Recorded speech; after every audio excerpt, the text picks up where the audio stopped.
Chapter 327. And Zin surprised late at night, an Exian knocked on Gu An's room door, and with a wave of his sleeve, the door opened directly. An Exian stepped inside and closed the door behind her. She approached Gu An's desk, curiously looking at her master.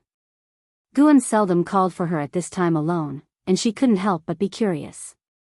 Guan caught the disrupted cultivation aura from downstairs and spoke. Young Jian has left to gain experience. How about I teach you cultivation techniques myself from now on? An Exian was taken aback and asked, haven't you always been teaching me? Guan chuckled, previously, I only assisted you in energy absorption, but now I will truly help you become stronger. After hearing this, an Exian smiled brightly. If master is willing to teach, naturally I have no objections, as long as you don't despise me for my lack of insight. Don't worry. Guan offered reassurance, then began to talk about affairs within Medicine Valley. The cultivation aura downstairs returned to normal and remained undisturbed throughout. After chit-chatting for a while, Guan let an Exian leave. Then, he left the third Medicine Valley, heading towards Mystic Valley. Arriving in Mystic Valley, he stepped into the Nianshu cave, preparing to spend the night with Tian Yaoer and her 3 demons.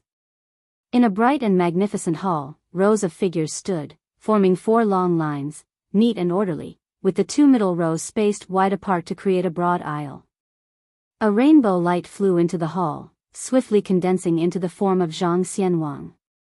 Zhang Xianwang quickly strode forward, reaching the steps, where he bowed in greeting and looked up to see a towering figure seated on a golden throne, the back of which was made of overlapping golden weapons, like an unfurled fan.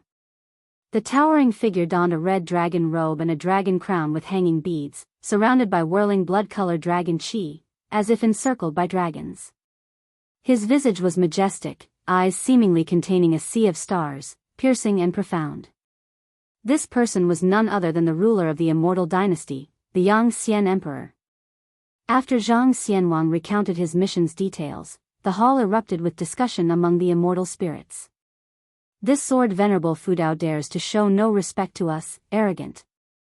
He indeed has that right, after all, he dared to refuse the divine position offered by the Holy Court. It seems he is one of those ascetics who wishes to stay away from conflicts. The world is complex, and one can't simply hide whenever they wish. The Holy Court will certainly be suspicious of him. Now that the Holy Minister dominates the court, we need not lift a finger. He alone can provoke Sword Venerable Fudao into action, considering that the great Nether Saint King is his lackey. Once Zhang Xianwang concluded his report, the discussions in the hall turned raucous. Ignoring the surrounding noise, Zhang Xianwang's gaze was fixed on the Yang Xian Emperor, awaiting his judgment. The Yang Xian Emperor slowly asked, from what you've seen, is what he spoke the truth? Silence fell over the hall upon his words. Hesitating for a moment, Zhang Xianwang replied, based on what I know of the Supreme Sect, his actions are indeed consistent with his character. He only strikes to defend against external threats to the Supreme Sect, never due to personal vendettas. At least, no one knows of any, and even the Hall of Elders seems unaware of Sword Venerable Fudao's true identity. The Yang Xian Emperor listened and narrowed his eyes. No one dared interrupt his contemplation. After a while, the Yang Xian Emperor spoke, in that case, let's not disturb him any further. Yes. Zhang Xianwang replied, relieved. Although the actual realm of Sword Venerable Fudao was unclear, the mere fact that he could effortlessly crush the great cold demon sect meant he was at least at the divine immortal of wondrous Dharma realm. If his realm exceeded that, he would be even more dangerous to provoke. Unable to ally, it was also needless to make an enemy. Zhang Xianwang then added, during this mission, I also encountered someone from Heaven Sect, who went to the Supreme Sect looking for someone. It's likely that the reincarnation of the great Nether Saint King is hidden within the Supreme Sect.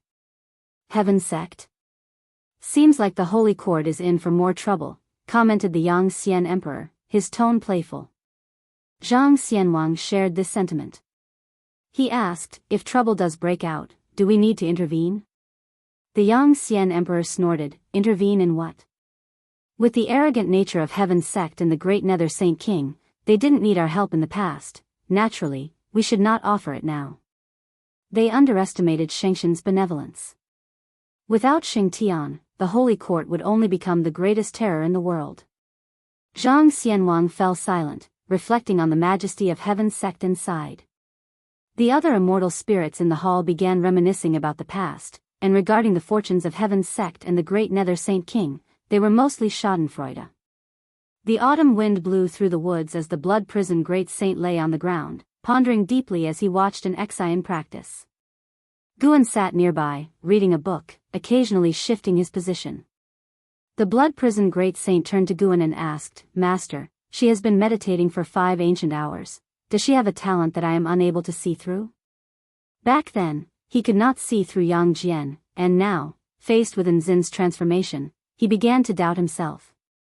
As Guan turned the page, he responded, "There aren't so many extraordinary geniuses in the world. I merely wanted her to achieve path enlightenment." The blood prison great saint's eyes widened, shocked. He had not given it much thought when Guan asked Wei Yijian to seek path enlightenment, as Wei Yijian already had remarkable achievement in the sword Dao. But an Exian was different. She was just an inexperienced girl, lacking the demeanor and potential of a powerful being. Could someone so ordinary really be transformed? The blood prison great saint suddenly felt that Yang Jian's current fate was perhaps truly shaped by his master's defiance of the heavens. His heart ignited with excitement. How could one not achieve greatness following such an entity? If Yang Jian comes back and sees an Exian surpassing him, that would be interesting. The blood prison great saint entertained this thought, suddenly feeling that Guan might actually have nurtured an Exian intensively for this very reason. Poor Yang Jian. Nevertheless, it proved that the blood prison great saint's choice was correct, and his mood became even more joyful. Unbeknownst to Guan, the blood prison great saint had conjured up so much in his mind. While he appeared to be reading, he was actually watching over Yang Jian as he ventured to the sea. He saw Heaven's sect tracking Yang Jian, and apart from them, no one else was watching him, which meant that the great Nether Saint King had not yet realized Yang Jian's identity. This indicated that no trouble would come his way for the time being. After a while, Gu An's divine sense traveled to outer heaven, where a carefree primordial immortal was engaged in combat, quite a rare sight. The adversaries were clearly mortal enemies, striking fiercely, shaking the void. Guan sensed many great cultivators secretly watching the battle, with various divine senses weaving through each other, making him muse that great heaven and earth was indeed full of hidden dragons and crouching tigers. As evening approached, Guan finally withdrew the divine sense that had been focused on an Exian, bringing her back to awareness. An Exian slowly opened her eyes to find 2 new cultivation techniques in her mind. Heaven and Earth primordial skill and all things form and energy art. Though these techniques were already enhanced by Guan, they were enough for an Exian to ponder for a lifetime. Heaven and Earth primordial skill was the foundation of her cultivation, while all things form and energy art could conceal her cultivation level, both complementing the primordial reincarnation skill. Once she regained her composure, a look of shock flashed across her face. So profound, instinctively, an Exian looked towards Guan, her eyes filled with surprise, confusion, unease, and joy. She cautiously asked, "Master, was it because of you last time too?" Guan, with a book in hand, nodded lightly. "How does it feel?" "Good, but," an Exian stopped mid-sentence, hesitant to ask a lingering question, afraid of offending Guan. How could Master be so powerful? Could Master be an immortal? Guan calmly said, "From now on, I will teach you cultivation in private, and you mustn't tell anyone." For some reason, upon hearing these words, Enzin's heart quivered. It sounded so familiar. A figure from deep within her memory emerged, coincidentally overlapping with Guan at this moment. Could it be? Impossible. Wasn't Master just a little over 300 years old? How could he be so formidable? Guan put away his book, looking at an Exian. "The identity of Supreme Sex Guan is indeed my disguise." "You guessed it right, I am him. From the very beginning, you've only had me as your master." With these words, an Exian immediately stood up, her eyes welling up and her body trembling uncontrollably. Master, overwhelmed by emotions, an Exian burst into Guan's arms and began to sob uncontrollably. Guan, helpless, said, "Why are you crying? You're making it seem like we haven't seen each other in ages, and I haven't mistreated you these years, have I?" An Exian buried her head in his chest, sobbing, "I haven't been mistreated. It's just. I never expected that, after all these years, what I've wanted most is actually happening. I'm so foolish, how could there be two people in this world who are so good to me? Master, I've missed you so much." The blood prison great saint was utterly confused. Weren't these two just master and disciple? Why the emotional reunion? Guan patted Enzin's back. "Let go of your master, you're grown up now. Don't let others see this." An Exian released Guan and then knelt on the ground to wipe her tears, her face radiating with a smile. "So, master, you tricked us. If my senior brother knew you were our master, he would probably be devastated. Wait, does that mean you knew him because you were looking out for him back then?" An Exian asked wide-eyed, her shift from formality to familiarity not out of disrespect, but because the master who saved her and led her on the immortal cultivation path was like a father to her. In front of her father, she had no apprehensions. Guan said, "You could say that. However, our relationship should stay as it appears on the surface, and don't tell your senior brother." An Exian immediately nodded, her eyes still red, but now she was excited. Suddenly, she glanced at the blood prison great saint, hesitated, and said, "Master." "But he heard us." The blood prison great saint bristled. "What do you mean, behind my back? I am the master's most trusted mount, even closer than you disciples." Guan smiled, "Don't underestimate him. Bull Demon King, feel free to share your story with her." With that, the blood prison great saint stood tall, filled with pride, and began to reveal his true identity. Ascender. Mahayana realm. Just those two aspects were enough to shock an Exian, her mouth agape, and as for the long list of titles that followed, she had already tuned out. She turned back to Guan and asked, "Master, does that mean Yang Jian is really my junior brother? What is his cultivation level now?" Chapter 328, Master, what realm are you exactly? "He has already reached the void crossing realm in terms of cultivation level," Guan replied offhandedly, as if he was talking about a trivial matter of no importance. An Exian was shocked once again, her mouth agape and hands involuntarily covering her face, seemingly unable to accept this reality. She and Hao had started cultivating on the same day and knew all too well how extraordinary Hao's pace of cultivation was. Precisely because of this, she was very clear that Yang Jian's progress was no less sensational than Hao's. She had watched Yang Jian enter the valley, watched him grow up. In the beginning, how mediocre Yang Jian had been, yet he had grown so rapidly right under her nose. It was simply outrageous. Suddenly, an Exian didn't know what to say. Guan looked at her and smiled, "Keep cultivating well, strive to surpass those who came before you." An Exian hesitated, but my talent, after all, she had trained under Guan and, seeing the vast gap between her and Hao, her confidence had long since been worn away. What was in the past was in the past. Had I not let you settle in, how could you have today's temperament? Do you think your senior brother could have had it all smooth sailing?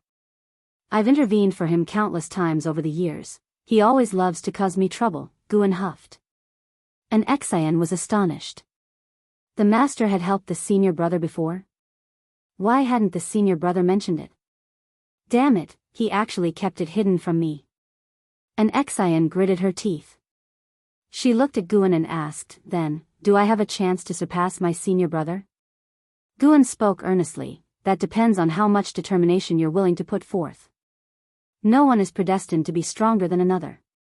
These words completely ignited Enzin's aspirations, as if flames were blazing in her eyes.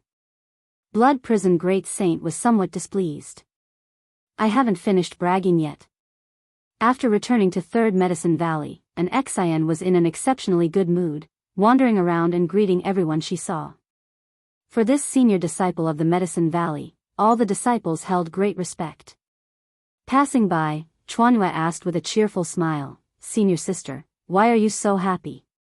An Exian replied with a smile, because the moonlight is beautiful tonight. Chuanyue looked puzzled, but an Xian did not explain, instead brushing past him.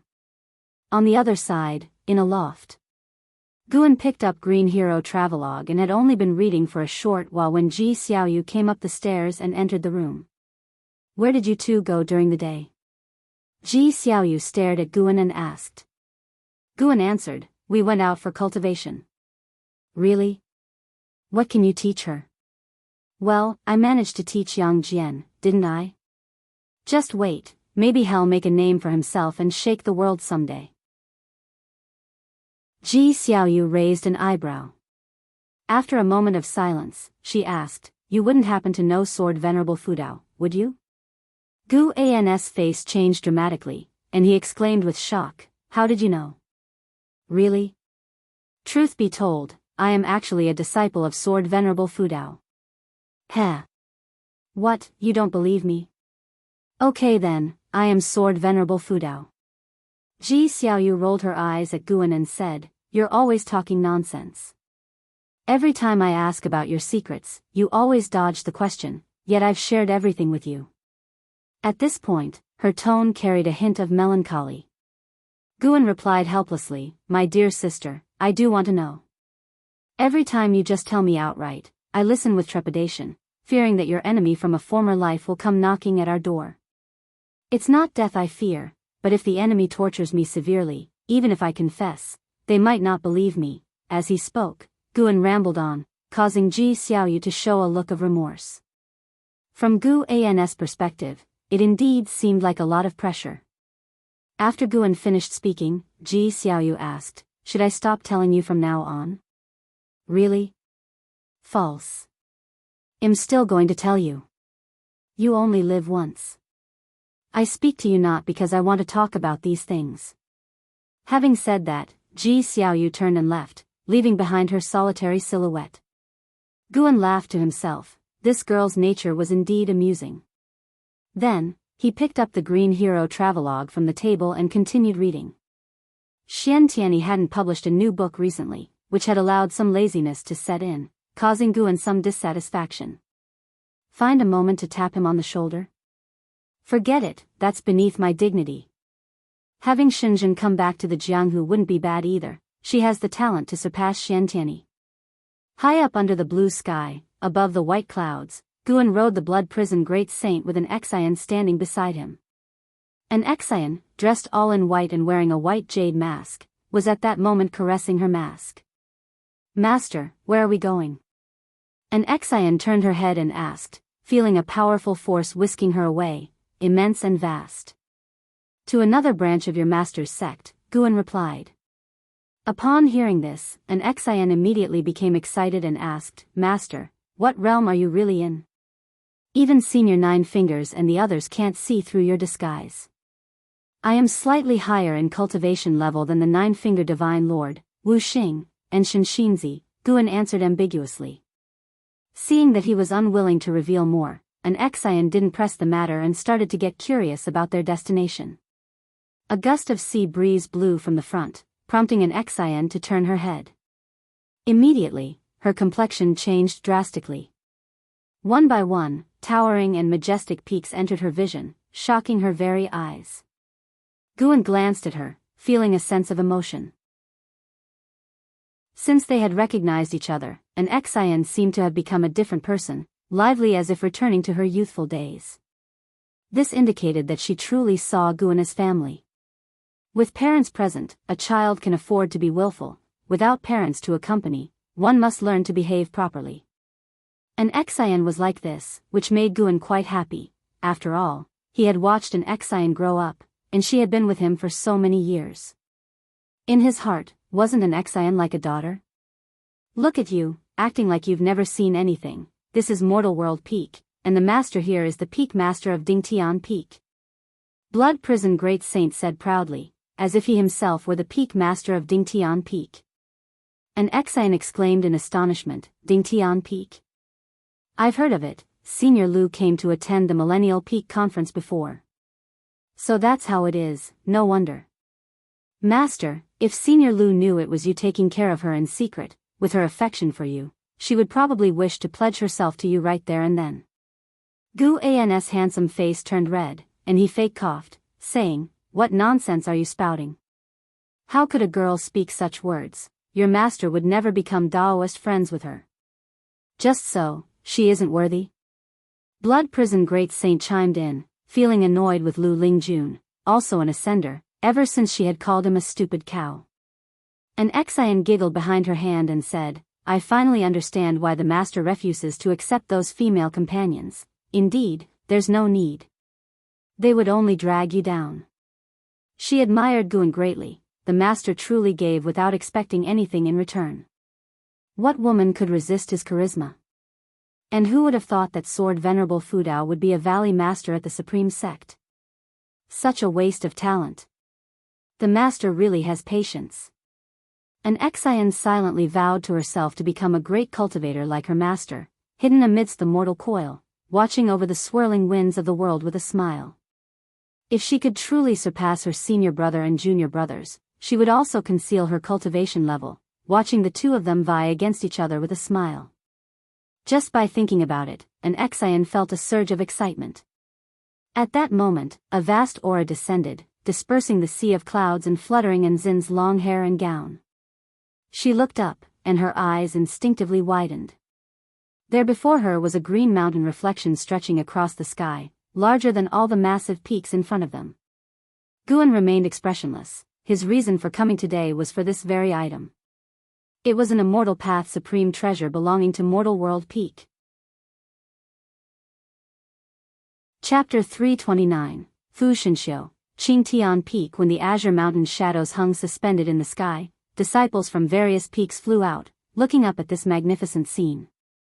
Guan did not stop, taking Blood Prison Great Saint and an Xian toward Dingtian Peak.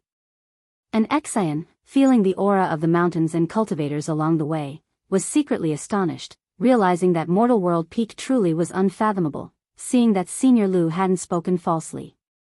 The oppressive force of the azure mountain shadows lingered for a long time, enveloping the entire domain of Mortal World Peak, prompting discussions among the disciples from all peaks. Upon reaching Dingtian Peak, Guan flew toward the mountaintop. Only then did an Xian truly feel the immense size and height of these mountains. Thinking that such a vast mountain belonged to her master, Enzin's gaze toward Guan was filled with admiration.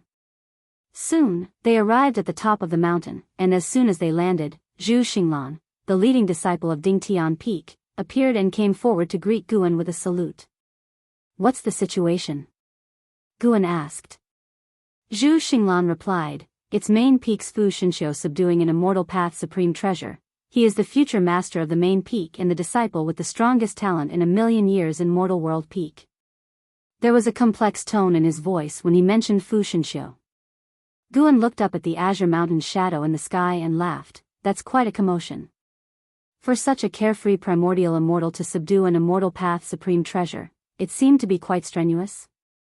It seemed that this Immortal Path supreme treasure was somewhat special. Zhu Xinglan answered, "This Immortal Path supreme treasure was found beyond outer heaven by the Peak Master. Without the suppression of Qi fortune from the Holy Court, truly subduing its immortal spirit would raise quite a ruckus, and there have been those who failed before." Guan nodded and then asked about Dingtian Peak's recent situation, learning that there was nothing requiring his intervention. Only then did Guan start walking toward the medicine garden. An Xian and Blood Prison Great Saint followed behind him, with Zhu Xinglan accompanying them, yet his gaze occasionally shifted toward the sky, admiring the vast azure mountain shadow.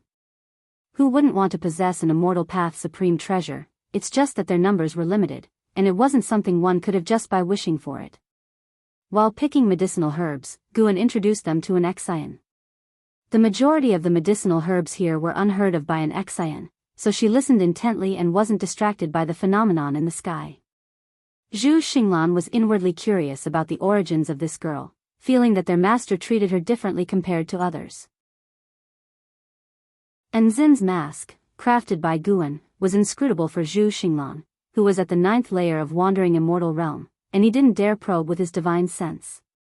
An hour later, the vast oppressive force enveloping Mortal World Peak began to dissolve, and the azure mountain shadow in the sky remained, even becoming more detailed, revealing trees that swayed with the wind, as if they were truly real.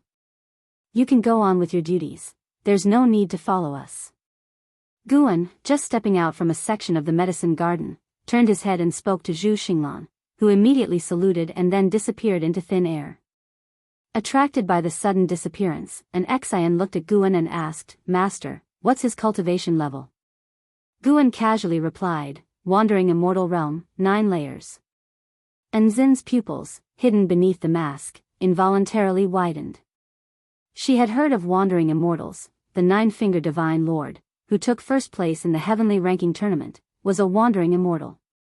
To reach the 9th layer of wandering immortal realm, didn't that mean the person just now might be even stronger than the 9-fingered divine lord?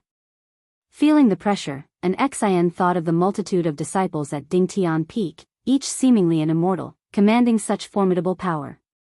How could she not feel the pressure, when her master was training her with such focus? At the very least, she couldn't disappoint her master. Master and disciple walked and chatted along the mountain path, with Blood Prison Great Saint trailing behind. As the sea breeze blew and they looked out over the entire world, they seemed so insignificant.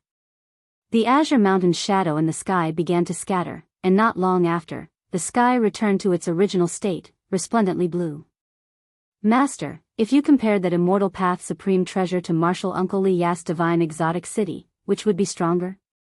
An Xian couldn't help but ask. The strength of divine exotic city left a deep impression on her when Leah participated in the heavenly ranking tournament. The strength of an immortal path supreme treasure is related to the user's cultivation level. Leah is not yet able to fully unleash divine exotic city's power, Guan answered.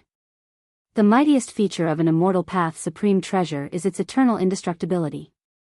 Currently, there are many immortal path supreme treasures in the world, all passed down from generation to generation, each symbolizing the lifetime of a 9 heavens of immortal path being. After hearing this, an Xian became even more curious about immortal path supreme treasure. Guan brought her here today to broaden her horizons, to understand the world structure, and to comprehend what an immortal path supreme treasure is. What's that? Blood Prison Great Saint suddenly spoke up, and an Xian turned her head to look, seeing a streak of azure light racing from the distant horizon of the sea, stirring up huge waves. A smile appeared on Gu An's face. He thought to himself, as expected. The immortal spirit of that immortal path supreme treasure was not simple, which was also the reason Guan came to watch the excitement today. An immortal path supreme treasure from beyond outer heaven implied there was a scheme behind it. That treasure heading straight for Dingtian Peak was probably related to the demon fetus within. As the azure light drew closer, an Xian and Blood Prison Great Saint's expressions drastically changed, a feeling of indescribable panic born in their hearts. This panic emerged but vanished in an instant because Guan stepped forward. An Xian and Blood Prison Great Saint subconsciously looked toward Guan. Guan raised his hand to grasp, then clenched his fist, and the distant azure light immediately disappeared. An Xian and Blood Prison Great Saint turned to look but could no longer see the azure light. It was as if the previous sight was just an illusion. Both looked toward Gu An's outstretched hand. Unfortunately, Gu An's fist remained closed, shielding from their view whatever lay within his palm. A figure descended from the sky and landed at the edge of a cliff, maintaining a distance of 10 steps from Guan. He frowned as he looked at Guan. Fu Shenxiu, carefree primordial immortal realm, 5 layers 1684877/75000/250000. Seeing the other's lifespan, Guan felt he indeed deserved the reputation of the #1 talent of mortal world peak. In the future, he might even surpass the divine immortal of wondrous Dharma. Fu Shenxiu asked, could it be Senior Meng Lang? Meng Lang? And Zin's gaze turned curious. Guan, on the other hand, laughed and said, this treasure headed straight for my Dingtian Peak, could it be considered fated for me? Fu Shenxiu's face drastically changed. After all his troubles, was the treasure taken by someone else? Although he did not attend the Millennium Summit, how could Fu Shenxiu not know that a great cultivator had been added to Mortal World Peak? One capable of eradicating the Elder of Mo Hen, such a great power was definitely beyond his contend. Moreover, the fact that the other party could easily seize the treasure demonstrated a vast gap between them. For a moment, Fu Shenxiu was unsure what to do. His master, Daoist Lord Yongnian, had instructed him to try his best to recruit Meng Lang. That was an immortal path supreme treasure. Furthermore, one with intact restrictions, uncontrolled by the Holy Court, an immortal path supreme treasure. Senior, Fu Shenxiu gritted his teeth, wanting to test Gu An's attitude. Guan suddenly opened his hand, revealing a tiny azure mountain that glistened faintly with light within his palm. Upon seeing the mountain, Fu Shengxi's gaze was fixed and could not be moved. An Xian and blood prison great saint, although unclear about the newcomer's realm, could tell that his nature and temperament were extraordinary. Could the little azure mountain in their master's hand be the immortal path supreme treasure? He could seize an immortal path supreme treasure with a mere wave of his hand? And Zin's heart filled with admiration. If I let go, are you sure you can catch it? Guan asked with a chuckle. Fu Shenxiu hurriedly replied, I will do my utmost. Immediately, Guan threw the tiny azure mountain into the distance, casually launching it 1,000,000 miles away. Fu Shenxiu appeared out of thin air beside the little mountain, his mana swirling around his hand as he reached out to grasp it. Boom! A terrifying momentum suddenly exploded, tossing Fu Shenxiu away, and his face grew extremely unsightly. The little mountain turned into an azure beam, once again streaking toward Dingtian Peak. As Fu Shenxiu turned around, he saw that the light had vanished. He flew swiftly toward Dingtian Peak, landing again on the edge of the cliff with a complex expression as he looked at Guan. The little mountain once again floated above Gu An's palm. That moment, several figures appeared out of nowhere in the air behind Fu Shenxiu, all of whom were the authorities of Mortal World Peak. Even the master of the main peak, Daoist Lord Yongnian, had come. Bai Zia's gaze fell on the little mountain in Gu An's hand and then shifted to Fu Shenxiu, revealing a mocking expression. Guan turned to Daoist Lord Yongnian and laughed, Peak Master, this treasure kept smashing into my Dingtian Peak, I had no choice but to claim it. Daoist Lord Yongnian seemed to realize something, a hint of understanding crossing his eyes, and then he laughed, this is Qingtian Peak, sought by one of my juniors in outer heaven. If Daoist friend likes it, I am willing to bestow it upon Daoist friend. Upon hearing this, Fu Shenxiu immediately became anxious and looked at Daoist Lord Yongnian, saying, Master, well then, I will find you another immortal path supreme treasure in the future. You have no fate with this one, it's not reasonable to blame others, Daoist Lord Yongnian said with finality.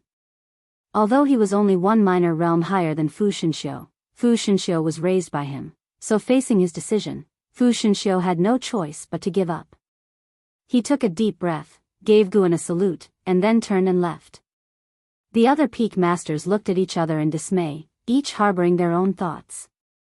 Daoist Lord Yongnian, looking back at Guan, said, the treasure indeed has a destiny with Dingtian Peak, I hope Daoist friend can protect Dingtian Peak well. Guan nodded and said, if Mortal World Peak needs me, I will also take action. Daoist Lord Yongnian's face revealed a smile, and then he took his leave. The other peak masters successively saluted and dispersed. Guan felt a hint of regret, Bai Zia didn't seek him out for a chat, their relationship seemed to have grown distant. After everyone left, an Xian couldn't help but ask, just like that, you obtained an immortal path supreme treasure? It was her first time seeing her master so assertive. And of course, Sword Venerable Fudao had always been domineering in his actions. Guan was just gentle toward cultivators of lower realms. Blood Prison Great Saint stared intently at Qingtian Peak in Gu An's hand, suddenly feeling that he too might one day possess such a treasure. As long as he performed well. Guan proceeded to walk toward the top of the mountain, while he used his divine thought to probe Qingtian Peak in his hand. Qingtian Peak had already fostered an immortal spirit, apparently alive for many years, far more powerful than divine exotic immortal spirit. After all, it was able to break free from the suppression of a carefree primordial immortal. Soon, his divine thought captured a heavenly demon, hidden within the walls of a dilapidated temple within Qingtian Peak, extremely concealed and probably difficult to detect even for the divine immortal of wondrous Dharma. Practice diligently. Once you are strong enough, I will give this treasure for you to use, Guan said to an Xian beside him, who was full of curiosity, smiling gently. Chapter 330, Awakening, Really? When an Xian heard Guan's words, she was instantly excited, and the eyes of the blood prison great saint also turned fiery. Indeed, the master would not be stingy with the treasures of the immortal path. After returning to the mountaintop, Guan had an Xian start cultivating while he went back to the house alone. Sitting on his bed, Guan's gaze fell on Qingtian Peak. He first used his divine thought to erase any marks and restrictions within Qingtian Peak that made him wary. The immortal spirit of Qingtian Peak was very submissive and did not resist Guan. Instead, it was quite jubilant. After taking safety precautions, Guan began to make Qingtian Peak recognize him as its master. With the compliance of the Qingtian immortal spirit, it took Guan less than an hour to refine the restrictions of Qingtian Peak and take control of the soul of the Qingtian immortal spirit, making it completely serve him. With the Qingtian immortal spirit in hand, this would be the combat power of a carefree primordial immortal. Moreover, Guan felt that the power contained in Qingtian Peak was greater than the 7 stars mirror, the immortal king crown, and the divine exotic city. The immortal king crown and divine exotic city had been damaged and needed a long time to recover. The 7 stars mirror hadn't suffered much damage but was slightly weaker than Qingtian Peak. However, the difference was limited. After all this, the corners of Guan's mouth curved upward. Next, it was like capturing a turtle in a jar. Forget it, let me leave him hanging for a while. After all, he can't escape or pass any messages outside. He pretended not to know that a heavenly demon was hidden inside Qingtian Peak, and the Qingtian immortal spirit was completely unaware. During the process of making Qingtian Peak his own, Guan peeked into the memory of the Qingtian immortal spirit. It spent most of its time either asleep or sealed by a strong force, unaware of the filth inside it. Although unaware of the filth inside, the Qingtian immortal spirit was influenced by it. It inexplicably felt something attracting it at Dingtian Peak, thus it crashed towards Dingtian Peak. If Guan had not intervened, it planned to directly smash Dingtian Peak to force the alluring thing to reveal itself. From this perspective, the identity of the demon fetus below is not simple. Guan thought silently. He pondered whether or not to move the demon fetus elsewhere, but where could he move it to? Moving it, if awakened prematurely, wouldn't that accelerate the catastrophe? No matter, let it stay here. As for whether another heavenly demon will come later, he didn't care. He would destroy any heavenly demon with lesser cultivation than his. As for those with higher cultivation than his, if they could infiltrate the great heavenly spirit land, wouldn't the holy court have been penetrated long ago? Guan shrank Qingtian Peak into an accessory and hung it on his belt. His ultimate elusive body was evolved from the practice of the demon's shadow divine skill. Its main use now was to block all causality deduction, which also protected Qingtian Peak when it was attached to his body, making it indeducible. It wasn't necessary to activate the ultimate elusive body to block causality deduction. After mastering it, he could block it permanently. In such a case, releasing some causality on the surface could easily misguide others' deductions. The ultimate elusive body also had combat capabilities, allowing his physical soul to become elusive, dodging spells and divine skills, providing infinite uses in battle. Guan stood up, stretched lazily, and loosened his body. Heavenly demons, the holy court. It's really hard to achieve true peace in this world. Guan reflected internally, yet he faced no pressure. There's still much time ahead, take it slow. The conflicts of the moment mean little, who laughs last is what truly matters. As the seasons changed, a new year arrived. Just after the new year, Guan was in the forest instructing an Xian on chi absorption cultivation. The stepping path of age's step was too profound and enigmatic. Even with Guan's personal guidance, an Xian still found it difficult to master. The current goal for an Xian was to discover the patterns of the stepping path of age's step. An Xian moved swiftly, appearing 5 steps away in an instant before stumbling and falling to the ground. She sat on the ground, feeling dizzy and shaky, her eyes closed and mouth slightly open, which made Guan want to laugh. He didn't help an Xian regain her composure. This was a necessary path for her. She stayed in that spot for nearly half an hour before fully regaining her senses. Turning to Guan, she gave a bitter smile and said, "Master, this technique is incredibly profound. Do I really need to learn it?" Guan, holding the 7 stars mirror like a fan, chuckled and said, "You must learn it. Just absorbing qi is not enough, and besides, cultivating divine skills will enhance your understanding too." An Exian made a mournful face but didn't give up. Instead, she stood up again, ready to continue practicing the stepping path of age's step. The thought of the previous dizzy sensation made an Exian want to vomit. She raised her hands, patted her face, and tried not to think about the discomfort. At that moment, she turned her head and saw a golden glow in the sky outside the forest, rapidly stretching out and magnificent like the sunset. Guan also looked up, his expression calm. Is it finally coming? Meanwhile, overseas, on an island, Yang Jian and Heaven Sect stood side by side.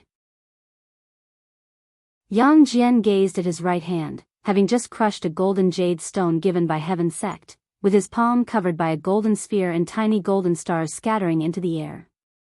He appeared expressionless, yet he was extremely nervous inside. Merging with his past memories, was he still himself? Heaven Sect looked at him and comfortingly said, "Don't worry, this process won't be painful. I've already set up formations, and no one will disturb you." Yang Jian looked up at the sky where the golden glow covered the sky, so beautiful. But this phenomenon, Yang Jian hesitated. Heaven Sect stroked his beard and said, "Don't worry, this phenomenon covers a vast area, and you don't have to worry." Yang Jian took a deep breath and refocused on his palm. Then, the golden stars rising from his palm began to fly toward his face, eventually entering his eyes. The wind picked up on the island as the world's spiritual energy surged towards Yang Jian. The golden light in his palm brightened, illuminating his face while his eyes flickered with different scenes. Seeing this, Heaven Sect smiled, slowly backing away to give Yang Jian space. Elsewhere. Inside Supreme Sect, Guan could see the heaven and earth rules enveloping Yang Jian, with yin-yang rules being the most intense. He couldn't understand the process, but he felt that Yang Jian wouldn't encounter any mishap. There was no other soul in that golden jade stone, so there was no risk of soul snatching. "Master, why has the sky changed color?" An Exian curiously asked. "Your fellow disciple is awakening his past memories," Guan said nonchalantly as he gazed at the sky. Past memories? An Exian immediately became interested, and Guan did not hide the truth, revealing Yang Jian's causality. Hearing that Yang Jian was the reincarnation of a holy king from the holy court, an Exian was even more shocked. "No wonder he's so powerful, Master. Could my fellow senior brother also be the reincarnation of a great power?" An Exian asked, staring intently at Guan, her eyes apprehensive. "Probably not." Guan's answer left an Exian feeling disappointed. If Anhao was a reincarnation of a great figure, that would mean she was not too bad. The problem was her comparison to Anhao. However, everyone might have a past life. "Once you reach a certain realm, you will understand," Guan said and then looked away. He stood up and said, "Let's stop here for today." Upon hearing this, Anzin's face revealed a relieved smile. She followed Guan's steps. "Master, if Yang Jian awakens his past memories, does that mean he will become the Holy King again? Is the Holy King powerful? What he becomes is up to him to decide. As for the power of a Holy King, let me tell you something. The Great Cold Demon Sect previously served a Holy King. Ah. A Holy King could command a sect like the Great Cold Demon Sect? Don't be overly dramatic. Thinking about it now, having such a powerful Holy King as my junior brother feels like a dream. I'm telling you this, not for you to marvel, but for you to clearly know your own goals. Master, I will practice diligently. With your teachings, what is a Holy King?" The master and disciple continued chatting as they returned to the valley. Guan used the power of causality to alter their conversation, so he wasn't worried about exposure. After reaching the divine thought true immortal realm, Guan studied causality and destiny the most and controlled his own power of causality more and more skillfully. Meanwhile, every being in the broken sea domain looked up at the heavenly phenomenon. Guan even saw some powerful figures flying out from the Holy Land where the Holy Court was located, rushing towards the Broken Sea domain. Fortunately, Yang Jian was not awakening in the Taizang continent, otherwise the continent would face trouble again. The golden phenomenon lasted a day and a night, and by noon the next day, Shenzhen came to visit Guan. After closing the door, she started setting up a formation and busied herself for a while before coming to sit at the table. Yo, still reading Green Hero Travel? Why not read my Supreme Secret Records? Shenzhen teased. Guan replied, Supreme Secret Records is too short. The implication was, when will you write something new? Shenzhen seemed not to understand. She took out a scroll from her storage bag and spread it out on the table. She had actually drawn the golden phenomenon from yesterday. The golden sky enveloped the land and mountains, showcasing the majestic atmosphere of the immense landscape. Guan noticed that as the scroll was unrolled, the heaven and earth rules gradually drew near. Once again, she used her painting to move the heaven and earth rules. Yesterday's phenomenon was no simple matter. It gave me an indescribable feeling. Shenzhen began to share her thoughts on her painting process. However, Guan caught a special power emerging from the depths of the heaven and earth rules. This power somewhat resembled the inheritance left by Heaven sect. Could it be that Yang Jian's past life was also related to the heavenly Tao represented by Heaven sect? Besides this power, Guan was interested in the reincarnation rules. This painting also attracted the reincarnation rules. Heaven and earth rules are omnipresent, only elusive to mortal spirits. In the eyes of a divine thought true immortal, heaven and earth comprise many layers. Beneath the heaven and earth rules lies even deeper forces of order. After Shenzhen introduced her painting process, she proudly asked, What do you think? It seems you've sensed my painting intent. Want you comment? Guan focused on the scroll and replied, It indeed makes one easily lose their mind. You are very impressive. That's right. Shenzhen raised her jaw, extremely proud. Just as Guan was about to speak, the scroll suddenly burst into flames, startling Shenzhen as she tried to extinguish it. Don't approach. This fire is not right, Guan said sternly, stopping Shenzhen from acting rashly. Chapter 331. The Great Emperor from the Silent Destruction Domain. Guan's gaze remained fixed on the burning scroll on the table while his divine sense locked onto outer heaven. Above the great heavenly spirit land hung 7 suns. From within one of those suns, the eyes of a mysterious colossal creature opened and stared directly at Guan's attic. It was this creature that caused the scroll to burn. Guan was not perturbed. The beings in those 7 days all possessed the cultivation level of the carefree primordial immortal, posing no threat to him, but he could feel that they bore great karmic debts and were backed by a mighty presence. Thinking about it, it was normal. After all, if the Holy Court could contain them, either their patron was the Holy Court or their patron was feared by the Holy Court. Regardless of the situation, Guan did not want to stir trouble unnecessarily. Soon, the scroll on the table turned to ash, yet it miraculously did not affect the table's surface. Shenzhen asked, somewhat shaken, what was that just now? Even with her divinity transformation realm cultivation level, she could not understand how the flames appeared and vanished. At this moment, she felt as if she had incurred the wrath of the heavens. Guan took a deep breath and said, I'm not sure, it seems like you shouldn't have painted yesterday's vision. Shenzhen frowned and asked, only yesterday? It seems so, since you've painted other pictures before without such events occurring, Guan replied. Thinking about it, the karmic debt hidden by Yang Jian seemed to be related to those 7 days.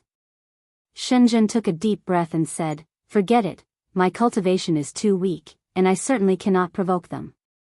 With her words, Guan saw the mysterious creature within the sun close its eyes.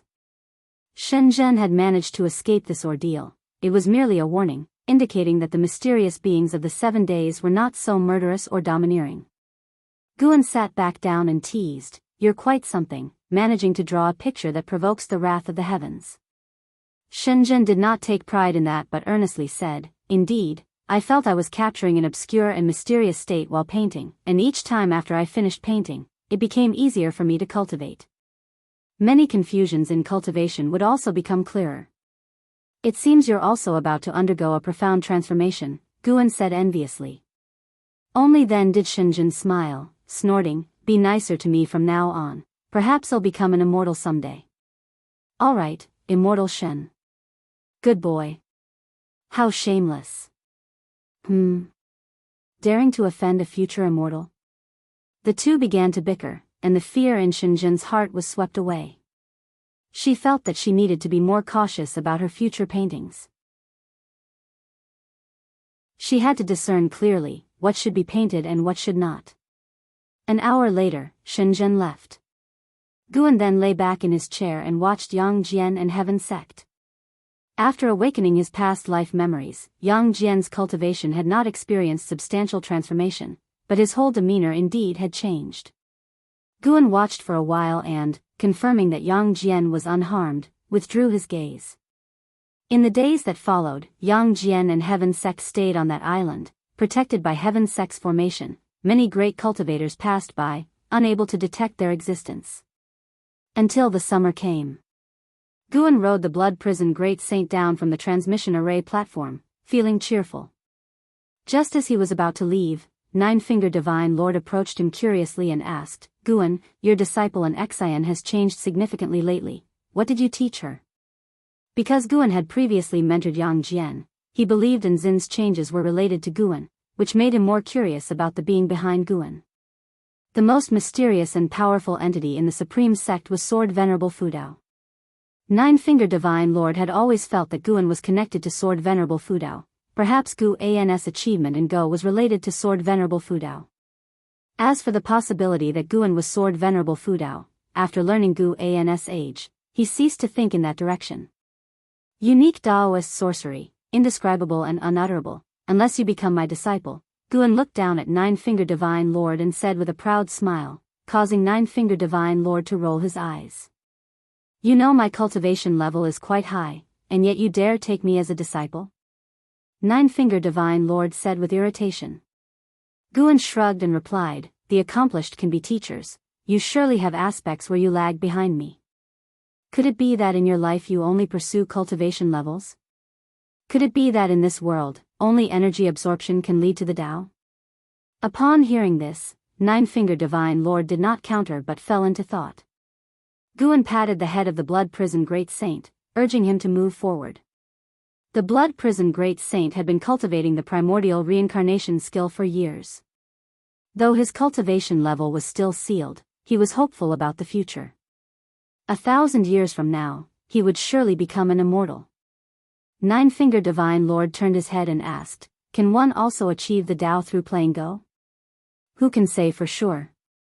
No matter what you do, as long as you put your heart into it, everything is possible, Guan replied casually. Nine-Finger Divine Lord had clearly been seriously injured. His cultivation level was certainly not just that of a wandering immortal, but Guan was not interested in his past. Watching Guan's retreating figure, Nine-Finger Divine Lord sensed a transcendental aura from this young man. He seemed to have seen through the mundane secular world, appearing more like an immortal than actual immortals. Thus, it seemed that Sword Venerable Fudao remained in the Supreme Sect perhaps for this young man. This speculation made Nine-Finger Divine Lord increasingly convinced. It appeared staying in the Supreme Sect was the right choice. Nine-Finger Divine Lord looked toward Divine Heart's son, who was reading under a tree. Previously, he thought Divine Heart's son was possessed, but now upon seeing him again, he suddenly felt that Divine Heart's son might also achieve the Tao. Then looking at the third Medicine Valley, he had a strong feeling. In the years to come, this Medicine Valley would spawn many beings who would stir the winds and clouds of the world. This intrigued him, and anticipation bubbled up in his heart. He would wait and see what kind of person Sword Venerable Fudao's chosen land could nurture. Elsewhere, Guan went upstairs. He closed the door of his room, sat down in the chair, and took the miniature Qingtian peak that had become a piece of ornament at his waist, placing it on the table. Today, he felt a slight anomaly within Qingtian peak, related to that mysterious heavenly demon. That fellow couldn't restrain himself anymore. Guan's divine sense probed into Qingtian peak, which also concealed a realm within it. Although not as extensive as the realms within Divine Exotic City, this realm was broader than the Taitsung continent. At that moment, inside a dilapidated temple, Gu-An's divine sense avatar walked in. Sunlight pierced through the worn temple walls, elongating Gu-An's shadow. Guan approached a wall crowded with ancient paintings, pitted and aged, their history unknown. "Come out, let's talk, give me a reason, and I won't erase you." Guan stated emotionlessly, his gaze fixed on the wall. As the words fell, wisps of demonic chi seeped from the surface of the dilapidated wall. Even in broad daylight, they appeared haunting and horrifying. Shortly after, a gaunt, black-clad old man crawled out from the demonic chi as if transcending time. His eyes brimming with bloodshot veins, he locked his gaze on Guan the moment he emerged. Upon standing up, he asked in a deep voice, "Who exactly are you, and what do you want?" Guan answered, "You impact Qingtian Peak toward my mountain. You ask me what I want?" Upon hearing this, the old man's expression grew even grimmer, and he fell silent, his eyes flickering. "Are you here because of the demon fetus?" Guan asked. Upon hearing this, the old man's face changed drastically, and his body began to tremble. He stared intently at Guan and asked, "What have you done to him?" "I haven't touched him yet, but the trouble he has caused me seems to be growing." Gu-An's tone remained indifferent, making it hard for the old man to gauge his thoughts. The old man hesitated before speaking. "You and us bear no enmity." Guan remained silent.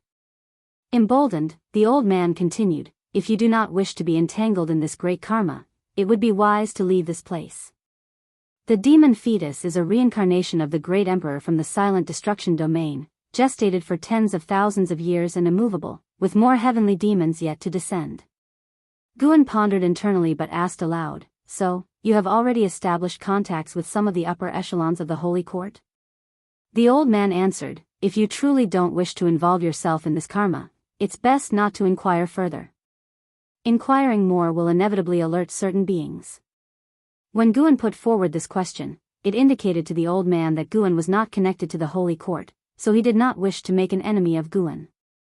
Given Gu-An's methods in suppressing Qingtian Peak, he knew he was no match. "What is the purpose of your infiltration into the great heavenly spirit land?" "It wouldn't be to target the beings of this realm, would it?" "If so, where could I possibly flee to?" Guan asked slowly. He was also making a decision. Whether to leave Mortal World Peak. Logically, if he wanted to avoid trouble, he should leave. The universe is vast, there are always places to hide. Besides, our plans cannot commence in the short term, the old man replied. Sensing Gu-An's intention to withdraw, he felt more confident. What was the cultivation level of the demon fetus in his previous life? Guan inquired. The great emperor, in his previous life, was an entity of the immortal 8th layer heaven. It won't be difficult for him to reach the immortal 7th layer heaven in this life, the old man replied. Even though the old man was a carefree primordial immortal, to him, reaching the divine immortal of wondrous Dharma realm was challenging, not to mention higher realms. The immortal 7th layer heaven was already in existence that could traverse the universe in his mind, unless those eternal beings took action. Immortal 8th layer heaven, Gu-An's expression turned ugly, but he was slightly relieved internally. The 7th layer was the Tao void mysterious immortal, and the 8th layer was the divine thought true immortal realm where he belonged. He was at the 9th level of divine thought true immortal realm. The old man, thinking Guan had been frightened, continued, as long as you leave this place, even if I find the demon fetus, it will take thousands of years to fully form him, you have plenty of time to find a new place for cultivation. Thousands of years? The pressure in Gu-An's heart sharply decreased. If it took the old man thousands of years with his help, wouldn't it take tens of thousands of years without him? Guan spoke, allow me a few more years to think, I should have that much time, right? The old man did not develop hostility toward him, so he wanted to give the old man a chance. Upon hearing this, the old man's expression relaxed considerably, and he raised his hand in salute, saying, Of course, I hope you can see reason and not delay your future prospects. He could not escape Qingtian Peak, nor could he send out a message. he could only try to maintain good relations with Guan by blending softness with firmness. Chapter 332 Earth Element Spirit. Guan set down the Qingtian peak and, after his conversation with the man in black came to an end, his heart grew calm. In situations where the threat was not that great, he naturally wouldn't run away. He would only preserve himself when utterly powerless. Moreover, there was a time difference between higher and lower realms. 10 or 100 years might be lengthy for beings of lower realms, but for immortal path life, it was but a fleeting moment. Anyway, the man in black couldn't run away. Guan decided to keep him for the time being to see what sort of realization he would come to. Guan raised his hand and beckoned, attracting a piece of paper from across the space. He was ready to write another secret book. The sun set, and the moon rose. Time turned its pages day by day. Winter snow inevitably arrived. Before the world fell into a blanket of white, Guan went to the wooden fence to enjoy the snowscape. He hadn't stood there long before Ji Xiaoyu walked over, standing side by side with him. Ji Xiaoyu didn't look up at the sky but fixed her gaze on a distant Enchanting. An Enchanting was carrying a plump white spirit rat, constantly moving her little mouth, clearly saying something to the white spirit rat. She's progressing so fast, Ji Xiaoyu whispered. Could she not? Whenever Guan had time, he would assist an Enchanting in entering the way. Although her lifespan didn't increase rapidly, it made her cultivation twice as effective with half the effort. He genuinely intended to cultivate an Enchanting to surpass An Hao and Yang Jian. It's all right. Her cultivation level is growing very slowly, Guan spoke.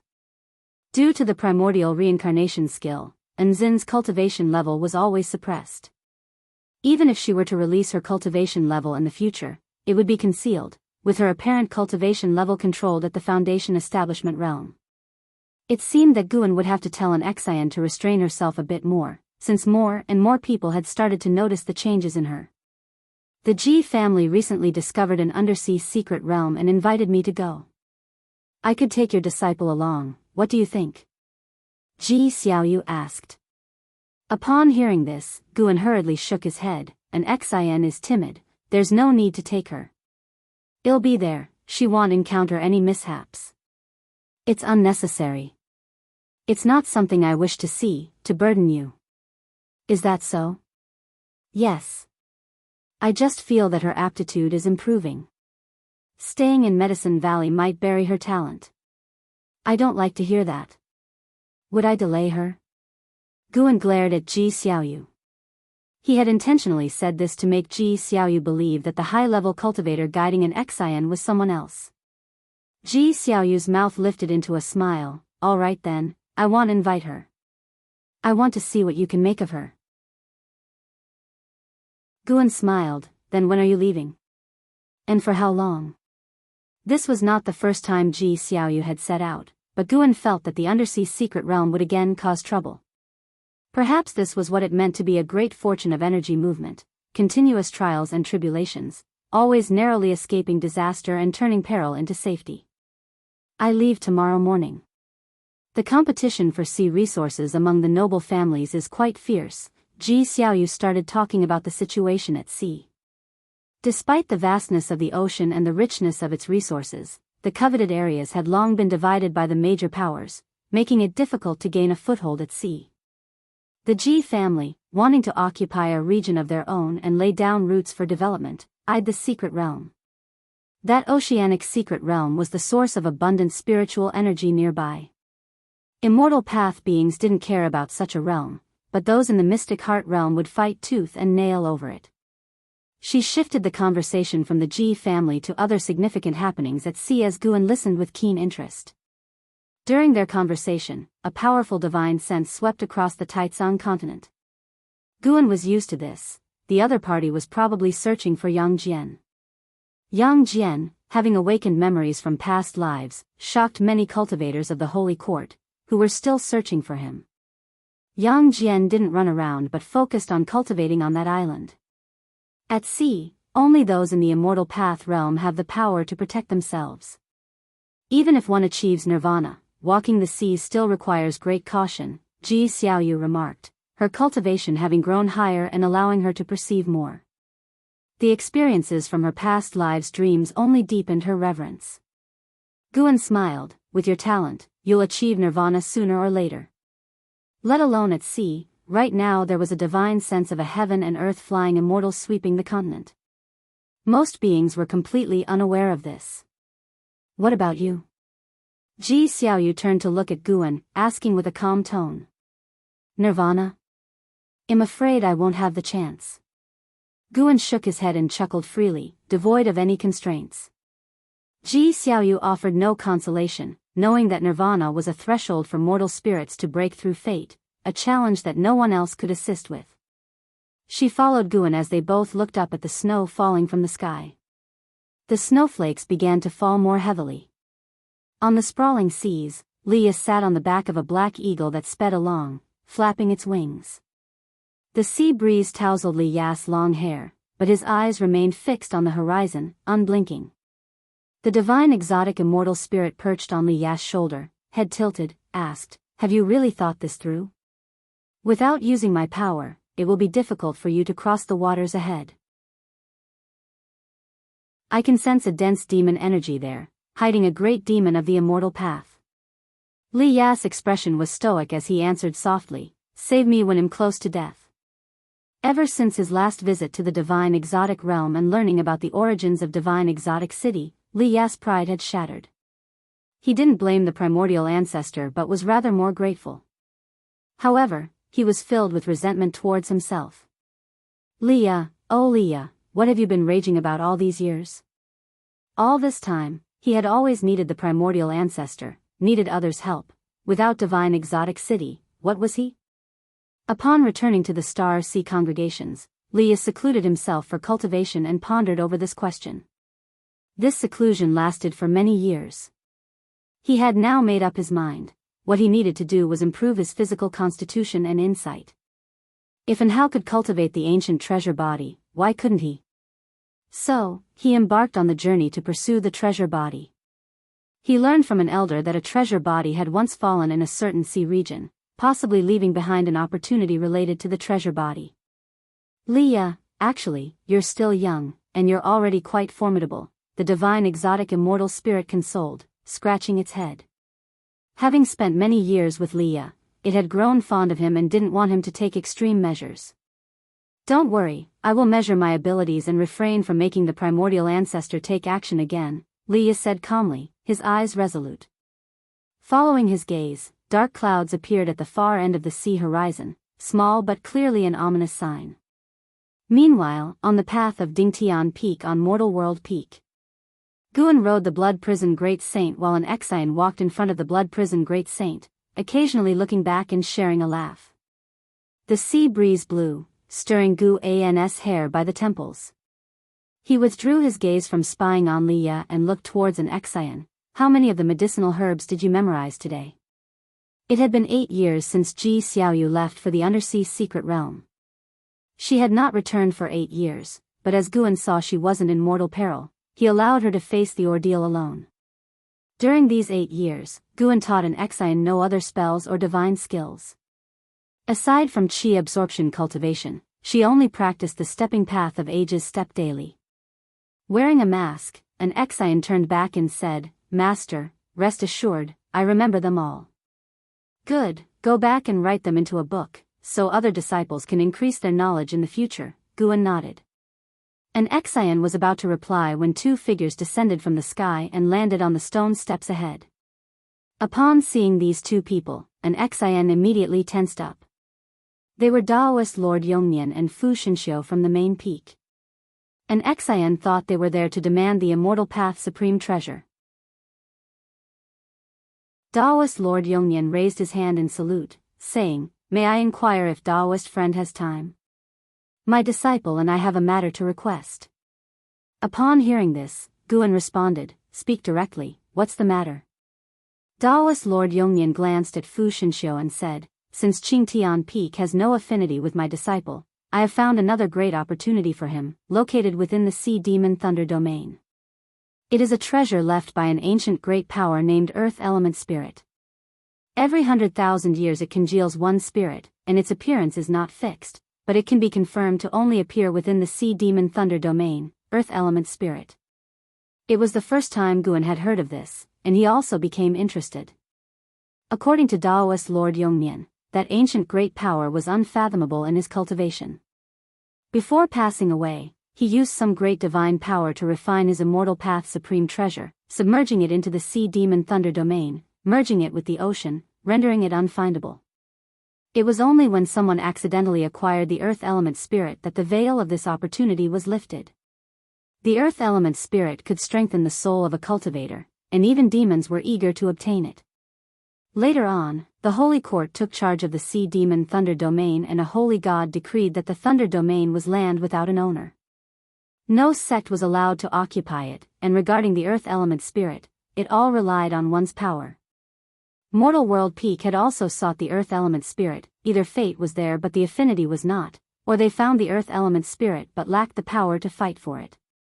Hearing about the anomaly in the sea demon thunder domain, which might signal the birth of an earth element spirit, Taoist Lord Yongnian thought of Guan. Taoist friend Meng, if you could take action, I would be deeply grateful, Taoist Lord Yongnian sincerely said, convinced that Guan had surpassed the carefree immortal realm. Such a great cultivator aiding them would surely clinch the earth element spirit without difficulty. Guan feigned hesitation. Will this offend other sects? Taoist Lord Yongnian replied, the worthy receive treasures, don't they? I've heard that Taoist friend enjoys cultivating medicinal herbs, so I'm willing to transplant a batch of immortal path medicinal herbs to Dingtian Peak from the main peak. How about that? Taoist friend is too kind. I've already said that if Mortal World Peak encounters an issue, it'll take action. When do we set out? Guan spoke earnestly, bringing a smile to Taoist Lord Yongnian's face. Fu Shengxi's mouth twitched, but he said nothing. Having had Qingtian Peak taken by Guan, it was impossible for him not to feel resentment, yet now he could only maintain courtesy. How about in 3 days? Taoist Lord Yongnian asked. No problem, well set out after 3 days then, Guan nodded. Taoist Lord Yongnian thanked him again, then left with Fu Shenxiu. An Xian turned back and looked at Guan, wanting but hesitating to speak. Guan glanced at her, asking casually, want to go and see? An Xian instinctively wanted to nod, but after thinking it through, she shook her head, better not, I might cause you trouble. I won't go. I could take you there, really? Surprise sparkled in Anzin's eyes. Guan replied, if you go, you must diligently practice the step technique I taught you. No slacking off. Upon hearing this, an Xian hesitated for a moment but ultimately nodded. The stepping path of Age's step was indeed exquisite, and even after so many years of practice, she still found it very uncomfortable each time she performed it. So, whenever Guan wasn't prompting her, she preferred qi absorption.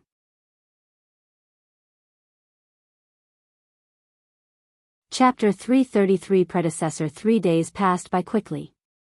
On that clear morning, Guan took an Xian to Mortal World Peak early without bringing the Blood Prison Great Saint, which was, to say the least, rather disappointing for him. The reason he didn't bring the Blood Prison Great Saint was because Guan had acquaintances in the sea demon domain, and he feared it would be inconvenient. As for an Xian, wearing his specially made mask, it was very difficult for anyone to recognize him.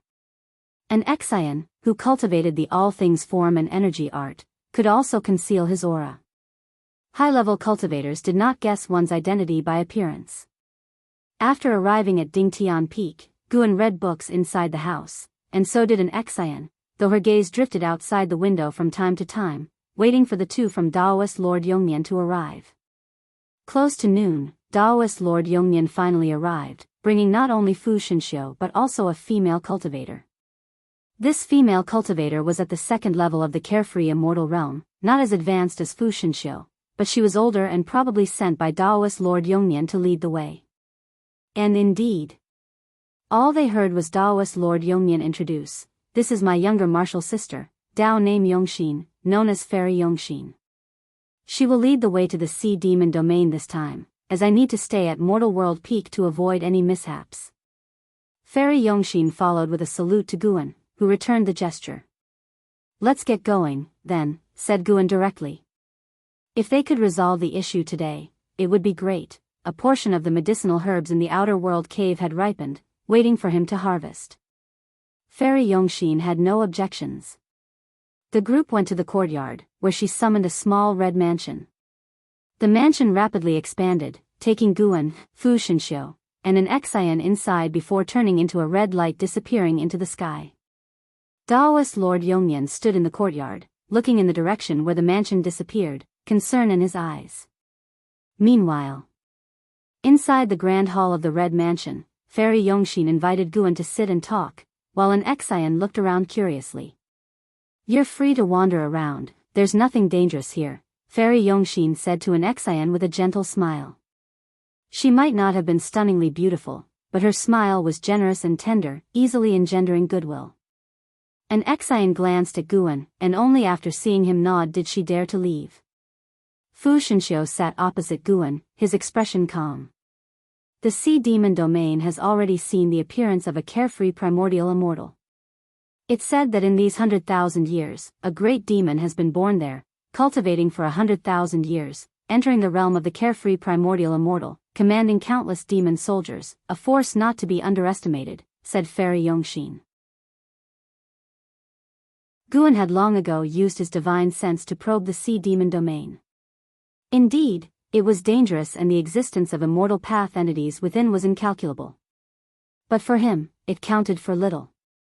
While Fairy Yongxin updated him about the current powers within the sea demon domain, she observed Guan's expressions. Noticing that Guan remained composed, she felt somewhat relieved. He must indeed be a divine immortal of wondrous dharma. Throughout the history of Mortal World Peak, divine immortals of wondrous dharma had arisen. After reaching this level, most would head to outer heaven or seek chi fortune in the holy court. Few remained on Mortal World Peak. They had extensively discussed Meng Lang's purpose for coming to Mortal World Peak and eventually decided to try to win him over. If this venture went smoothly, Meng Lang would then stand completely together with them at Mortal World Peak. Fairy Yongxin mentioned several names of carefree primordial immortals. In the great heavenly spirit land, those who cultivated to this realm usually had a reputation and had dealt with each other a lot. Fairy Yongxin had only encountered this great cultivator, Meng Lang, appearing out of nowhere. She suspected Meng Lang was a pseudonym but did not point it out. After she finished speaking, Guan looked at the silent Fu Shenxiu and said, "Don't worry, as long as the earth element spirit is still there, it will surely belong to you." Upon hearing this, Fu Shenxiu hastened to thank him. He felt a mix of emotions. He had been sullen ever since Guan took Qingtian Peak away from him, but hearing Guan's words, he inexplicably admired Guan. Those of us in immortal cultivation should indeed have such a spirit. Thinking of Guan seizing Qingtian Peak with a wave of his hand, Fu Shenxiu's eyes flashed with ardent desire. In fact, he anticipated the earth element spirit even more than Qingtian Peak. All immortal path supreme treasures are external. It's said that the strongest among the immortal path will eventually create their own treasures, and he had always believed he could reach the summit of the 9 heavens of immortal path. More than external wealth, he valued the improvement of his own strength. In the subsequent conversation, Fu Shenxiu also started speaking, providing specific information about some carefree primordial immortals. Fairy Yongxin felt somewhat relieved. She was aware of the conflict between the two, and she hadn't expected Guan to give Fu Shenxiu a way out so readily. It seemed he was not that difficult to get along with after all. When an Xian returned to Guan's side, she felt the atmosphere was very harmonious, which was not surprising to her. In her eyes, her master always managed to get along well with others and have enjoyable interactions. "Let me help the fairy to speed up a bit," Guan said with a smile. Immediately after, Fairy Yongxin's face changed, as she sensed Guan's vast, ocean-like mana. The flight speed of the red mansion surged. Fairy Yongxin suppressed the shock in her heart and asked, "Daoist friend, have you been to the sea demon domain?" "No, but I have captured it with divine sense before. This sea demon domain is not simple. You only know the surface, but inside lies a divine immortal of wondrous dharma who will be our greatest obstruction," Guan replied with a shake of his head, smiling. As he spoke, he picked up the teacup next to him and began to sip tea. Divine Immortal of Wondrous Dharma. Fairy Yongshin couldn't maintain her composure, and her eyebrows involuntarily furrowed. Fu Shinxiu was inwardly shocked. How profound must this person's Tao level be to mention the Divine Immortal of Wondrous Dharma so casually? And Exian was filled with curiosity. What realm was the Divine Immortal of Wondrous Dharma? A realm above the Wandering Immortal? Without mentioning the heaven and earth flying immortal, Fairy Yongshin and Fu Shinxiu led her to mistakenly think the Divine Immortal of Wondrous Dharma realm lay immediately after the Wandering Immortal. He fears those above the 5th level of the Divine Immortal of Wondrous Dharma realm, Fairy Yongshin thought to herself and gazed at Guan with a mix of reverence and anticipation. In the following conversation, Fairy Yongshin dared not address Guan merely as a Taoist friend but referred to him as a senior. Guan did not shy away from this title, graciously accepting it. This made an Exian proud, and she sat up straighter. Boom, the deafening thunder echoed above the ocean, with torrents of waves rising and crashing down. A black hawk skimmed through the tempest. Leah stood on the back of the hawk, his brows furrowed, murmuring, "I run into such a fierce demon aura just after entering, that old guy wouldn't have tricked me, would he?" On his shoulder, the divine exotic immortal spirit nodded frantically, saying, "I've had a bad feeling about him for a while now. He also calls himself the immortal seeking Taoist, which sounds like a bluff to me." Li Ya's brows relaxed, and he whispered, "Since I'm already here, I can't leave empty-handed. If I don't find the cultivation technique for the treasure body, looking for a demon treasure to enhance chi blood isn't a bad idea either." He drew the treasure sword from his waist, a slender blade that reflected a cold light amidst the downpour. Boom! Suddenly, far out at sea, an explosion erupted, and a terrifying black shadow leapt from the water, immense and imposing as if Mount Tai itself had risen from the ocean floor and swiftly entered the clouds. The hawk beneath Leah immediately slowed down, not daring to approach rashly.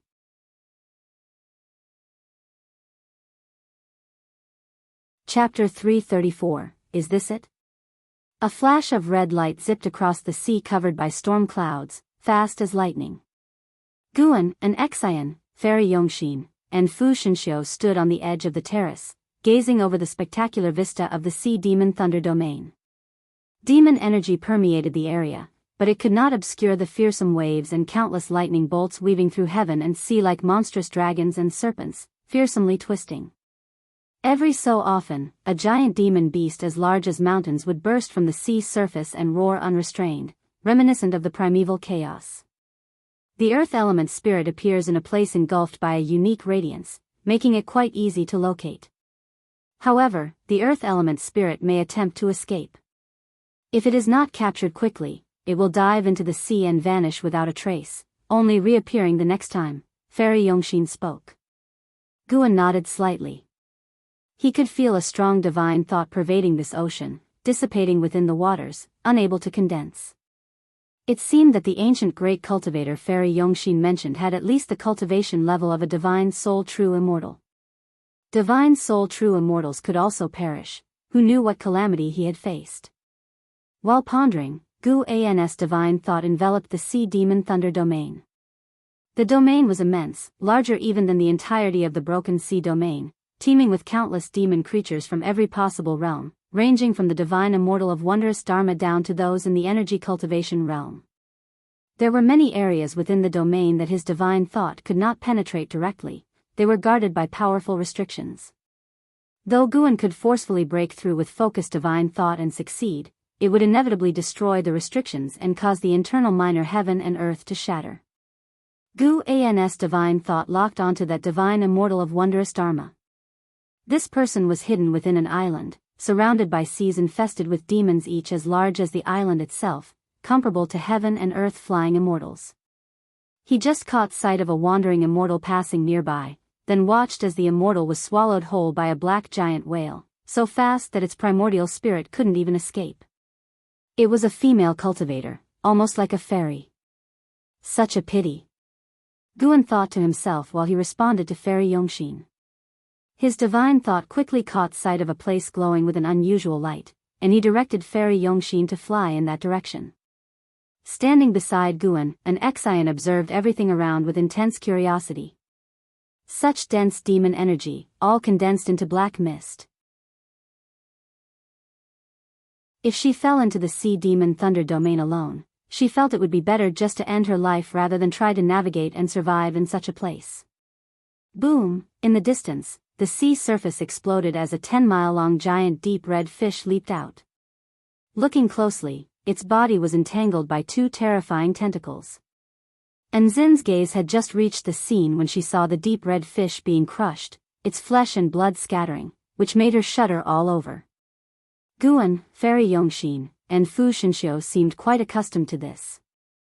Guan noticed that along the fringes of the sea demon thunder domain stood city forts similar to those in the main city of the broken sea domain, indicating that the Holy Court had taken control of this sea area.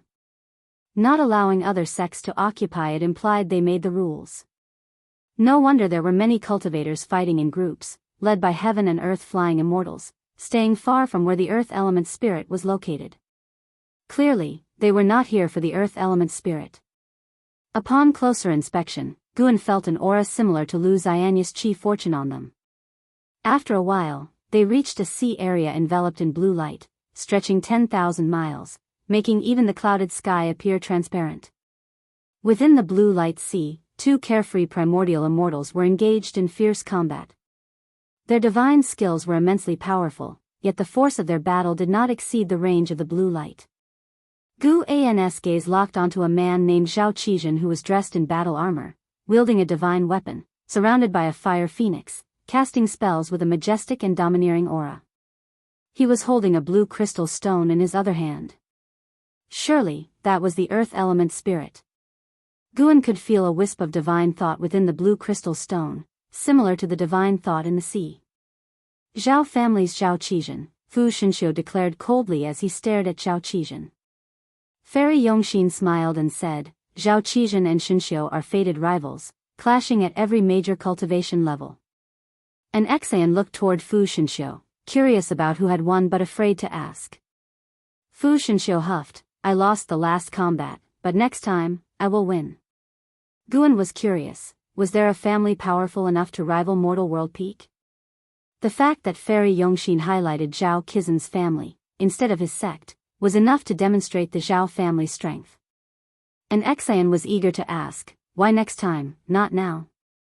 Fairy Yongxin continued to introduce Zhao Qizhen's opponent, a supreme elder of a sect. A supreme elder losing to a family genius already reflected the disparity in their strengths. Their presence also put pressure on the two carefree primordial immortals, particularly on Zhao Qizhen, who felt Fu Shengxi's aura.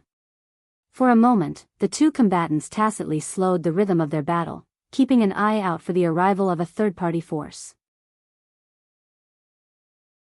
Fairy Yongxin and Fu Xinxiu also turned to Guan, curious to see how he would make his move. An Exian watched nervously ahead.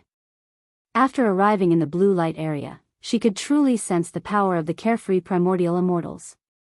It was terrifying, such overwhelming battle pressure had never appeared even at the Heaven Tier tournament. Guan raised his right hand and made a grabbing gesture at the engaged Zhao Qizhen, who vanished into thin air. The carefree primordial immortal he was fighting immediately retreated, his gaze swiftly turning toward the distant building. Fairy Yongxin and Fu Xinxiu did the same, their eyes falling on Gu An's hand, and the two carefree primordial immortals suddenly looked alarmed. Coming to her senses, an Exian instinctively turned her head and stared wide-eyed. The previously dominant Zhao Qizhen was now in Gu An's hand, tiny as an insect. Zhao Qizhen looked up, shock and dread filling his face, most terrified by his inability to escape, bound by an invisible, intangible force. Guan raised his left hand, extending his forefinger and middle finger. Zhao Qizhen felt something slip from his hand, and looking down, saw the earth element spirit gone, now between Gu An's fingers. Guan casually tossed it, and the earth element spirit fell into Fu Shengxi's hands. Fu Xinxiu stood dumbfounded, and Fairy Yongxin's eyes also widened. It was successful just like that? Guan threw Zhao Qizhen from the palm of his right hand. Zhao Qizhen regained his freedom, returning to his original size. Stabilizing himself, he looked at Guan, his eyes filled with dread. Guan, expressionless, couldn't be bothered to say anything and instead turned to Fairy Yongxin. Let's go. Fairy Yongxin, coming to her senses, instinctively cast a spell, propelling the building. Guan simply revealed himself and did not earn the hostility of Zhao and his companion, so he spared their lives. Watching the building recede, Zhao Qizen's handsome face flushed with embarrassment. He tried to calm his emotions. Just from the other's display of power, he knew he was no match. If it were him, he probably would not have spared a life. Now all he had was confusion. Since when did Mortal World Peak have such a powerful figure? His capabilities must certainly be that of a divine immortal of wondrous dharma. Taking a deep breath, he turned to face the carefree primordial immortal he had been fighting, raised a hand in salute, leaving the latter quite stunned. Before the immortal could return the gesture, Zhao had already turned and left. On the building, Fu Shenxiu held the earth element spirit, a complex look on his face. Fairy Yongxin was the first to thank Guan, and Fu Shenxiu hurriedly followed suit. Is that it?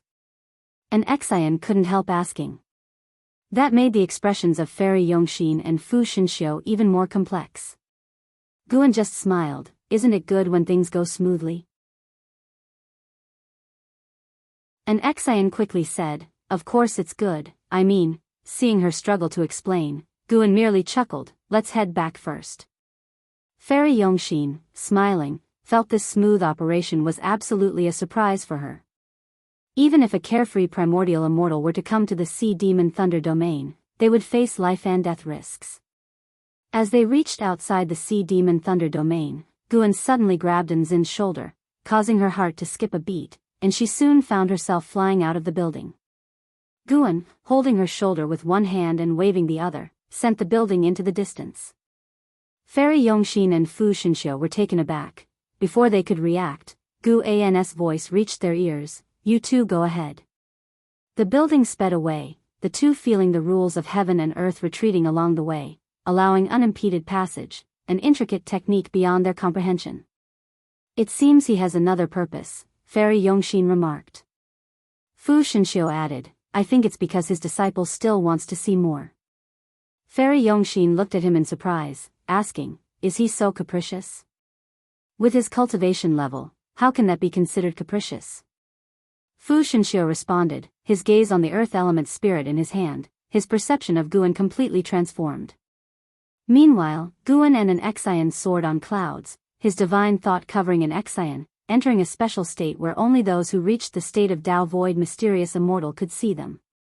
Master, you don't have to do this for me. It's so dangerous here, an Xian cautiously spoke, deeply touched. Guan smiled, don't overthink it, it's not for you. For whom then? You'll know soon. Hearing Guan say this, an Xian grew even more curious about what lay ahead. The storm clouds churned quickly along the way, and an Xian felt no discomfort despite their swift pace.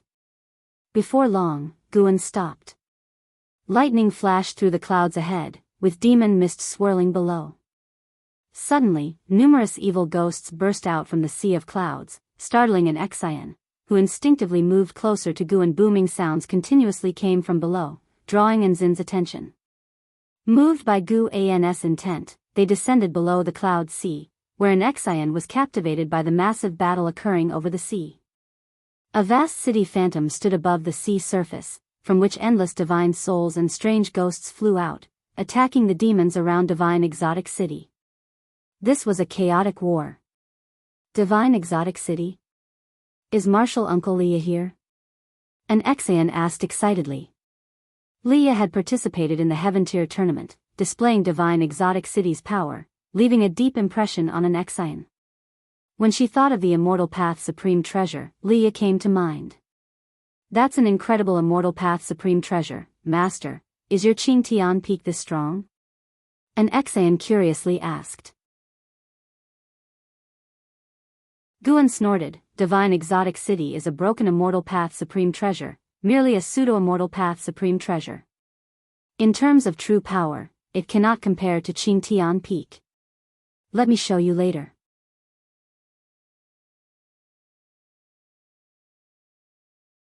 Chapter 335, Master's wife Leah stood atop the tower, long sword in hand, his expression grave. Divine exotic immortal spirit stood on Li Ya's shoulder, full of vigor, continuously waving its arms. Ever since Li Ya had learned the truth, it had ceased its act. At first, Li Ya felt somewhat awkward, but now, his feelings were overtaken by worry. The battle had progressed to a point where Divine Exotic City could barely advance. The demons were too strong and even understood formation techniques, effectively halting the advance of Divine Exotic City, with more demons continually joining the battlefield.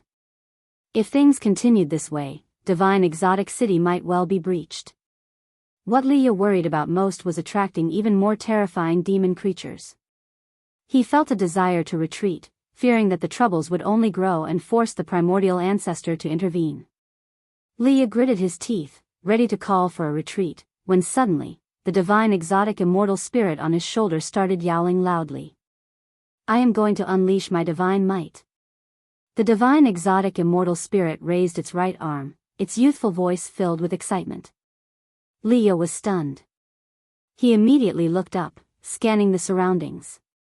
The distant thunderclouds were heavily interconnected, with no end in sight. The more he saw, the faster his gaze moved, as if searching for something. Guan noticed Li Ya's actions and a smile appeared on his face. He was already aware of Li Ya's burden because the divine exotic immortal spirit had told him, but he hadn't said anything. Some things had to be overcome by oneself. Like Long Zhan, a powerful figure, who never hesitated and was always decisive. Guan immediately took Qing Tian Peak from his waist.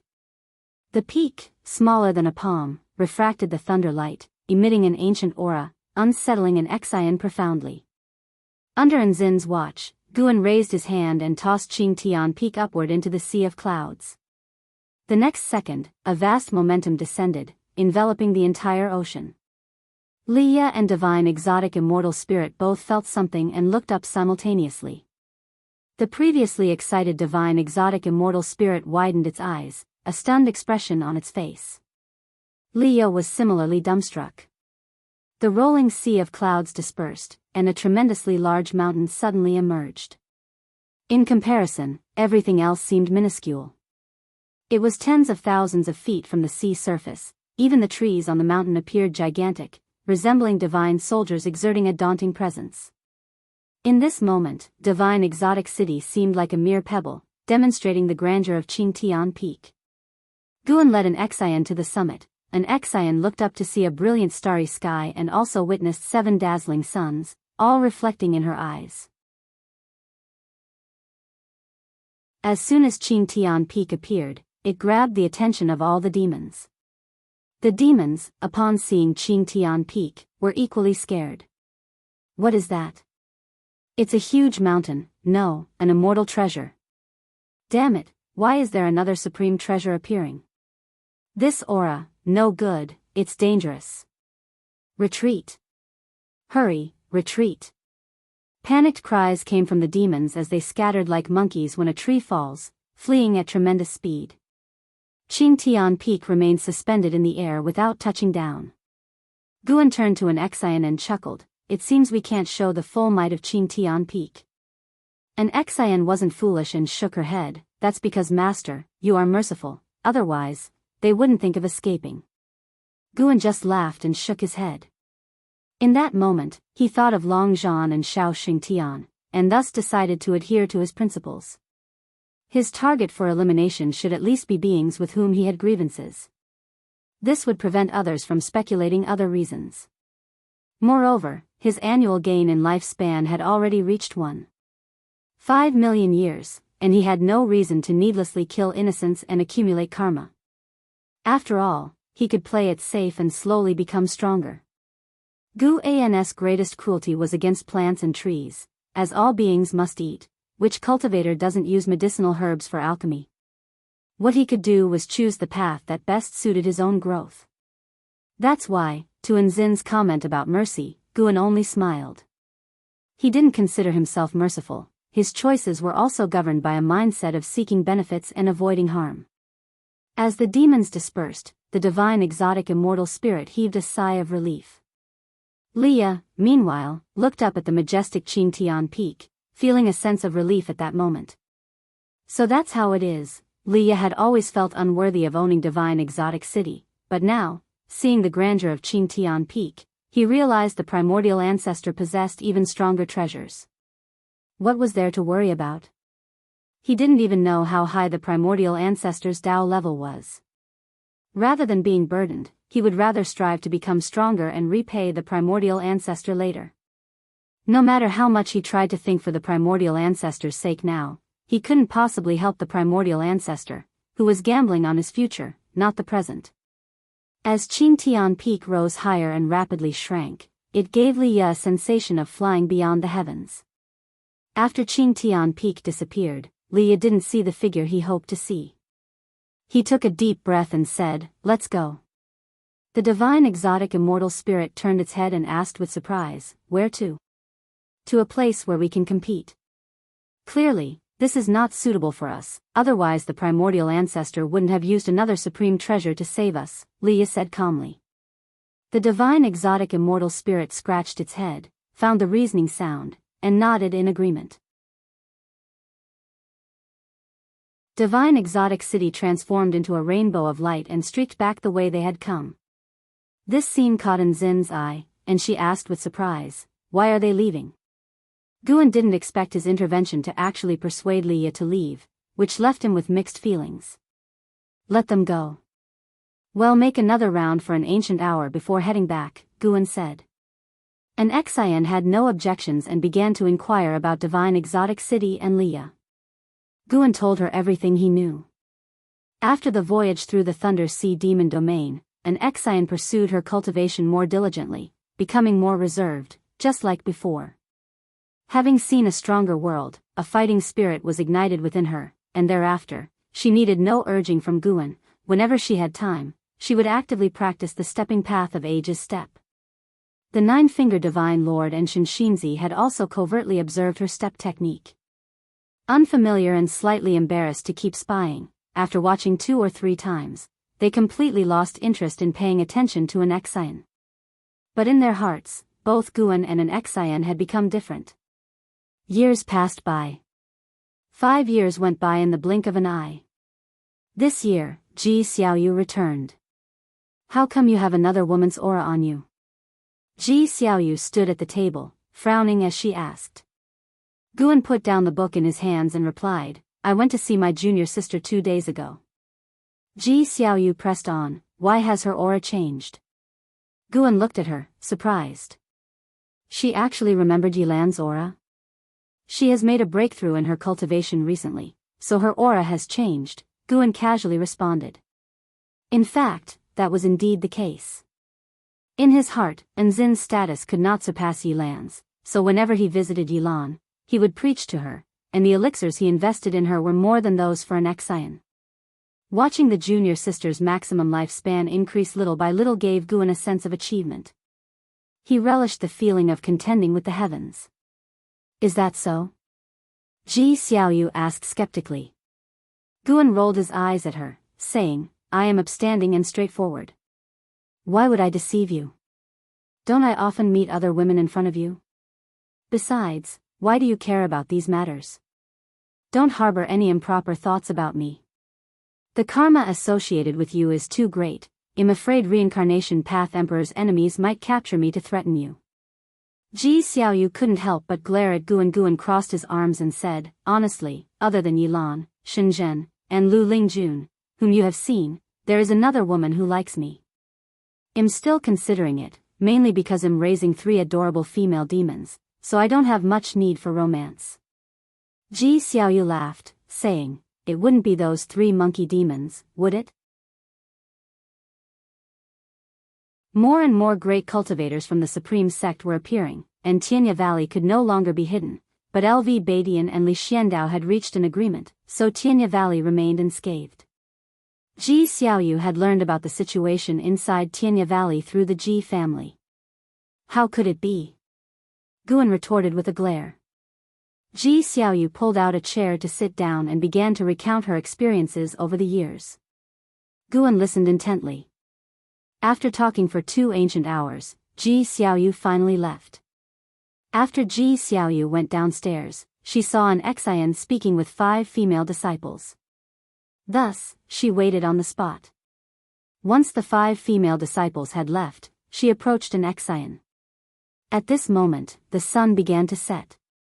An Exian turned around, saw Ji Xiaoyu approaching, and quickly stepped forward to greet her. In her heart, Ji Xiaoyu was one of the potential sect mothers, a very strong contender, capable of living under the sect leader's floor. She had to be treated with respect. Your talent is commendable. If you need help, just let me know. My Ji family has some resources, and we can assist you, Ji Xiaoyu said, staring at an Exian.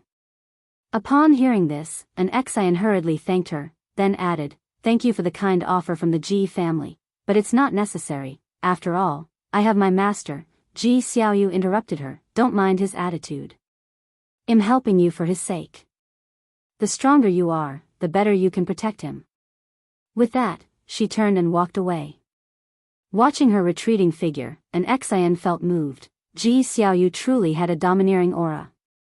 An Exian silently compared herself. Despite her rapid progress, she was not yet a match for Ji Xiaoyu.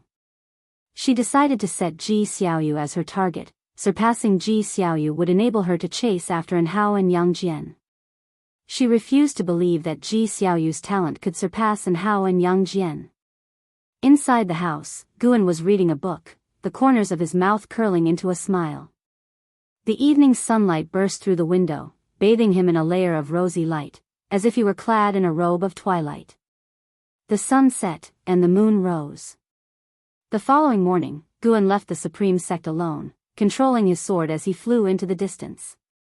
Once he was no longer locked onto by divine sense, his figure vanished instantly. An hour later, Guan arrived in front of the gate of Juhua Sect, surrounded by undulating mountains. From the cliff, each mountain boasted a sea of flowers, a magnificent sight. When he took out the sect leader-level token from the Supreme Sect, the disciples of Juhua Sect halted their hostility and even warmly escorted him inside. Hearing that Guan was seeking the sect leader, the disciples dared not delay and immediately guided him, as the token Guan showed was of sect leader level from the Supreme Sect. An hour later, Guan was situated in a separate courtyard. He sensed that Jiang Qiong was in closed-door cultivation, with disciples guarding outside. Sure enough, not much later, the guiding disciple hurried back, asking him to wait a few days since the sect leader was in seclusion. Guan wasn't in a hurry, with Jiang Qiong in seclusion, had discreetly help her with her path enlightenment and leave. Once she found out Guan had been looking for her but hadn't waited, she'd definitely feel embarrassed. Just thinking about it, Guan was a little excited.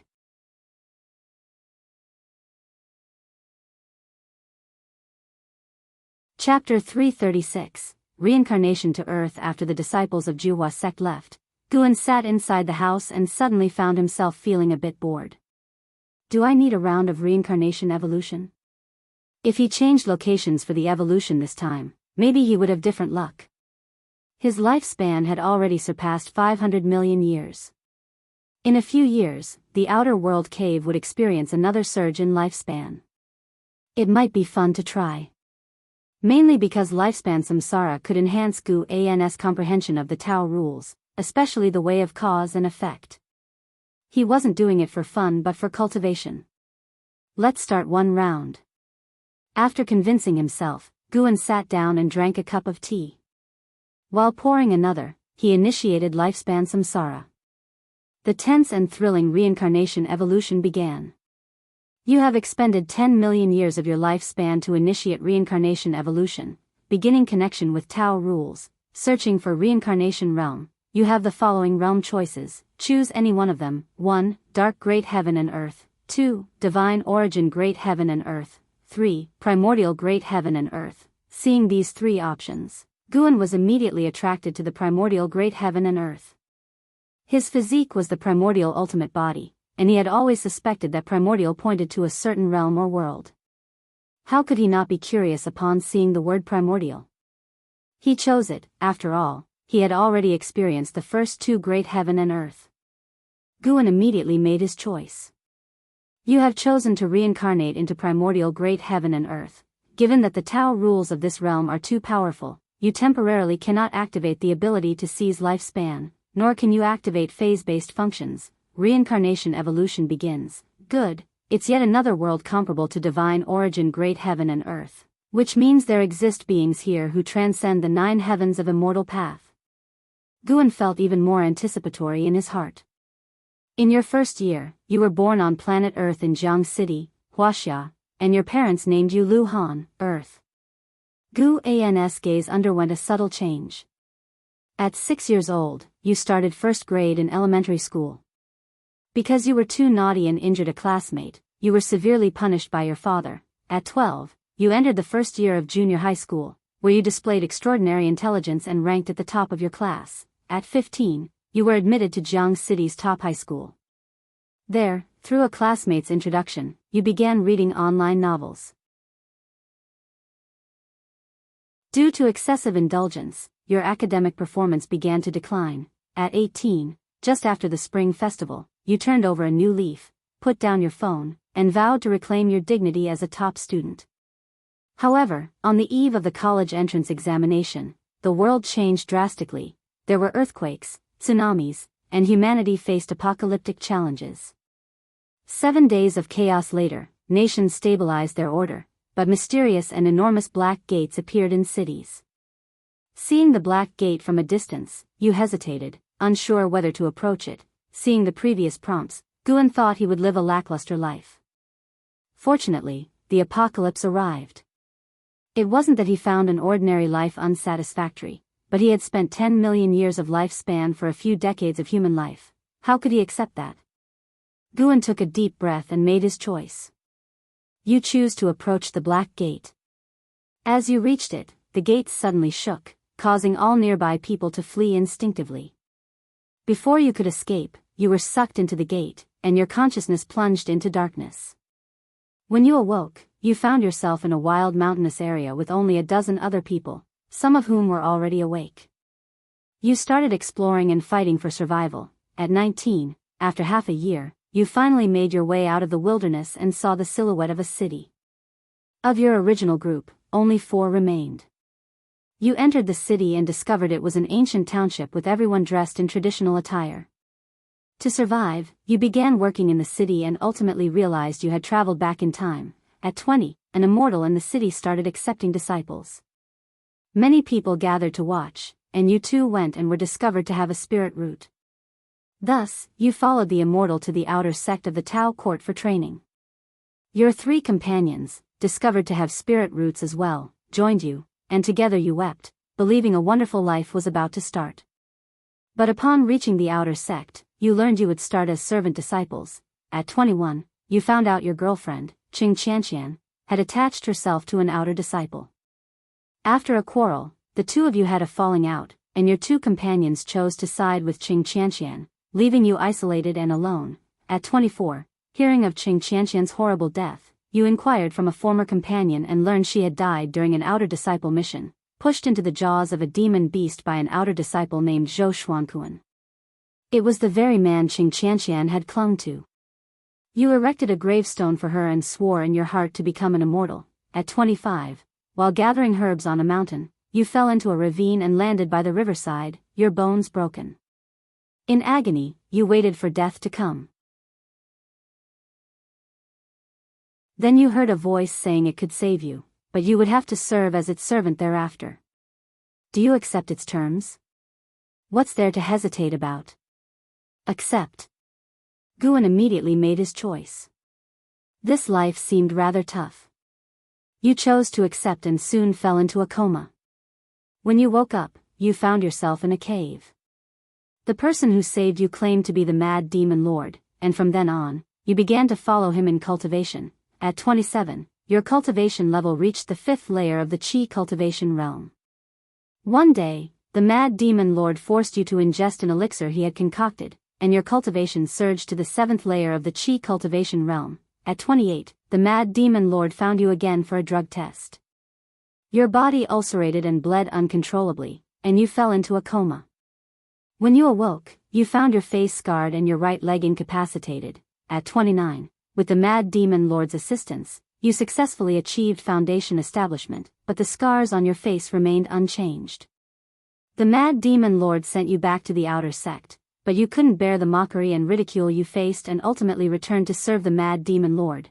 At 30, the mad demon lord's tests for you concluded, and he imparted to you the demon skill, swallowing heaven technique. At 40, you mastered the swallowing heaven technique and also learned a set of hand techniques. At 42, the mad demon lord left, leaving you to cultivate alone. At 44, enemies of the mad demon lord came seeking the elixir of immortality he had created. You narrowly escaped death and fell into a river, fleeing downstream. At 45, wearing a mask, you saved a distressed young lady whose house servants had all been slaughtered by demons. Only she remained. Out of gratitude, she wanted to marry you and asked to see your true face. Do you remove the mask? Take it off. Women disrupt my cultivation. Better to scare her off quickly. Guan was impatient to see Lu Han's life take a turn for the better. You removed the mask, expecting to frighten Yuan Linger away, but to your surprise, after a brief moment of shock, she resolutely embraced you, and you lifted your arms to embrace her in return. At 46, you followed Yuan Linger back to the Yuan family estate. Her father hesitated about the marriage due to your appearance, but under Yuan Linger's insistence, you were eventually married. At 47, Yuan Linger bore you a son named Lu Qiuxian. Because your son did not take the surname of the Yuan family, her father grew even more displeased with you. At 56, demons invaded the city, slaughtering the inhabitants. You barely managed to keep your wife and child safe but couldn't save others, forcing your family of 3 to begin a nomadic life. At 58, you returned to the outer sect with Yuan Linger and your 11-year-old son Lu Qiuxian. Your son was discovered to have the rare heavenly spirit root and was taken as a disciple by a Mahayana realm elder. Your family stayed up all night, unable to sleep. Upon reaching this point, Gu An's face broke into a smile. He was on the verge of feeling despondent. He hadn't even had the chance to make choices and felt like Lu Han could die at any moment. Too bitter.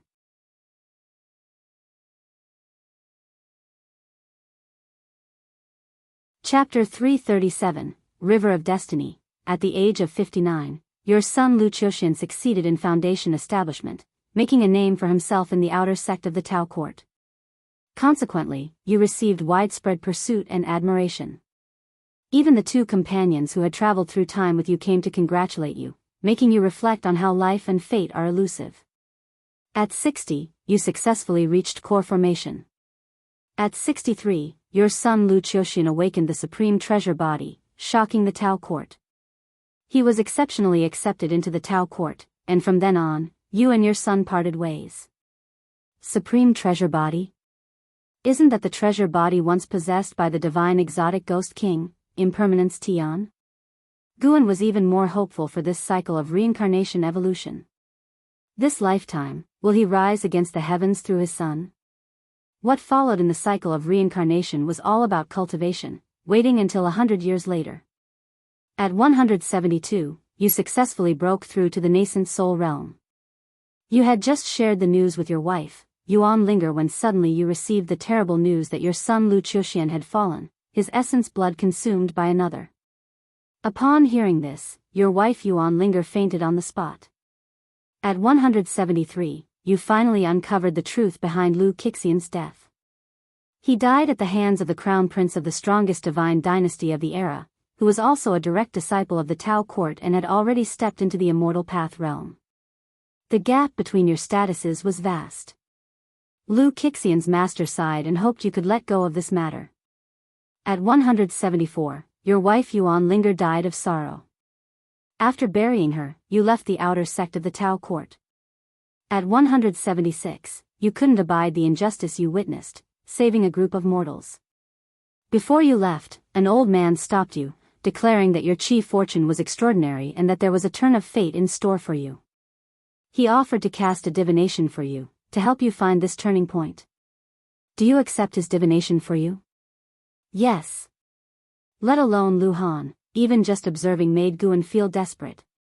With such poor aptitude and cultivation techniques, when would Lu Han ever seek revenge? You accepted the old man's divination.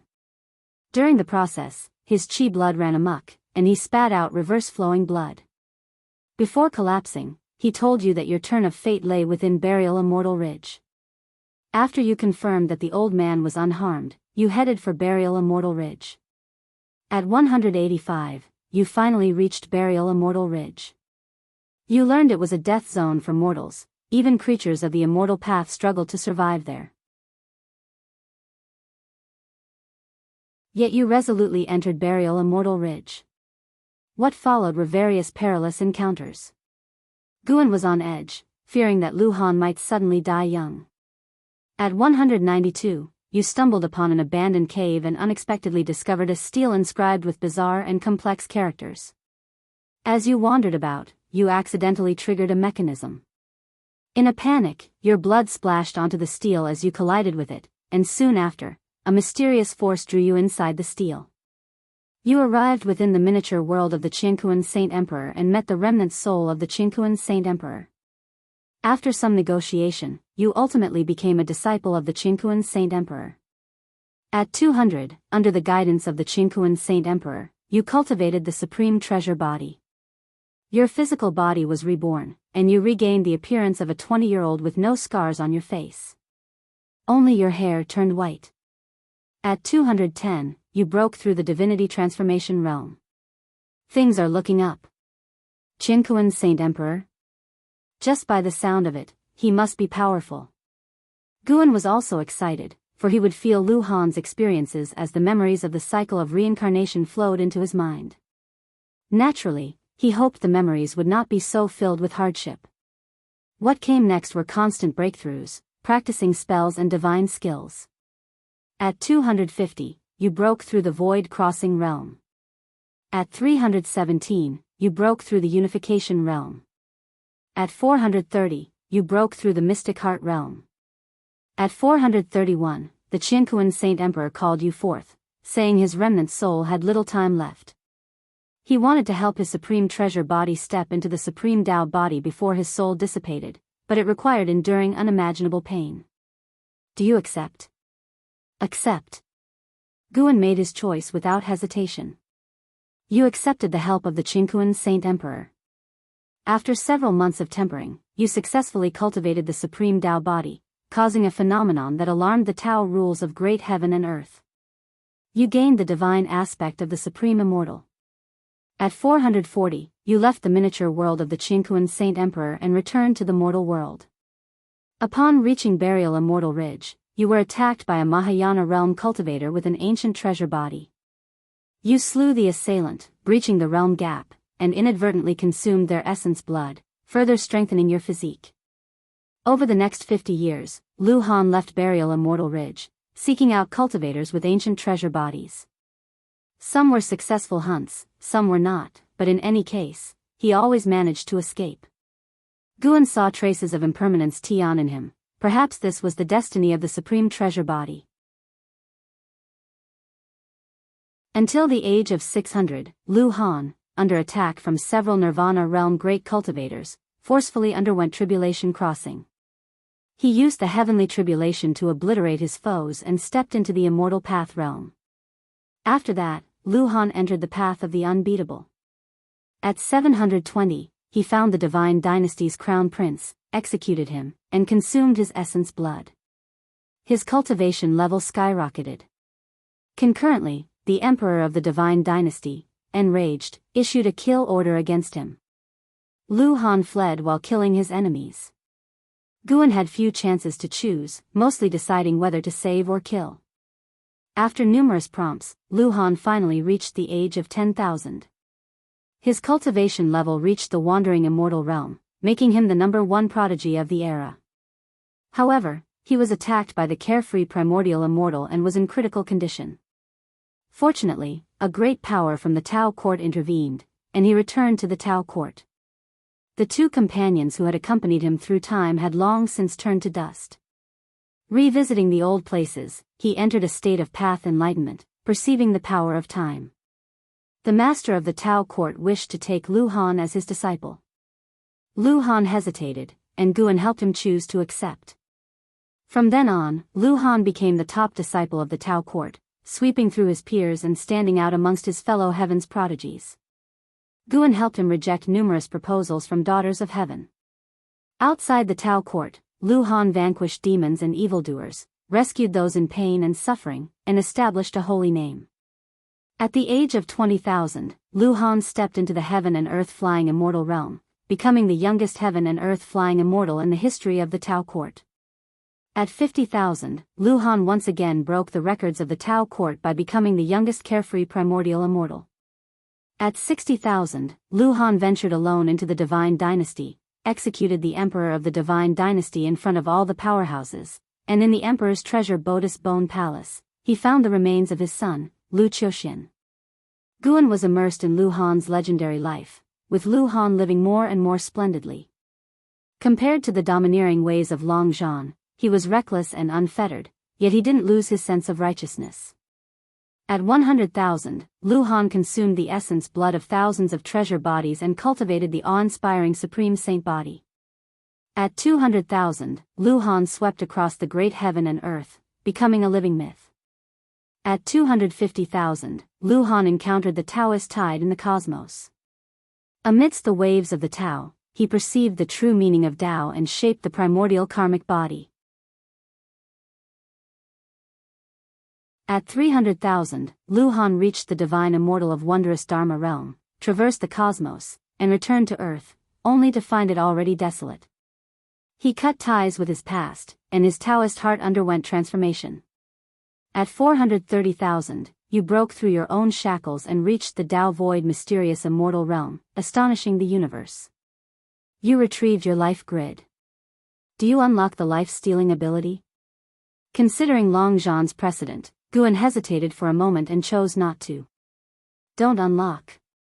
It seems Lu Han doesn't need the life-stealing ability. Since he didn't unlock the life-stealing ability, Lu Han didn't undergo a drastic change in personality. He was domineering against his enemies, but he also aided the suffering worlds, continually spreading his holy name throughout various lands. At 500,000, Lu Han met the saint ancestor of the 9th level of Immortal Path, who appreciated him. The saint ancestor imparted a Taoist title to him, naming him the Primordial Divine Emperor. Until Lu Han reached the 9th level of the Immortal Path, Guan faced another choice. At 830,000, you stepped into the 9th level of the Immortal Path. After the breakthrough, you immersed yourself in path enlightenment. You unexpectedly sensed the existence of the River of Destiny. You hesitated. Do you choose to step into the River of Destiny? Guan also hesitated. The River of Destiny sounds extraordinary, and stepping into it could allow for the understanding of the Tao of Destiny. To Guan, Lu Han's divine skills and cultivation techniques weren't very important. Comprehending the Tao rules mattered more. But the unknown represented danger. Even Long Zhan, surpassing the 9 heavens of Immortal Path, had not encountered the River of Destiny. After much hesitation, Guan chose yes. You chose to step into the River of Destiny. After entering the river, you entered a state of path enlightenment. You comprehended the Tao of Destiny. With your own creation, you revived your son Lu Qiuxian, aiding him in cultivating the primordial karmic body. You wished to revive your wife, but Yuan Linger, with her low Tao level, had already reincarnated. You were attacked by the Black Profound Emperor. In the face of danger, you sent your son Lu Qiuxian to the end of the River of Destiny. You died by the hands of the Black Profound Emperor. Reincarnation ends. Damn it. It's the Black Profound Emperor again. Angered, Guan took a step and arrived at an island overseas, then opened the lifespan barrier. He sat cross-legged on the ground, vast memories subsequently flooding his mind. Textual description and real feelings are two entirely different matters. After closing his eyes, it didn't take long for Guan to frown. A moment later, Guan's frown relaxed, and a smile spread across his face as he experienced the beautiful process of a family depending on one another. Time passed rapidly. An ancient hour later, Guan returned to the Juhua sect, sitting at a table with cold tea. He placed a hand on the table and closed his eyes again, carefully feeling Lu Han's life experience. Facing the Black Profound Emperor was like making the wrong bet, but stepping into the river of destiny was not. He gained a profound understanding of the Tao of destiny, and he also shared the feelings of Lu Han when he sent his son away. Lu Han lived for more than 800,000 years and experienced everything. Before his death, he was able to revive his son, dying without regrets. In the final battle, Lu Han still demonstrated his strength, leaving an indelible wound on the Black Profound Emperor, with the injury mark landing above the Emperor's left brow. Between the memories of two lives, Guan couldn't determine whether the Black Profound Emperor faced by Long Zhan was stronger or the one faced by Lu Han was.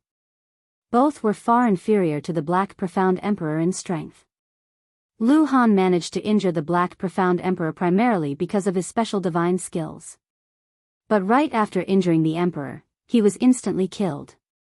For now, Guan set aside his anger towards the Black Profound Emperor, immersing himself in the understanding of the Tao of destiny.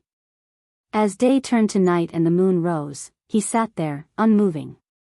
3 days later, a figure pushed open the door, bringing a wave of fragrance that altered Guan's gaze. "Why are you here?" Jiang Qiong asked with joy, swiftly taking a seat at the table. As she looked at Guan, the happiness on her face couldn't be concealed. Guan looked at her, his eyes regaining their clarity, yet that one glance made her heart involuntarily tremble.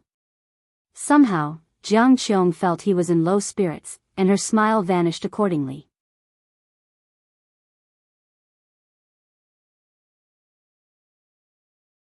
Chapter 338, Destruction Tao Seal, What's Wrong with You?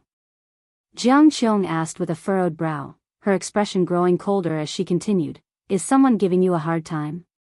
Hearing this, Guan revealed a smile and said, "It's nothing, I was just thinking about the story of a book."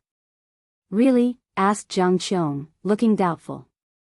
"Truly," Guan laughed. "Actually, I was thinking of leaving before you finished your seclusion.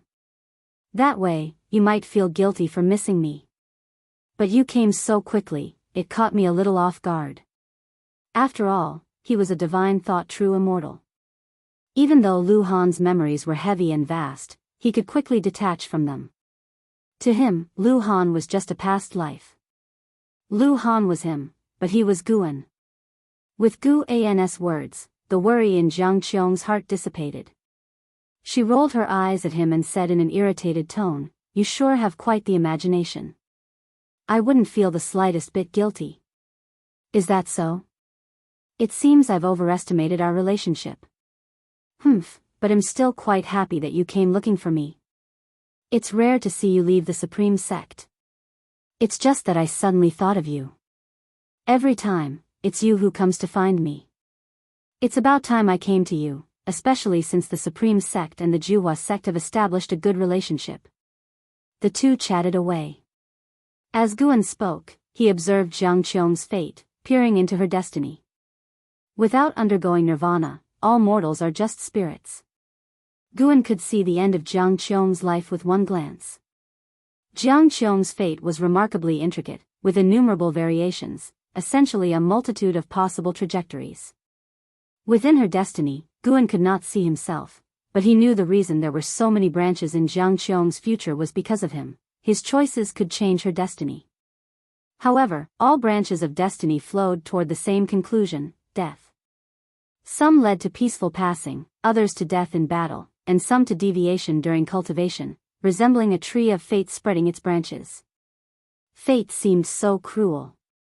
Having fused with Lu Han's life experiences, Guan had a deeper insight into the workings of fate, understanding the mysterious forces that could, at any moment, disperse predestined paths. Guan conjectured that these were perhaps the slivers of opportunity left by the 3,000 great Tao, the slim chance for sentient beings to transcend mortal limits. As long as Jiang Qiong could achieve nirvana, her destiny would be toppled and reshaped. Guan thought of his own fate. What was it like? Being part of it, he could not peer into his own destiny. Fate was the confluence of all causality in life. Although those who could peer into fate could not see their own destinies, they could deduce the causality related to themselves and make predictions. If Guan could observe Jiang Qiong's fate, then surely more powerful beings could perceive the destiny of a divine thought true immortal. Fate was not set in stone. The masses lacked the power to change their choices, merely swept along by the grandeur of the mortal world. Beings above the 9 heavens of the immortal path could certainly see the great currents enveloping the divine thought true immortal. How, then, could one transcend fate? During his conversation with Jiang Qiong, Guan continued to ponder this question. 2 ancient hours later. Guan stood up to take his leave. Can't you stay a couple more days? Jiang Qiong asked, trying to persuade him to stay. I've been out for 4 days already, it's time to go back. There are several medicine valleys waiting for my management, Guan replied. Jiang Qiong glared at him. What's the point of having so many disciples? By that reasoning, as the leader of a sect, shouldn't I be even busier? We're different, Guan said, shaking his head. Besides, now that I've come once, it will definitely be more convenient in the future. We are both cultivators, there will be plenty of opportunities to meet. Jiang Qiong huffed, unable to persuade him, and could only send him off. She escorted Guan all the way to the gate of the Juhua sect. After he flew away, she remained standing there, gazing in the direction he departed. The Juhua sect disciples guarding the gate curiously wondered about the relationship between that man and their sect leader, who had personally seen him off. On the way back, Guan was targeted by some people, which Jiang Qiong secretly took care of from the shadows. Because of Jiang Qiong's follow-up, Guan's speed back to the valley slowed down. Once Jiang Qiong was no longer following him, he was still 10,000 miles away from the Supreme Sect when he stepped into it.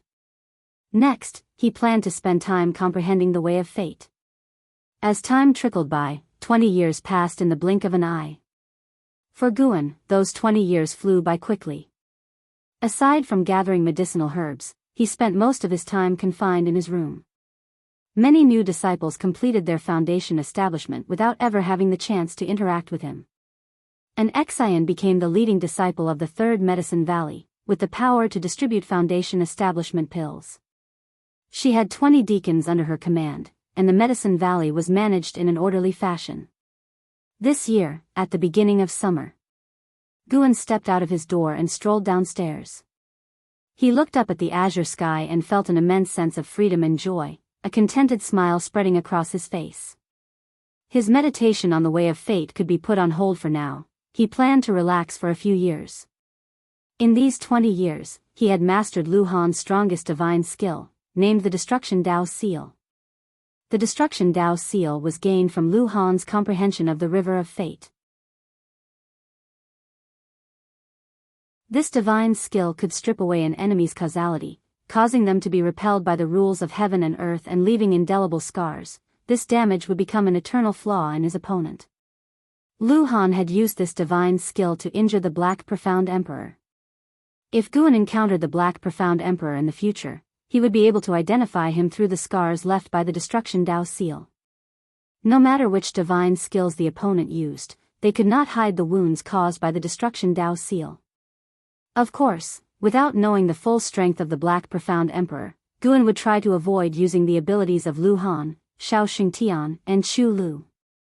Being slain thrice by the Black Profound Emperor was no coincidence, surely the Emperor was seeking him. As Guan pondered the Black Profound Emperor, Ji Xiaoyu approached him, examining him closely. You seem to have changed somehow, but I can't quite put my finger on it. Guan glanced at her, and said with a soft laugh, perhaps I've become more handsome. Ji Xiaoyu appeared thoughtful. Guan could sense the aura of fate on her. Her cultivation technique had clearly delved into the way of fate. Perhaps it was for this reason that she was able to sense the change in Guan. Fortunately, the disparity in their cultivations was so great that Ji Xiaoyu could never discern Guan's true cultivation level. After chatting for a while, Guan found an Exian and left the Supreme Sect with her. After confirming no one was tailing them, he took an Exian towards Mortal World Peak. An Exian closed her eyes, and when she opened them next, they had arrived at Mortal World Peak. So fast. An Exian now felt what Yang Jian had once experienced. The higher her cultivation, the more she marveled at her master's strength. Master, what divine skill is that? It's so fast, an Exian couldn't help but ask. As Guan led her across the clouds, looking ahead, he replied, "You guessed right. It's the stepping path of ages step that you've been practicing." And Zin's eyes widened in surprise. No wonder that step technique was so difficult to master. When perfected, could it traverse the mortal world? And Enchanting developed an unprecedented expectation for the stepping path of ages step. Soon, the master and disciple arrived at Dingtian Peak. Guan first went to gather medicinal herbs, greeting disciples along the way. News of his return spread rapidly across Dingtian Peak. With Guan's joining, Mortal World Peak grew more tolerant towards Dingtian Peak. The direct disciples managed to secure greater benefits for Dingtian Peak, benefiting the entire peak. All the disciples privately mythologized Guan, knowing their peak master's exceptional strength. Strolling along, Guan nonchalantly picked herbs, appearing to deliberately enter the lives of his disciples. Everyone he spoke to along the way was more excited. Occasionally, Guan would even help the disciples gather medicinal herbs, picking but not taking, leaving those disciples feeling honored and shocked. Gradually, Guan heard some news. The immortal dynasty was about to emerge. On Mortal World Peak, one could learn about various major events in the great heavenly spirit land. Guan also heard about the long-standing feud between the immortal dynasty and the Holy Court. The two forces had been warring for many years until Shengtian ascended the throne, and the mortal world basked in peace at last. Shengtian was certainly the strongest in the great heavenly spirit land, but no one knew how powerful he truly was. The emergence of the immortal dynasty would inevitably provoke oppression from the Holy Court. Once friction sparked between the two, the tranquil days in mortal world would end.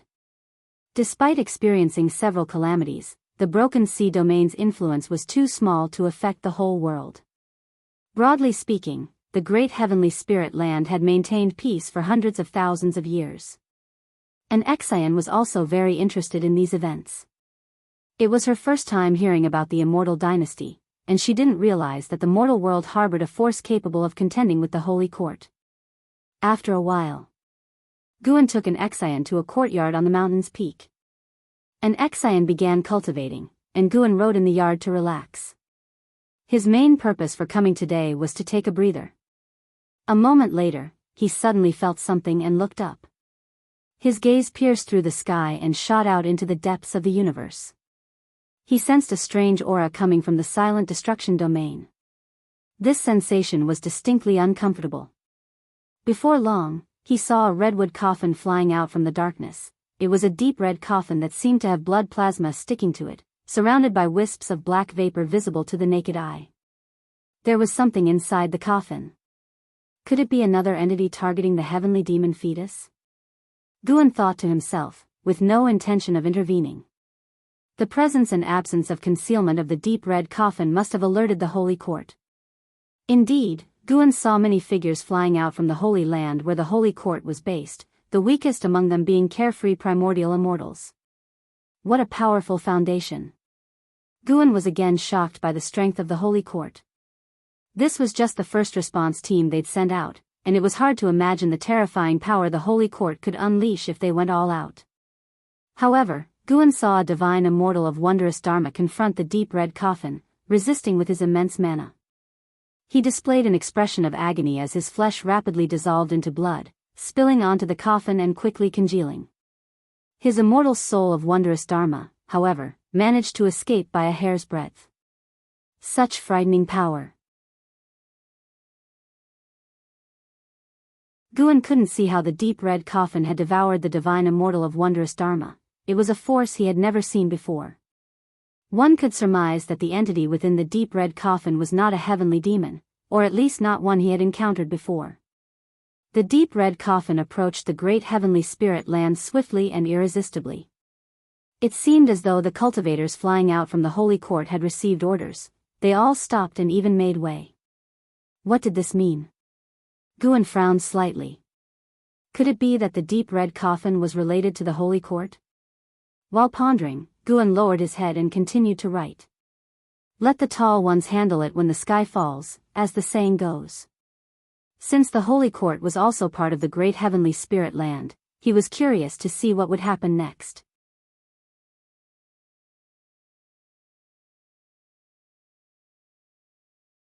Chapter 339. The Dark Emperor. From the battle court. As evening approached, Guan stood up and stretched languidly, his gaze turning towards outer heaven.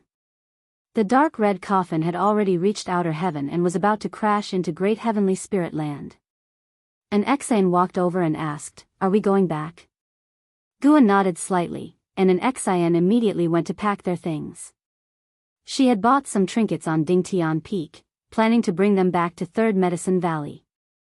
As long as it didn't reveal her relationship with Guan on Mortal World Peak, he would not stop her. An Exane was quick with her tasks, and after she was done, she hurried back to where Guan was standing. Seeing her master looking up, she instinctively looked up as well. She saw a shooting star streak across the night sky, falling toward the distant land. "What is that?" an Exane muttered.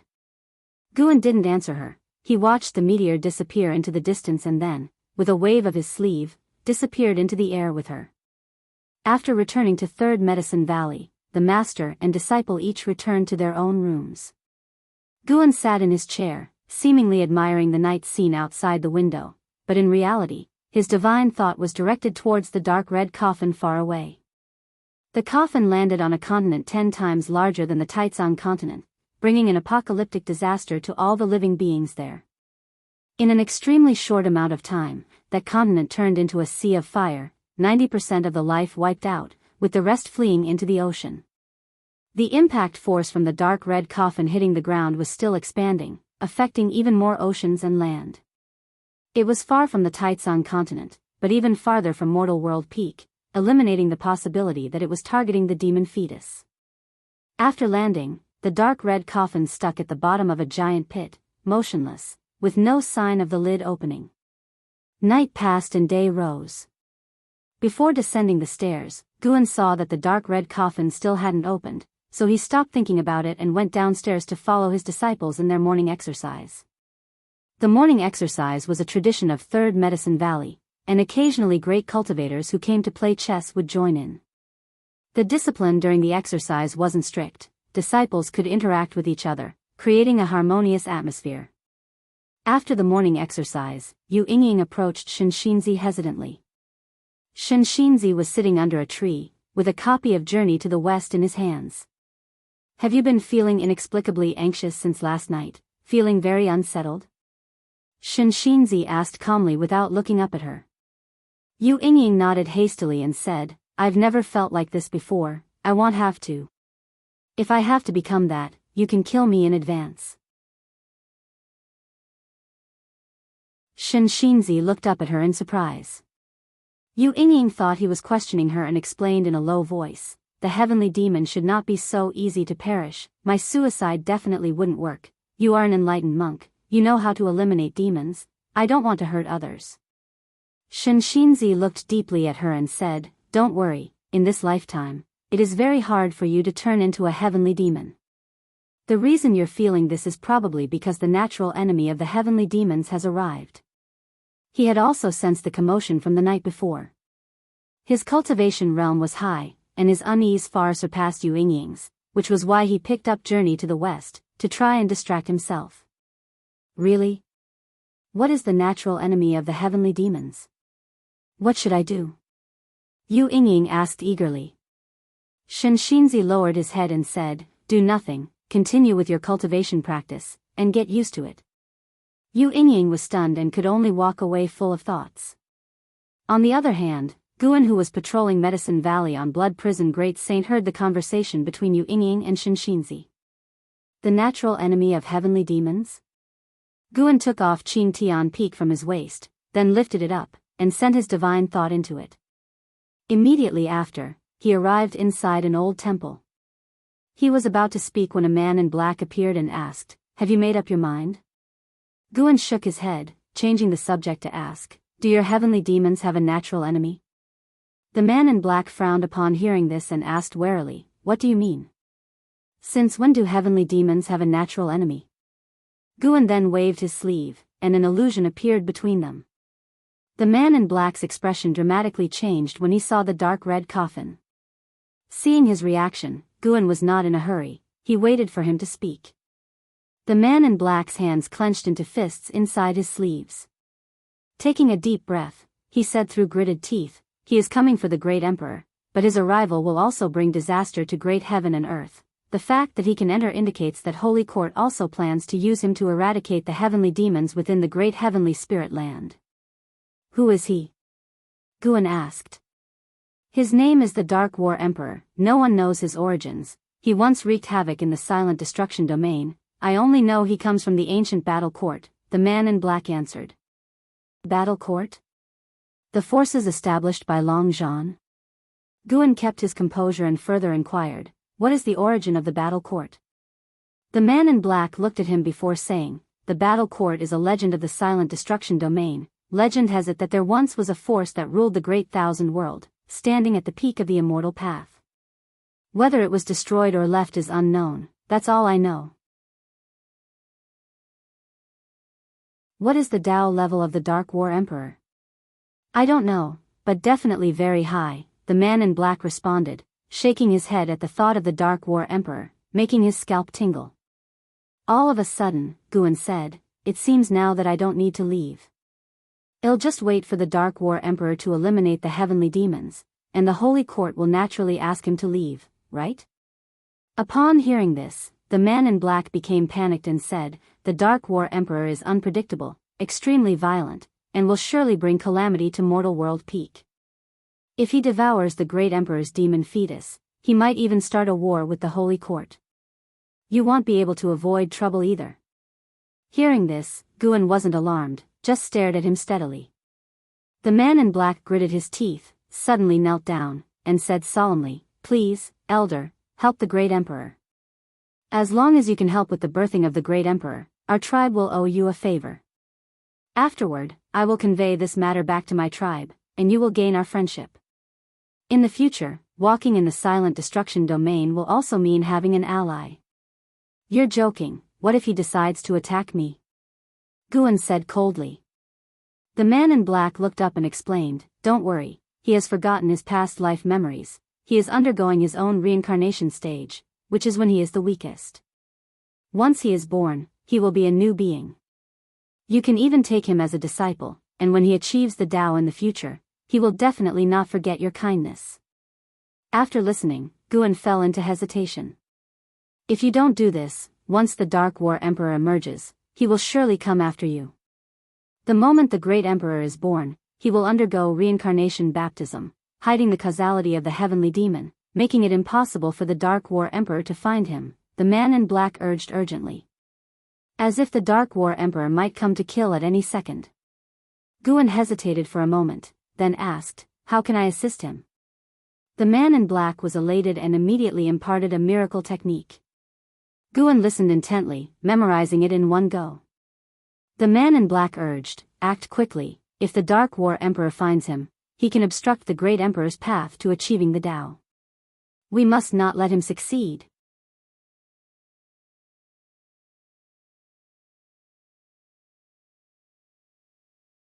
Chapter 340, Projecting into the Past, the birth of Long Qing. Guan placed Qing Tian Peak down and hung it back on his belt. He didn't fully believe what the man in black had said, but he could judge that the miracle technique the man had imparted to him was free of hidden dangers. Taking advantage of the blood prison great saint carrying him on a patrol around Medicine Valley, he began to weigh the pros and cons. Upon careful consideration, he felt it was worth a try. The Dark Battle Emperor had just arrived and slaughtered the beings of one area. His cruelty and ferocity had to be guarded against. Even if he was related to the Holy Land, he couldn't be trusted. He would first see how the demon fetus would react once born. If worse came to worst, he would simply destroy it, even if it meant offending the heavenly demon. Guan made his decision. He did not set out right away. The Dark Battle Emperor had not yet emerged from his coffin, and Guan could sense that the presence within the coffin was growing stronger.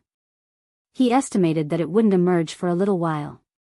An hour later, Guan arrived at a cave at the foot of Dingtian Peak, undetected by gods or ghosts alike. He stood in front of the stone pillar, extending his divine thought into it, and saw that the demon fetus was still curled up, unchanged since decades ago. Guan immediately activated the lifespan barrier, enveloping the entire cave, and then applied the miracle technique taught by the man in black to the demon fetus. More and more black chi began to emerge from the surface of the stone pillar, and the heartbeat of the demon fetus within grew strong and powerful. Time passed, second by second. The birth of the demon fetus would not absorb nature's spiritual energy, which meant that the consumption of the lifespan barrier wasn't rapid, providing Guan with a bit of relief. Half an hour later, Guan moved the demon fetus out. It had shrunk to the size of an ordinary baby, still surrounded by demonic chi, but its form could not be completely concealed. Guan performed a lifespan detection on it.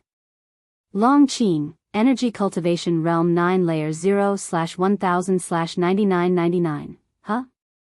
Why does it have the surname Long? With the Dark Battle Emperor, who inherited the Battle Court's lineage, having just appeared, and now one with the surname Long, Guan couldn't help but wonder. He stared intently at the still unconscious Long Qing, probing the cause and effect within him. The cause and effect of Long Qing were complex, but Guan had inherited all memories of Long Zhan, who had also delved into the way of cause and effect. After a long while, Guan felt that Long Qing's soul had a deep connection with the soul of Long Xian, the son of Long Zhan, which meant it was very likely that Long Qing was a descendant of Long Xian. Long Zhan was born into the Long family, but the name Battle Court was chosen by Long Zhan himself. The ancestors of the Long family had not established the Battle Court. This confirmed that Long Qing was definitely a descendant of Long Zhan, who lived in the past, not the future. Reincarnation evolution could indeed project into the past. Was this predestined to happen, or did his decision change the past? Before his reincarnation evolution, the demon fetus was already hidden within Dingtian Peak. But it was only after his reincarnation evolution ended that he discovered the demon fetus, unclear if its identity had changed. Guan considered this a problem worth contemplating. Long Qing continued to absorb the innate demonic chi, rapidly reaching the foundation establishment realm. This kid couldn't possibly have been born with a cultivation level of the immortal path like the immortal spirits of the immortal dynasty, could he? Guan guessed to himself, and in the time that followed, Long Qing's cultivation level quickly intensified, relying solely on the surrounding innate demonic chi and not consuming any spiritual energy.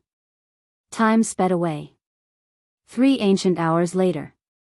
Long Qing's cultivation level surpassed the Mahayana realm, reaching the first layer of Nirvana realm, with his maximum lifespan metamorphosing to 999,999 years.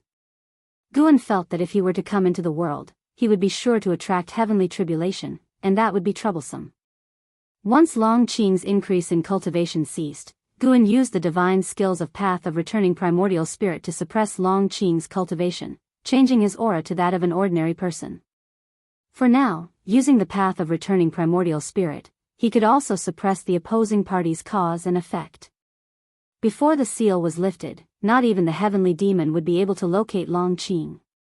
The demonic chi surrounding Long Qing completely dissipated, vanishing in an unfathomable manner. Long Qing slowly opened his eyes. They were big and sparkling, and his small hands remained clenched into fists. Upon seeing Guan, he broke into a smile, his little mouth opened, and he let out a giggling sound. For some reason, seeing the newly born Long Qing made Guan suddenly think of Long Xin's appearance when he was born. They were exactly alike. A smile appeared on Guan's face as he began to play with Long Qing. During this process, Guan once again experienced the feeling Long Zhan had when he faced his son for the first time. But the descendants of the Battle Court and the Long family arriving in the great heavenly spirit land seemed a little too coincidental. Guan silently stayed on guard, vowing to never reveal his true cultivation level to anyone around him, not now nor in the future. He had to keep up the act. In life, one must always keep something in reserve. Guan performed the stepping path of ages step and stepped outside the supreme sect, then lifted the lifespan barrier. He took robes from his storage bag and wrapped the little Long Qing in them. Sunlight poured down, causing little Long Qing to become even more excited, laughing non-stop, his small hands reaching around in a futile attempt to grab at things, for his arms were too short to reach anything. Luckily, the little fellow was not an ordinary baby, or else Guan would have had to consider feeding him milk. Guan, cradling him, walked to a nearby tree and sat down, continuing to amuse him. Bringing a child back all of a sudden was bound to attract attention, so Guan decided to wait until evening to return, so he could fabricate a reason. The woods were filled with the chirping of birds and the fragrance of flowers, and Guan listened to little Long Qing's laughter as his thoughts drifted away. Visions from his reincarnation evolution surfaced before his eyes. It was in the great hall of the battle court, with Long Zhan standing with his back to Long Xian atop the hall. Long Xian questioned him about why he had become so ruthless, but Long Zhan did not answer. "Father Emperor, I preferred you back when you took me hunting in the mountains. Though you were not invincible, you were more like a father." Long Xian left after uttering those words, and from that point on, father and son never saw each other again, until Long Zhan's downfall. Deep in thought, Guan couldn't help but be moved. He would take it as a lesson not to obsessively seek power. His current state was just fine, constantly increasing his strength while maintaining good relationships with those around him. Guan looked up at the sky beyond the woods. From here, the sky seemed truly high. At dawn, the disciples of the Third Medicine Valley had just finished their morning exercises, and an Xian turned her head and saw Guan walking down from the transmission array platform, carrying something in his arms. An Xian immediately approached, and some disciples who were close to Guan followed suit. When they saw that Guan was holding a baby, they exclaimed in surprise. "Master, where did this child come from? Wow, so cute, can I hold him? A boy or a girl? Master, what's his name? He's smiling at me." Faced with the disciples' inquiries, Guan said that the male infant was one he had found in the forest and that he was unable to find its parents, so he had no choice but to bring him back to raise. The disciples didn't question it because their master indeed had such kindness. An Xian in particular thought of herself, her eyes reddening slightly, her gaze towards Long Qing growing even closer. However, Guan did not let them hold him but carried Long Qing back to his own attic. Arriving in front of the attic, Ji Xiaoyu came out of her room to his side, curiously looking at the child in his arms. "He looks quite a bit like you," Ji Xiaoyu blurted out inexplicably, her eyes full of insinuation. Guan replied, displeased, "You don't think this is a child someone secretly bore for me, do you?" Ji Xiaoyu smiled and did not continue the conversation. Guan couldn't be bothered with her any longer and carried Long Qing upstairs. In the distance, Shenxinzi calculated Long Qing's fate with his fingers and found that it was consistent with what Guan had said, so he did not take it to heart. Though the disciples were curious about Long Qing, they did not pay too much attention, but they noticed that, in the following days, Guan carried Long Qing wherever he went, prompting them to wonder. Months passed. Autumn arrived. The deep red coffin harboring the dark battle emperor had still not opened, but many cultivators had gathered on the desolate continent, even setting up a large array near the coffin. One day, Yilan brought Jinqin to visit Guan. Upon seeing a baby in Gu An's arms, the two women were shocked, and Yilan breathed a sigh of relief when she learned that the baby was not Gu An's child. "It's rare to see a child with such fate, so I brought him back. I'll accept him as a disciple from now on," Guan said cheerfully. Jinqin held Long Qing, finding the little one adorable, and asked, "Master, have you named him?" Guan replied, "Yes, his name is Long Qing. There was a clear stream beside him when I found him, and his eyes are clear like it, hence the name Qing." "And the surname Long?" Jinqin inquired further. Guan smiled and said, "Take a look at his back." Jinqin instinctively opened the swaddling clothes around Long Qing, seeing mysterious black patterns on his back that, at a glance, resembled a black dragon. "It seems this little fellow's background is not simple," Jinqin remarked with amazement. Yilan also saw it and completely relaxed, smiling as she took Long Qing in her arms. This matter should not be spread. Since he has been abandoned, let him stay away from strife and live peacefully in Medicine Valley. The mark on his back can be considered my doing, Guan instructed. The two women nodded, agreeing and praising him for his thorough consideration. After staying in the Third Medicine Valley for 3 days, the women left.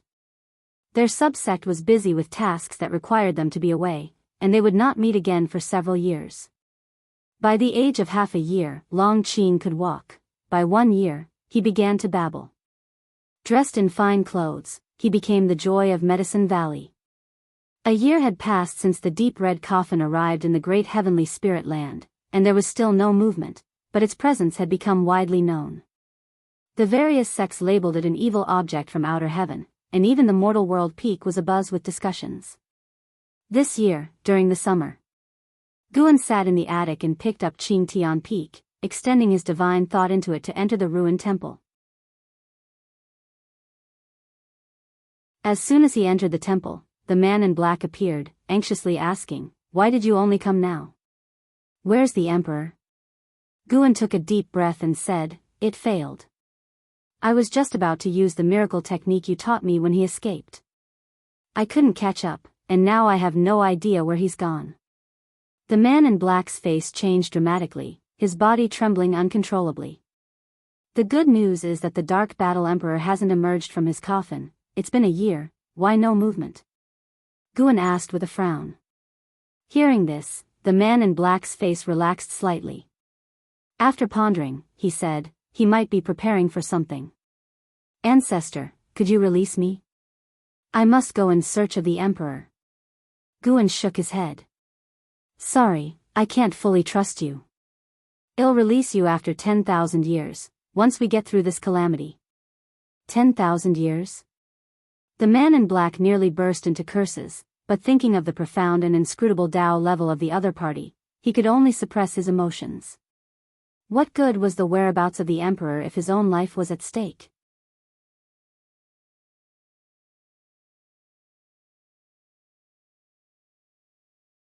Chapter 341 Reincarnation Tribulation. The man in black ultimately chose to compromise, for he believed that Guan should be trustworthy. After all, he was completely powerless to resist, and there was no point in Guan deceiving him. After dealing with the man in black, Guan set down Qing Tian Peak. He lifted his gaze and saw through the walls that 1-year-old Long Qing was chasing after the white spirit rat, which slowed down for fear that the child couldn't keep up. It was rare to see the white spirit rat so gentle, which brought a smile to Guan's face.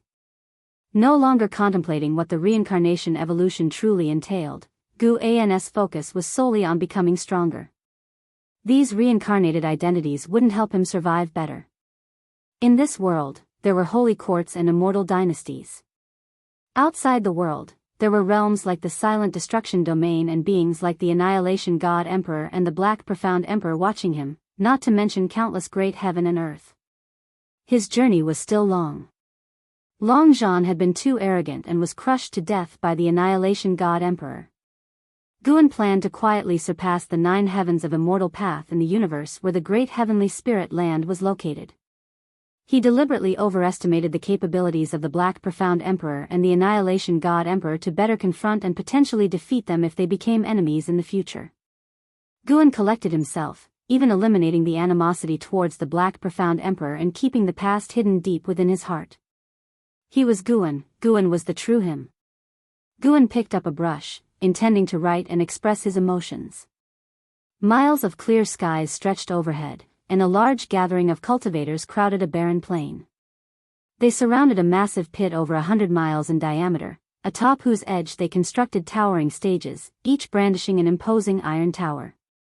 Bai Zia stood on the edge of the massive pit, gazing at a deep red coffin from afar, a worried expression filling his eyes. "Have you seen it in the Silent Destruction Domain?" a voice called out, and Fu Shinxiu stepped beside Bai Zia. After paying his respects, Bai Zia turned and said, "I haven't seen it, but its aura feels very dangerous." "I have seen it," Fu Shinxiu said calmly, his gaze fixed on the deep red coffin. Bai Zia looked at him in surprise, only to hear him continue, "Wherever this evil coffin appears, heavenly demons retreat, leaving nothing but remains. Even the heavenly demons fear whatever resides within it. I've heard that beings surpassing the carefree primordial immortal realm would turn to ash just by approaching it." Beyond the carefree primordial immortal? This filled Bai Zia with even more fear.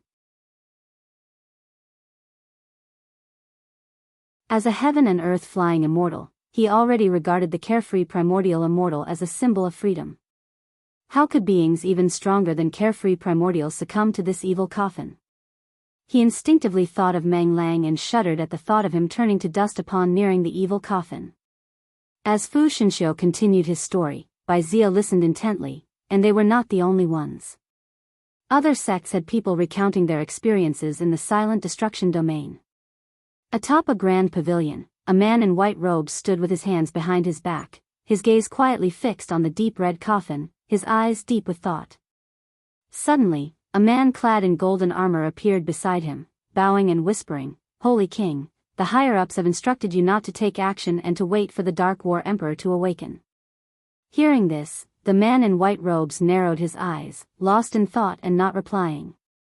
The man in golden armor spoke again in a low tone, "Holy King, something about this doesn't feel right.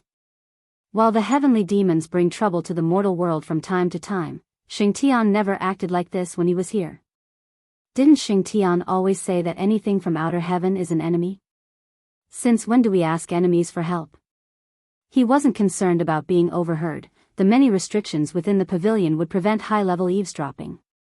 Remaining expressionless, the man in white replied, "It is now the era of the Holy Minister, and it will be for a long time. If you wish to have a foothold in the Holy Court, you must learn to feign ignorance." The man in golden armor appeared angry as he clenched his teeth and asked, "Where has Xingtian gone to, and why does he trust the Holy Minister so much?" The man in white robes spoke calmly, "Reincarnation tribulation is a path every mighty individual must tread. Xingtian has already delayed it for far too long. What might happen if we wait any longer, nobody knows." Reincarnation tribulation? Has Xingtian reincarnated? The man in golden armor furrowed his brows. Shaking his head, the man in white robes replied, "Your realm is not high enough to understand. Don't ask too much. All you need to know is this: if the Holy Court truly faces an existential crisis, Xingtian will surely return. Until then, let the Holy Minister make a fuss. The greater the uproar, the better it might be for us. Don't forget that the Holy God is also unsatisfied with the Holy Minister." The man in golden armor's expression fluctuated before he bowed and took his leave. The long hair of the man in white robes fluttered gently in the breeze as he continued to watch the deep red coffin silently. The summer day was blisteringly hot. Guan, riding on the blood prison Great Saint, was heading towards the third medicine valley, looking into the distance. A Tao void mysterious immortal had appeared near the deep red coffin. This was the first time Guan had sensed the aura of a Tao void mysterious immortal. He guessed the individual was from the Holy Court. With so many forces converging but taking no action, Guan didn't know how to discern good from evil. Regardless, the appearance of the deep red coffin caused the deaths of all beings on a continent. In his previous life, it would have been equivalent to destroying all life on Earth. Even so, the Holy Court remained motionless. Perhaps to the Holy Court, the threat of the heavenly demon was greater, a consideration for the long term. But for the innocents involved, wasn't it also a tragedy? "Master, what do you think of that kid Long Qing? He seems pretty clever to me," inquired the blood prison Great Saint, drawing Gu An's thoughts back to reality. It wasn't foolish to think so. Why would the master casually take in an orphan unless the child was no ordinary one? Perhaps even more exceptional than Yang Jian. Guan replied, "Quite ordinary. He'll hardly achieve anything significant in his lifetime." The blood prison Great Saint paused, then laughed, "Master, you're kidding with me, right?" "You'll see in time," Guan said with a soft laugh. Unable to resist, the blood prison Great Saint asked further, "Then why did you take him in?" "Because I liked him." "Do you think I need Yang Jian to repay me for anything?" Guan said casually. It made sense to the blood prison Great Saint. After all, Guan wasn't only good to Yang Jian, all the disciples in the valley received favorable treatment from him. In Gu An's own words, "Do good deeds without asking about the future." That too. Leading a plain life isn't necessarily bad, agreed the blood prison Great Saint, though he secretly believed Long Qing would certainly make something of himself. It was only a matter of time. As Guan walked into the valley, he saw a group of female disciples surrounding Long Qing, passing him around happily until the atmosphere became even more cheerful. When someone spotted the blood prison great saint, they exchanged a few words and quickly dispersed, leaving Long Qing in the arms of one of the girls, who hurried towards an Xian, looking lost. "Guan, come for a game of Go." The voice of the Nine-Fingered Divine Lord suddenly rang out, and Guan sent the blood prison great saint over. After a while, when Guan sat at the Go board, the Nine-Fingered Divine Lord, with a chuckle, asked, "Guan, what's the backstory of that little guy called Long Qing?" He had tried to discern Long Qing's fate but came up with nothing. Considering what had happened with Yang Jian, he couldn't help but feel that Long Qing had some significant background. Guan picked up a ghost stone and replied with a smile, "How should I know? I truly found him in the mountains." "Do you like him? Why don't you take him as a disciple?" After hearing this, the Nine-Fingered Divine Lord laughed and said, "Let's not. I've already taken away one of your disciples. I can't be that greedy." Seeing him reluctant to make a move, Guan played first, causing the Nine-Fingered Divine Lord to twitch at the corner of his mouth and quickly pick up the white stones from the table, saying, "Our rules here, black plays first. Don't you know the rules?" With that, he made his move. Guan smiled and followed suit, then asked about Chu Jingfeng's situation. The Nine-Fingered Divine Lord had settled Chu Jingfeng overseas while staying at the Supreme Sect himself, making Guan unsure of what to make of his actions. Half an hour later, Guan stood and departed. The Nine-Fingered Divine Lord stared at the Go board, frowning. "Where exactly is the problem?" he muttered to himself. No one offered him an answer. His loss didn't surprise the surrounding players, his winning would have been the real shock. Guan was in a good mood, looking forward to harvesting high-rank medicinal herbs in the outer world cave the next day, a move that could increase his lifespan by tens of millions of years. He decided not to initiate lifespan samsara before his next breakthrough. Forget that, before filling up a lifespan of 1 billion years. Otherwise, descendants might appear before his eyes again, and he couldn't bear to ignore them. The sun set, and the moon rose. The next morning, Guan left Long Qing with Yu Yingying and departed Medicine Valley alone. Yu Yingying adored Long Qing, though she couldn't explain why since she usually despised children. By evening, Guan returned. He hummed a tune along the way, clearly delighted. Today, he had harvested over 65 million years of lifespan. It was exhilarating. The outer world cave was his key investment project. Periodically, he would inject more high-rank medicinal herbs into the grotto. Along the path, Guan greeted every passing disciple, leaving them pleasantly surprised. He made his way to Yu Yingying's courtyard and took away Long Qing. "Hey, I want to ask you something," Yu Yingying stopped Guan. He gave her a look, not hey.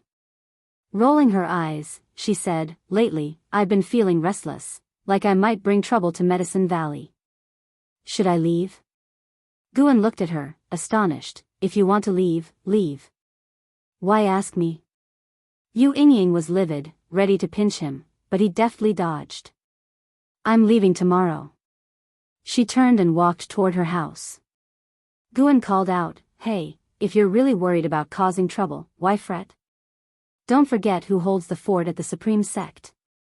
Yu Yingying turned to look at Guan, the anger in her eyes gradually fading. Hesitantly, she said, "Wouldn't that be inappropriate?" Guan spoke righteously. The entire Supreme Sect is under the protection of Sword Venerable Fudao. There's nothing wrong with that. If you feel bad about it, later you can take care of Qing for me. He really likes you. Caught in hesitation, Yu Yingying lingered in thought, while Guan said no more and turned to leave. Taking advantage of Long Qing's youth, he wanted to hold him more, as the child would be less cuddly when older. As for Yu Yingying's concerns, he paid them no mind. Many heavenly demons roamed the world. They would deal with the Dark War Emperor when he emerged from the coffin. From the current aura, the Dark War Emperor was still very distant from becoming a divine thought true immortal. Considering this rate of improvement, it would take him thousands of years to reach the level of a divine thought true immortal, right?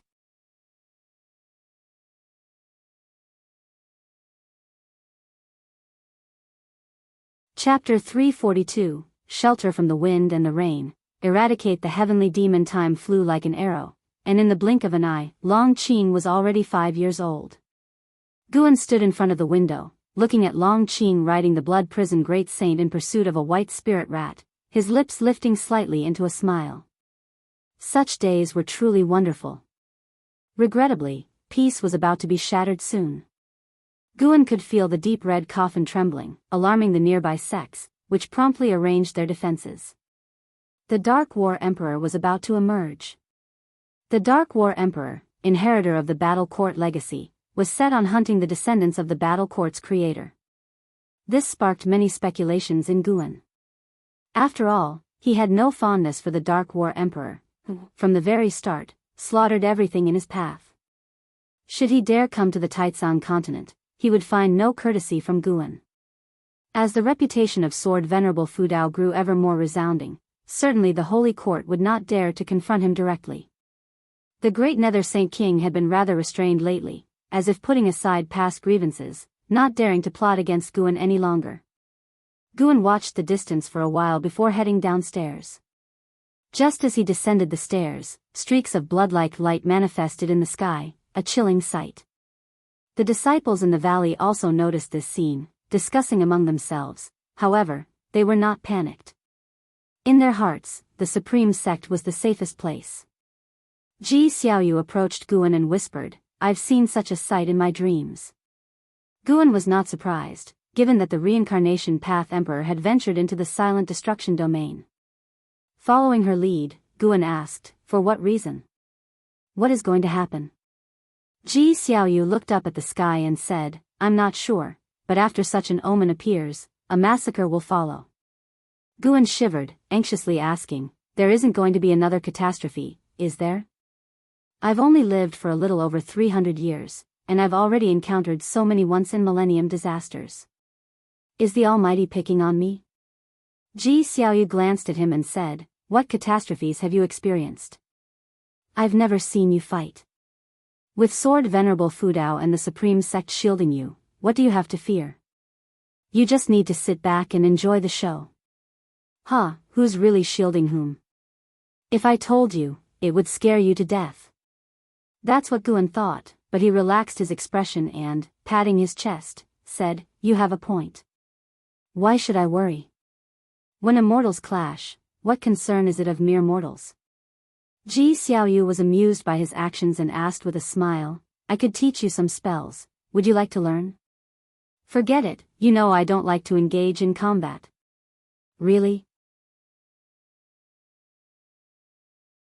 Then why do you enjoy sparring with disciples? That's mentoring, okay? How could there be any danger when a higher realm battles a lower realm? Be careful, someday you might encounter an unparalleled genius who will make you lose face." "An unparalleled genius in Medicine Valley? What about Yang Jian? His cultivation level isn't increasing that fast." As they talked, their conversation turned into bickering. As Ji Xiaoyu's worry dissipated during the chat, she spoke of the omen because she felt uneasy and needed to express her feelings. Talking with Guan always helped her to relax. While the two were laughing and talking, on the other side of the distant land, a terrifying demonic chi burst into the sky, originating from the deep red coffin beyond the outer heaven. The deep red coffin stood upright, the body shaking violently. The formations at the edge of the pit had been activated, forming a semi-transparent barrier enclosing the pit. Even with the formations in place, the cultivators outside were terrified. The weakest among them was a loose immortal, and facing the aura seeping from the red coffin, they felt like they were facing their doom, wishing they could flee immediately. Crack! Suddenly, the lid of the coffin flew open, and a pale, rotting hand reached out, grabbing onto the edge of the coffin. With a bang, the lid sprang open, black gas surged out, quickly spreading and forming a thick fog. Heavy breaths could be heard from within the black mist, sending chills down the spines of most cultivators. "Is this the great heavenly spirit land?" A hoarse voice emerged, each word fell heavy on the hearts of the cultivators. A white-robed man from Holy Court said, "Yes, we ask that you eradicate the heavenly demons of mortal world and not harm innocent beings." His voice was loud, clear for everyone to hear. Sects from all sides were shocked. A holy king from Holy Court knew the creature inside the coffin? Eradicate the heavenly demons of mortal world? Many cultivators' expressions changed, such as those from Mortal World Peak, whose sect had dealt with heavenly demons before. They worried about the Holy Court using this as an excuse to suppress them. The actions of Holy Court always needed the backing of the common people. Anyone or any power that became an enemy of the populace would find no mercy from Holy Court. Eradicate the heavenly demons? Heh. The hoarse voice laughed, sending shivers up everyone's spine. Boom. A terrifying force exploded from within the pit in an instant, forcefully dispersing the formations and sending cultivators flying in all directions. The white-robed man stood in mid-air, unmoved, while carefree primordial immortals used their mana to resist in every direction. Further away were heaven and earth flying immortals, with the weakest loose immortals blown clear off the continent. I'll help you clear out the heavenly demons, but after that, I must feast to my heart's content. The hoarse voice was filled with a will to kill. The white-robed man remained impassive. The great cultivators from various sects were frightened and turned to look at him, wondering about Holy Court's stance. However, after a moment of silence, the white-robed man uttered just one word. Good. That word caused all great cultivators' faces to drastically change, looking at him in disbelief. In Supreme Sect, the Third Medicine Valley. Truly terrifying. Guan, sensing the aura of the Dark War Emperor, thought this to himself.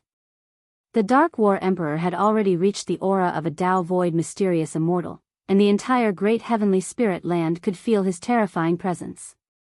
The immortal dynasty and Holy Court remained unmoved, while sects throughout the world began to stir, with many directly activating their defenses in anticipation. Guan's gaze turned to Immortal Seeking Island. The movements on the island were swift. They had already started forming their defenses. This aura, Ji Xiaoyu, standing beside Guan, furrowed her brows, her face revealing concern. Guan kept silent and walked towards Long Qing. Suddenly, the dreadful pressure that had descended caused Long Qing to cry out in fear, with Yu Yingying unable to console him. Under a tree, Shen Xinzi put down his book, his gaze towards the horizon where the sky was filled with blood-red light, causing his mind to race even more. He felt like disaster was imminent. What in the world is it? Shen Xinzi murmured, frowning. As Guan approached Long Qing, he felt the aura of the Dark War Emperor shift to another location, followed by the complete disappearance of the vibrant life force of that land. With the Dark War Emperor's aura enhanced, though the increase was not significant, his actions still caused Guan to frown. What infuriated him most was that Holy Court actually allowed such recklessness. He was very disappointed in Holy Court. Master. Upon seeing Guan, Long Qing immediately threw himself into Guan's embrace. Guan patted his back and picked him up, whispering comfortingly, "Don't be afraid, your master is here." For some reason, as Guan drew near, Yu Yingying's panic unexpectedly lessened, prompting her to instinctively lean towards Guan. Guan looked at the pale-faced Yu Yingying and asked, "Are you okay?" Yu Yingying stood beside him, gripping his sleeves tightly and shaking her head slightly. At that moment, Guan sensed a great influx of forces entering the Taizong continent, their cultivation levels uneven, with the strongest being merely of the mystic heart realm. Such cultivation was not worthy of his concern, yet it coincided with this critical juncture.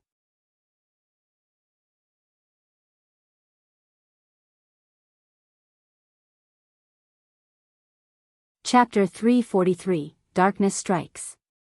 The Moment of Despair. On the edge of the Taizong continent, dozens of ragged people were heading toward the forest on a beach.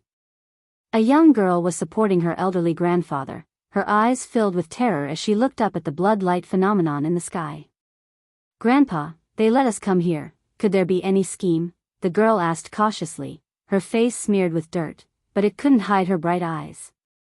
Her grandfather shuffled forward weakly and said breathlessly, "Things will get better." Not only them, but other people nearby were also worried and hopeful. Across the edge of the continent, many such people were moving toward the interior of the continent. Those with higher cultivation levels disappeared quickly, while those with lower cultivation levels could only proceed on foot. Guan took in these scenes. With his divine sense he could tell these people were all reincarnated demons. Their soul origins shared the same karma as Yu Yingying and Shinshinzi. These people all came through teleportation arrays, and as soon as they arrived, the arrays quickly disappeared. Guan probed their karma, gaining some information. Heavenly Prison. These people were from Heavenly Prison. They also didn't know why they were driven here by the authorities of Heavenly Prison. Although the karma and chi fortune of Heavenly Prison weren't connected to the Holy Court, Guan knew without thinking that it had something to do with the Great Nether Saint King. After all, his enemies were few, and only the Great Nether Saint King had the means to do such a thing. Sending so many reincarnated demons, wasn't it just to attract the Dark Emperor of War? Guan disdained such tactics, but it was good in a way. If it could lure the Dark Emperor of War to come earlier, it would reduce the loss of life, and Sword Venerable Fudao would have a legitimate reason to act. Master, what exactly is that in the sky? Long Qing looked up, his little face filled with fear. Anyone seeing him would have a hard time associating him with the great emperor of the Silent Destruction Domain. Guan patted his head and comforted softly, "It's nothing, maybe it's going to rain." "Didn't you say you'd be a man after turning 5, how can you still cry?" Hearing this, Long Qing quickly wiped away his tears, clenched his little fists, and said, "I'm not crying. I just got sand in my eyes." Yu Yingying next to them was also amused by his words, lightening the tense atmosphere. Guan put Long Qing down and then looked at Yu Yingying with a smile and asked, "You're not going to keep holding on to me, are you?" At this, Yu Yingying promptly let go of her hands and blushed, scoffing, "Pa, who wants to hold on to you? Really? Just now, someone almost ripped off my sleeve." "Humph, that was an accident." While the two were bantering, the protective formation of the Supreme Sect was activated, a majestic light rose in the distance, and figures of cultivators flew over the Third Medicine Valley. The Supreme Sect quickly entered a state of readiness for battle. The Nine-Finger Divine Lord stood up, looked into the distance and said, "Trouble again. It seems we can't finish this game of chess today." The old cultivator sitting opposite him took a deep breath, about to say something, when the Nine-Finger Divine Lord suddenly disappeared. Shinshinzi under a distant tree also stood up and vanished in place. Below the rolling thunderclouds, the land was engulfed in blazing flames, akin to a mortal world hell. A figure strode through the fire, dressed in worn black battle armor, with curly black hair, his hands and feet festering and bubbling with blood, his slightly hunched back visible under his disheveled hair, and his terrifying face revealed beneath the tangled locks. His face was festering too, only his eyes intact, his lips were gone, revealing a frightening mouthful of teeth. He was the Dark Emperor of War. He advanced while exhaling turbid breath. His gaze turned to the distance, only to see a man in white robes suspended in the sky looking at him. He glanced and then withdrew his gaze. He stopped, straightened his body, as if sniffing at something. Then, he suddenly turned his head toward a direction and vanished from the spot. The next second, he appeared under the blue sky and dove down through layers of cloud sea, scattering clouds for thousands of miles with an unstoppable force, crashing toward the ground. Boom! Terrifying flashes of fire lit up the world, with a destructive force erupting from a point on the continent, sweeping in all directions. The green mountains and rivers turned charred black in its wake. Countless lives were extinguished in an instant. "That's enough." The voice of the man in white echoed, laden with an oppressive tone. Following that, the evil laughter of the Dark Emperor of War rang out, adding a layer of horror to the shattered world. Simultaneously, inside the Third Medicine Valley, Guan felt a divine sense sweep over, surpassing the divine immortal of wondrous Dharma. It must be the divine sense of the Dark Emperor of War. As expected, the Dark Emperor of War was still attracted by the karma of the demons on this land.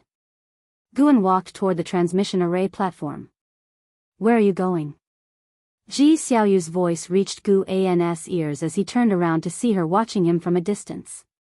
He replied using the sound transmission skill, "I'm going to Mystic Valley to take a look. There's no need to worry about me with so many people here." After hearing this, Ji Xiaoyu could only nod, then watched him leave.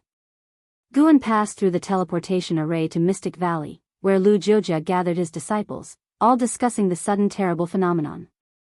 Master has arrived.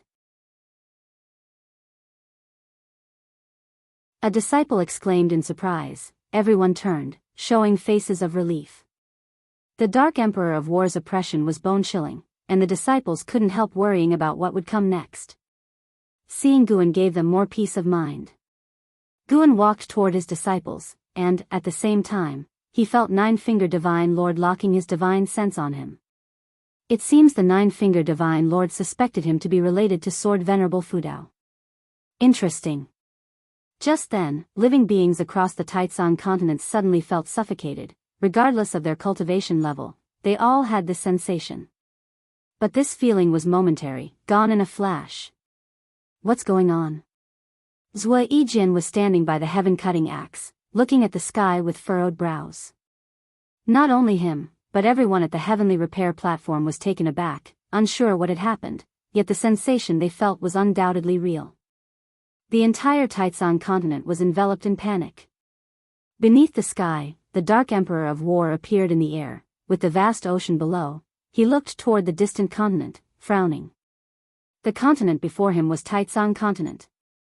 As he approached Taizong continent, he felt a powerful force blocking his momentum, forcing him to stop. That land hid individuals with great power.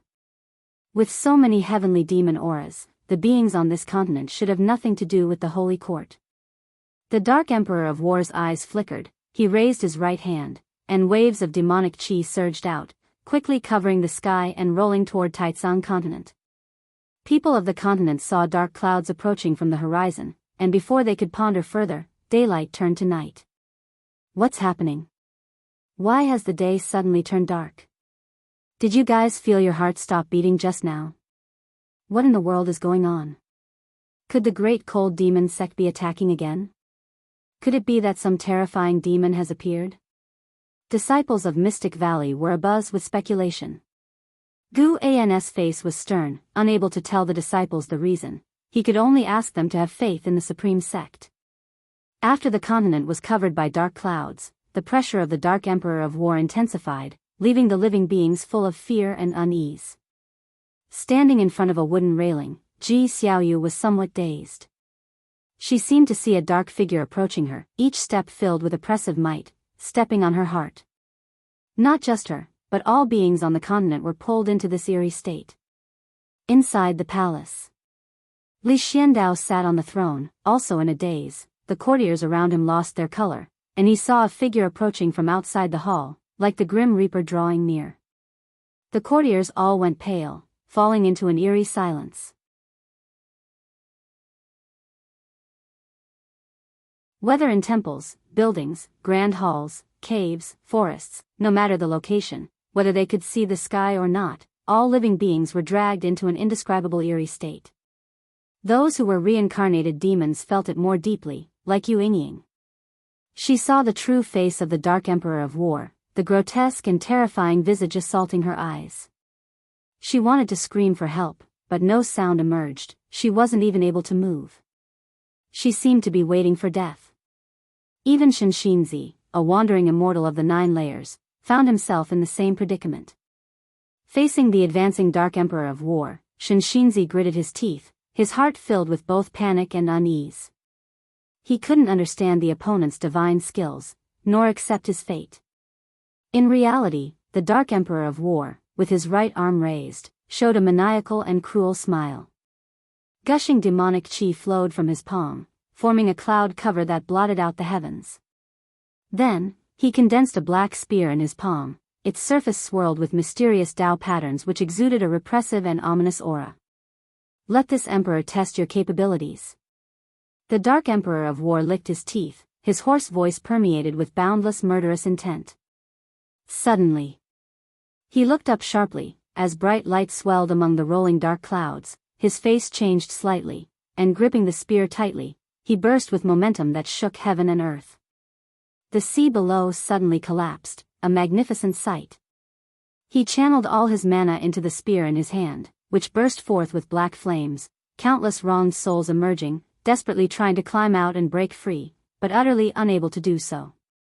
From outer heaven, the eyes of mysterious beings in each of the 7 suns opened, all looking toward the great heavenly spirit land. Viewed from outer heaven, a radiant and beautiful great heaven and earth showed a black dot that was swiftly growing. Inside the 3rd Medicine Valley, Ji Xiaoyu suddenly fell into the eerie state of a reincarnated demon as well, clearly seeing the true face of the Dark Emperor of War as he stepped over the medicine garden and approached her. This scene, she had seen it in her dreams numerous times, but facing it in person, the feelings were completely different. Irrepressible fear and despair enveloped her heart. She struggled to drive away these emotions but to no avail. Damn it, Ji Xiaoyu gritted her teeth, a red Dao pattern between her brows quickly stretched, swirling flames. She was invoking the power of the primordial Daoist talisman. Just then, a brilliant light burst behind her, dispelling the darkness in her vision. She instinctively looked back, catching a glimpse of a figure in the corner of her eye, and her pupils dilated. It was a sword shadow. A sword shadow gleaming with silver light. Countless lightning bolts intertwined upon the sword, molding its form. Ji Xiaoyu had never seen such a sword, as if it had traversed the river of time from ancient epochs. Wherever the sword edge passed, darkness shattered. At this moment, not only her but all the desperate beings on the continent saw such a sword.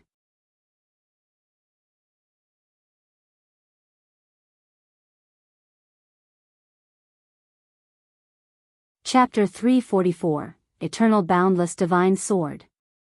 When the sentient beings of the continent trapped in terrible illusions saw a mysterious sword shadow, in reality, the Dark Emperor also spotted that sword shadow. The sword shadow faced by the Dark Emperor was even more majestic and overwhelming.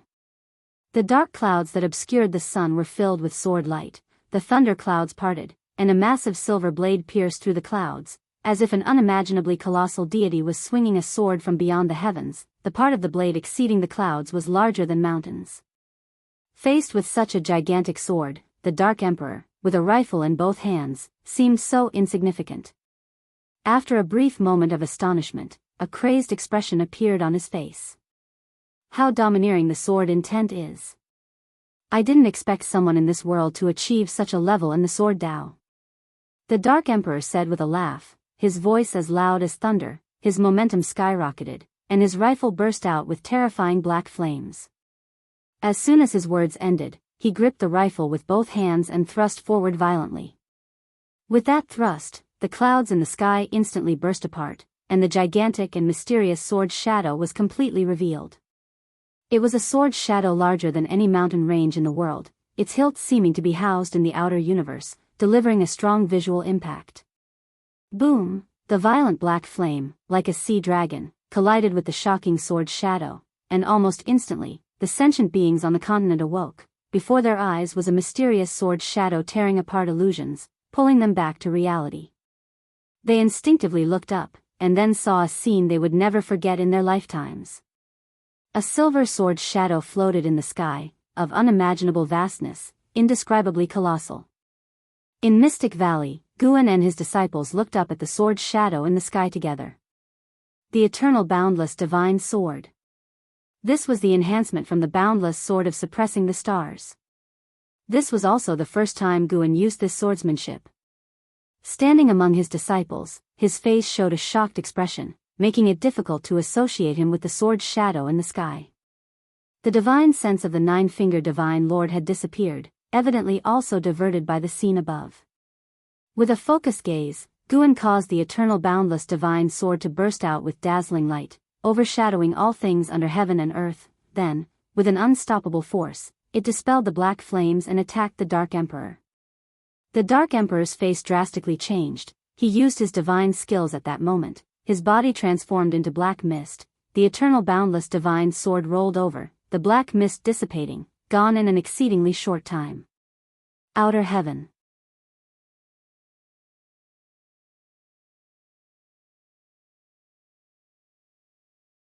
This also proved the results of reincarnation evolution. He comprehended the rule forces, then condensed his own rule forces, injecting them into his divine skills, making them more mysterious. Once the eternal boundless divine sword was unleashed, it locked onto the Dark Emperor's causal aura. Wherever he fled, the eternal boundless divine sword would follow, unless the Dark Emperor could dissipate the causality. Unfortunately, in such a short period, even if the Dark Emperor had means to dissipate causality, it was too late to discern the reasons. Guan could sense that there was another Tao void mysterious immortal watching from afar. He chose not to direct his gaze there. Soon, that mysterious immortal left.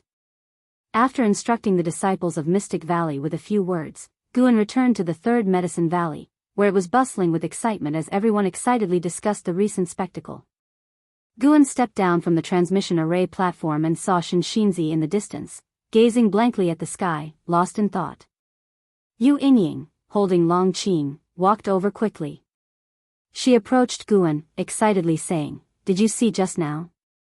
Sword Venerable Fudeo's sword Dao is unbelievable." That sword felt like it flew in from beyond the heavens. She grew more excited as she spoke, becoming even incoherent toward the end. Long Qing spread his arms, gesturing how immense the heavenly sword was earlier. Guan also acted very excited, even describing the sensations he experienced while in the illusion realm. However, he was pondering another matter in his mind. That was about Heavenly Prison. The reason the Dark Emperor came here was because the people of Heavenly Prison released heavenly demons into Taitsong continent. This matter was unlikely to end here.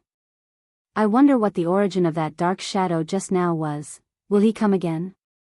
I hope Sword Venerable Fudao has already annihilated him. Yu Yingying spoke anxiously, and Guan could only comfort her by trusting Sword Venerable Fudao.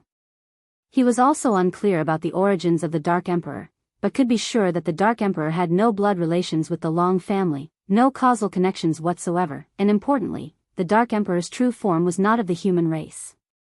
After chatting for a while with Yu Yingying, Guan finally excused himself, then went on to talk briefly with an Xian, Ji Xiaoyu, and others. The impact of this battle was bound to last a long time.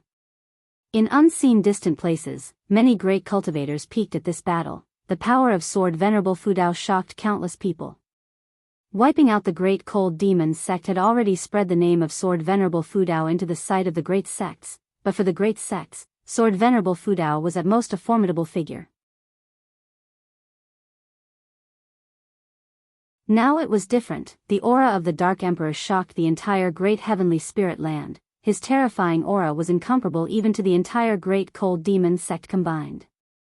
Every being that had reached the carefree primordial immortal realm witnessed the process of the Dark Emperor's demise. Being able to slay an existence of the seventh layer of the immortal path, Sword Venerable Fudeo's Tao level was immeasurably deep. Outer heaven, hidden within the sun, 7 mysterious beings also closed their eyes, as if nothing had happened. In a palace bathed in flickering firelight, 2 figures stood beside a small pool, silent. The pool reflected the universe scenes, with faint wisps of swirling black mist visible. One of them, a man in a black robe wearing a dragon bone crown, looked upset, gritting his teeth and said, "This is troublesome. Sword Venerable Fudao is so formidable, it's impossible to hide Heavenly Prison's actions from him. He will trouble me sooner or later." He turned to look at the person beside him, his eyes filled with anger. Qing Songzi took a deep breath and said, "The Holy King is surely aware of this matter. Let us choose to protect ourselves wisely." He was the domain master of the main city of Broken Sea Domain, and the Taitsong continent was also under his jurisdiction. At this moment, Qing Songzi, who controlled the lives of his entire domain, had a pale face, his hands clenched within his sleeves. He tried to appear composed. Seeing the Dark Emperor being exterminated, he felt like the sky was falling. He turned and left. The man in the black robe said sternly, "If Sword Venerable Fudao comes looking, I can only reveal the existence of the Holy King. I couldn't possibly hide this matter with my Tao level. You'd better pray that Sword Venerable Fudao does not come looking." Qing Songzi left those words and disappeared on the spot. The man in the black robe watched the direction he left, unable to contain his anger, causing the entire palace to tremble.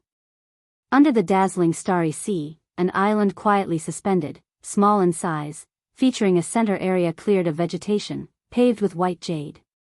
One after another, figures appeared on white jade square, all radiating strong light in various colors, barely able to discern their shapes, their faces blurry, only their eyes clearly visible. They gathered together, no one spoke, the atmosphere somber. "Holy Minister, was it your idea to let the dark beings in?" a large figure asked coldly. The others turned their gazes toward the Holy Minister, who radiated golden light, appearing like an immortal, his aura vast. Facing the questioning, Holy Minister calmly said, "There are too many heavenly demons within the realms. They use reincarnation to hide their identities. You should be aware of the looming calamities accumulating within the silent destruction domain. I was planning for the future which led to this regrettable decision." The others also spoke up. The intention was good, but the dark beings are too violent, indeed difficult to control. That guy must be the Dark Emperor. His escape technique is extremely refined, hard to capture. Didn't expect him to still die. Broken Sea Domain, soared Venerable Fudao. The great heavenly spirit land is so large, yet he unexpectedly found the place where soared Venerable Fudao was, quite strange. Indeed, each time soared Venerable Fudao strikes, it seems as if he is protecting himself. If the Dark Emperor specifically came for him, why involve two continents? "Holy Minister, it seems someone is using you to scheme against soared Venerable Fudao." The Holy Minister, glittering in golden light, had a glint in his eyes, radiating coldness.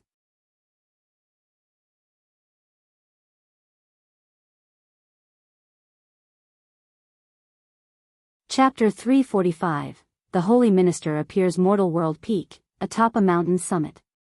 Fu Shinxiu stood alongside Eternal Daoist Lord at the cliff's edge, gazing silently up at the sky for a long time. "Master, to which level of the immortal path has soared Venerable Fudao ascended?" Fu Shinxiu couldn't help but ask. The Eternal Daoist Lord gave a wry smile. "I have merely lived a few more years than you. I only know about the divine immortal of wondrous Dharma. The names of the three higher realms are beyond my reach." Fu Shinxiu sighed. That heavenly demon from outer heaven felt even more formidable than Senior Meng before perishing in an instant. It is indeed true that beyond the skies there are higher skies, and beyond people there are higher people. The Eternal Daoist Lord frowned slightly and sighed. "I always have the feeling that something troublesome is coming to the Holy Court. To think they would even dare to let in such a demon. Turmoil that hasn't been seen in a million years will soon come upon this world." Fu Shinxiu nodded. He felt the same way. Regardless, it's a good thing that soared Venerable Fudao destroyed that demon. But before he could cleanse the world of the heavenly demons, they began slaughtering innocents. "The Holy Court is truly confused to cooperate with such beings," declared Fu Shinxiu with righteous indignation, finding the dialogue between the Holy King of the Holy Court and the Dark Emperor to be absurd. When did the Holy Court become like this? The Eternal Daoist Lord said no more. There were things he couldn't speak aloud. At this moment, not only was Mortal World Peak discussing this matter, great cultivators from Qi fortune sects and dynasties across the land, and even within the Immortal Dynasty, were engaging in debates about it. The influence of this event was fermenting swiftly. As summer turned to autumn. Inside Third Medicine Valley. Guan sat at a table while Shenzhen sat across from him, excitedly discussing something. Months had passed, and the great battle between Sword Venerable Fudao and the Dark Emperor had not been forgotten by time. Rather, it had become increasingly significant. It said that the heavenly demon from outer heaven was invited by the Holy Court. TSK, indeed, this world's a dark place where no fresh news can be found. Whether it's the Dao Tian sect, Supreme Sect, Seven Stars Spirit Realm, or the Holy Court, they all have their dark secrets, said Shenzhen, dripping with sarcasm. Guan responded helplessly, "My dear grandmother, can you please not say these things out loud? Those cultivators are as powerful as immortals. Aren't you afraid of being overheard? What's the difference if they hear?" Now everyone's spreading that the heavenly demon was invited by the Holy Court. They say 8 continents' creatures have been devoured by the Dark Emperor. What a sin!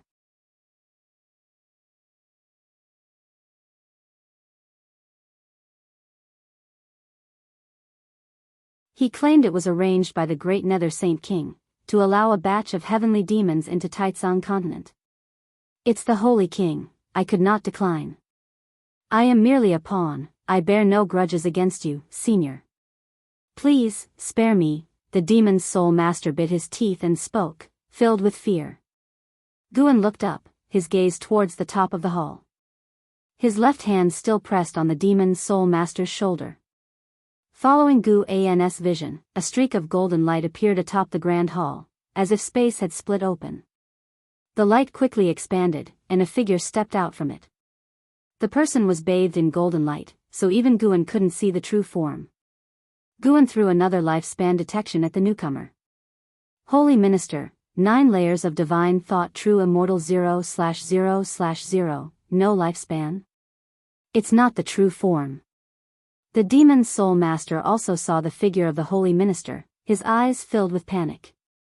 He had never seen the Holy Minister before, but such an emergence was not favorable for him at this time. The Holy Minister spoke, "I can depose the great Nether Saint King." His first statement caused the demon's soul master's complexion to shift drastically. Such audacity! Within the Holy Court, only 2 entities had the power to depose a Saint King. No matter which it was, the demon's soul master dared not provoke. Guan asked, "Who might you be?" The Holy Minister replied, "I am the Holy Minister of the Holy Court, overseeing the entire court. The coming of the Dark Emperor was my idea, originally intended to eradicate the heavenly demons of the mortal world. However, I did not anticipate such a preposterous outcome." Guan didn't expect the Holy Minister to admit to this so readily. For a moment, he couldn't discern the Holy Minister's true intentions. "Sword Venerable Fudao, you have refused the destined chief fortune of the Holy Court, and I do not wish to delve into your reasons. I only seek to understand your stance towards the Holy Court to prevent any misunderstandings between us. From your actions, it's clear you are neither of the demon path nor the wicked," said the Holy Minister calmly, his tone devoid of any emotional fluctuation. Guan fell silent for a moment and then said, "I have no intention of making enemies with anyone. I seek only to cultivate in peace. My previous intervention was merely because I resided in that land, benefiting from nature's spiritual energy, and felt an obligation to act on behalf of that land." Upon hearing this, the Holy Minister immediately said, "I see. I can understand. Through the ages, indeed, there have been ascetics like you who are solely dedicated to the immortal path. You have shielded those people, and they are fortunate for that. From this point on, the Holy Court shall not disturb your cultivation." This time, there was a hint of mirth in his tone. "May I make a request?" Guan suddenly asked. "Please, speak. Bring the great Nether Saint King to me. I want to kill him myself."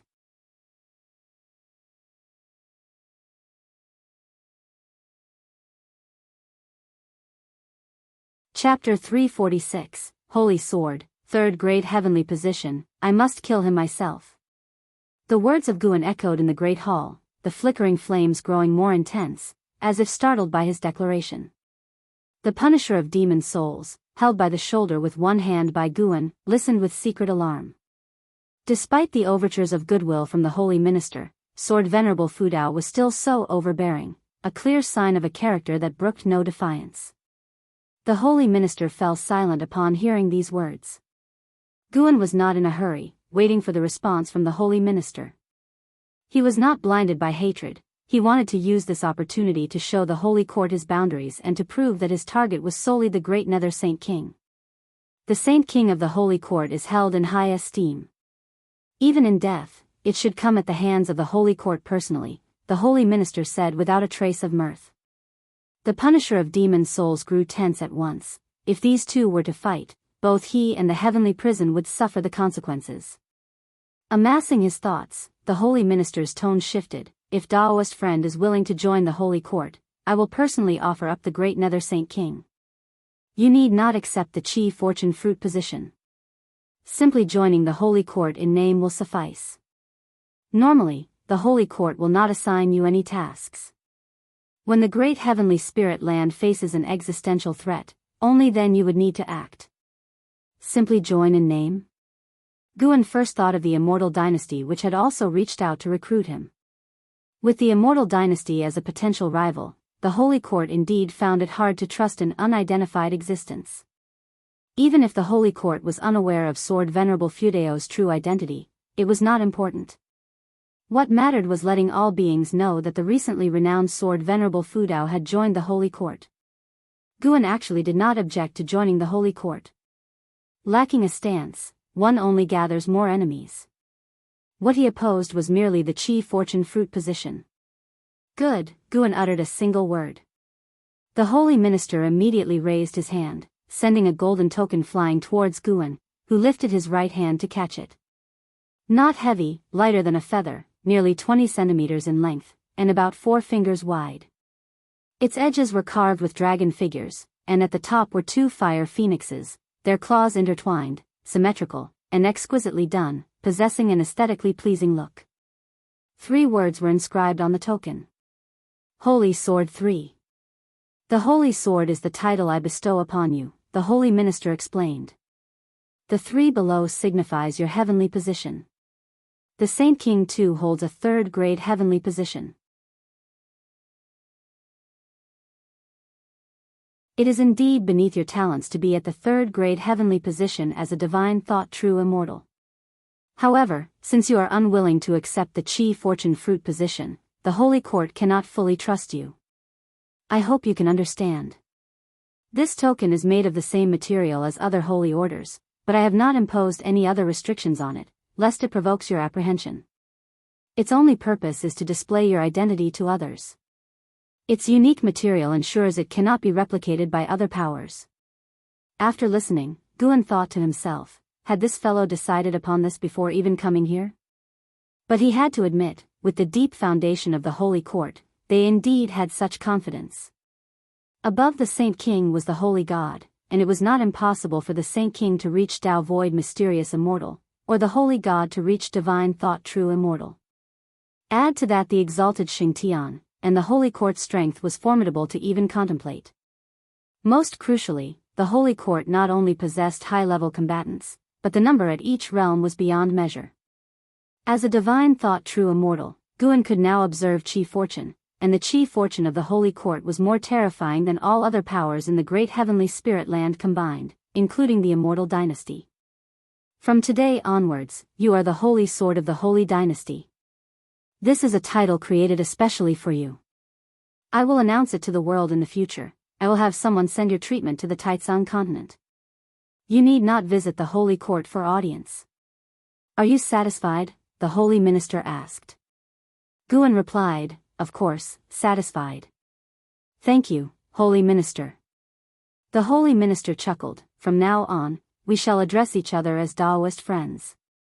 Although the heavenly prison does not enjoy the Holy Court's Chi fortune, it serves the Holy Court. If you are dissatisfied with this prison master, you may kill him. I will arrange someone else to take over. At these words, the despair was clear on the Punisher of Demon Souls' face. Begging for mercy, he implored, please spare me, Senior. Senior, Guan released his left hand, and the Punisher of Demon Souls regained his freedom. He promptly knelt down, incessantly kowtowing to Guan. The carefree primordial immortal was in such a wretched state, lacking any of the demeanor expected of him. Let him continue as he was, Guan stated. The holy minister smiled and transformed into a golden light that contracted and disappeared into thin air. The Punisher of Demon Souls, overjoyed, continued to bow and thank Guan, do as you see fit. With that parting remark, Guan vanished. Lifting his head to find Guan gone, the Punisher of Demon Souls sighed in relief.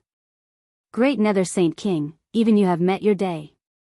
The Punisher of Demon Souls thought of the fate awaiting the great Nether Saint King and couldn't help but feel secretly thrilled. He was deeply grateful to Guan.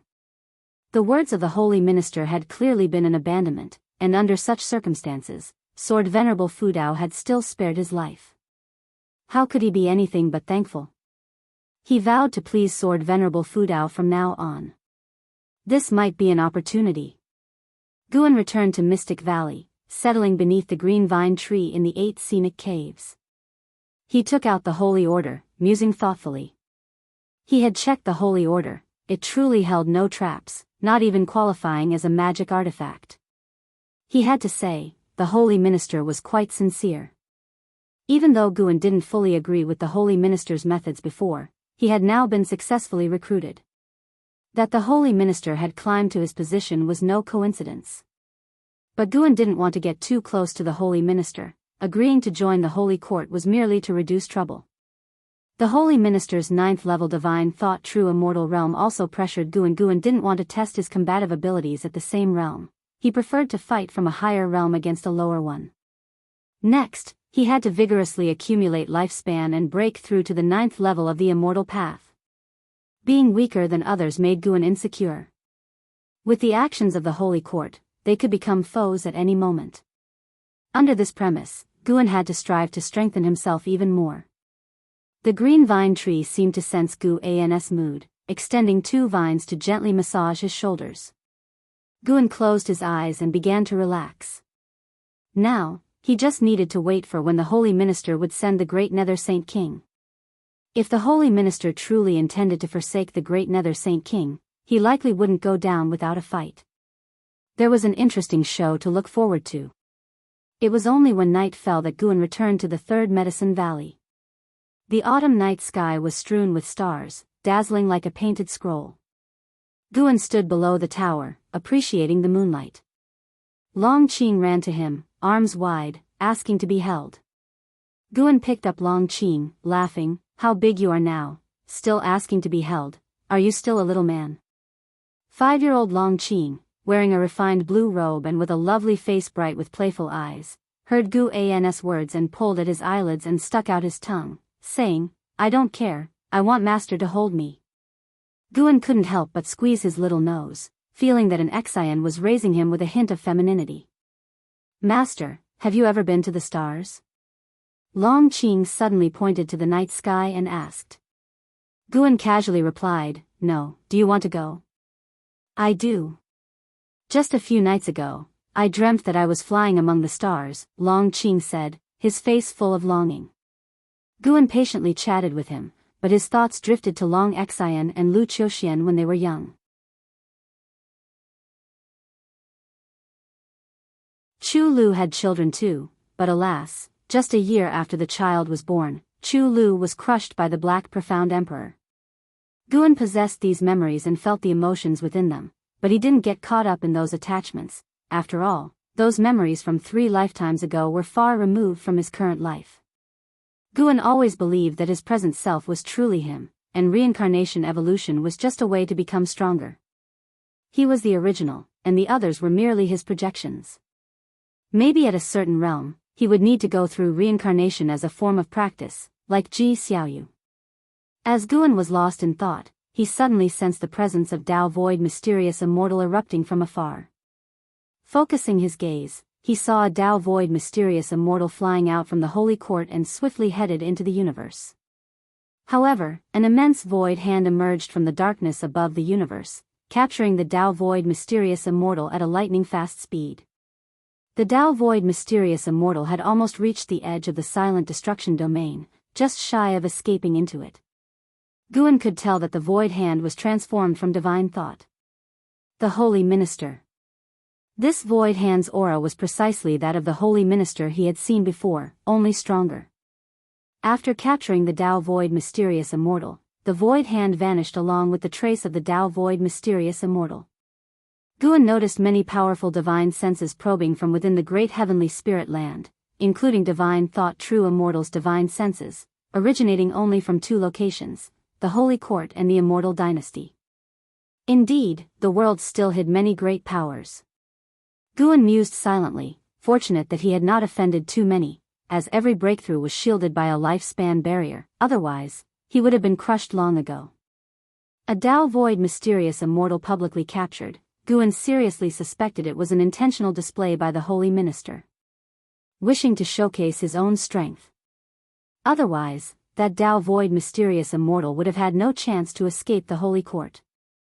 Guan felt apprehension and refrained from further thought, let alone powers without a Tao Void mysterious immortal realm old monster at the helm.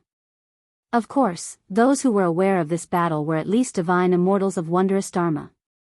Carefree primordial immortal could sense the earlier aura, but definitely couldn't keep pace with the speed of Tao Void mysterious immortal, probably oblivious to what had occurred. Guan withdrew his divine sense and carried Long Qing upstairs. Listening to the little guy recount his dreams, Guan found it abstract and amusing. Talk of an Exian rolling on the stars and Bull Demon King fighting with the stars seemed utterly absurd. 5 days later, Guan returned from Ninshu Cave to the Third Medicine Valley. In high spirits, he started discussing Journey to the West with Shinshinzi. Shinshinzi already knew that Journey to the West was written by Guan, although Guan claimed that he heard it from others, combined with his own dreams, which made Shinshinzi more reverent towards Journey to the West. Therefore, Shinshinzi steadfastly held on to his interpretation, even attempting to persuade Guan. They debated for a long time. Do you understand Journey to the West better than Pannon? Guan couldn't help but say. Shinshinzi said nonchalantly, what is Pannon in comparison? He's just a writer. What does he know about Journey to the West? Guan, amused and frustrated, gave him a thumbs up, exclaiming, you're amazing. With that, Guan left. Shinshinzi was undisturbed and continued reading. Guan flew towards the outer gate city, sensing 2 powerful auras emerging on the edge of the continent. Both were Dao Void Mysterious Immortal Realm cultivators. One of them was the Dao Void Mysterious Immortal captured by the Holy Minister 5 days ago. His aura was now weak, clearly having suffered serious injuries. Guan had not anticipated the Holy Minister to act.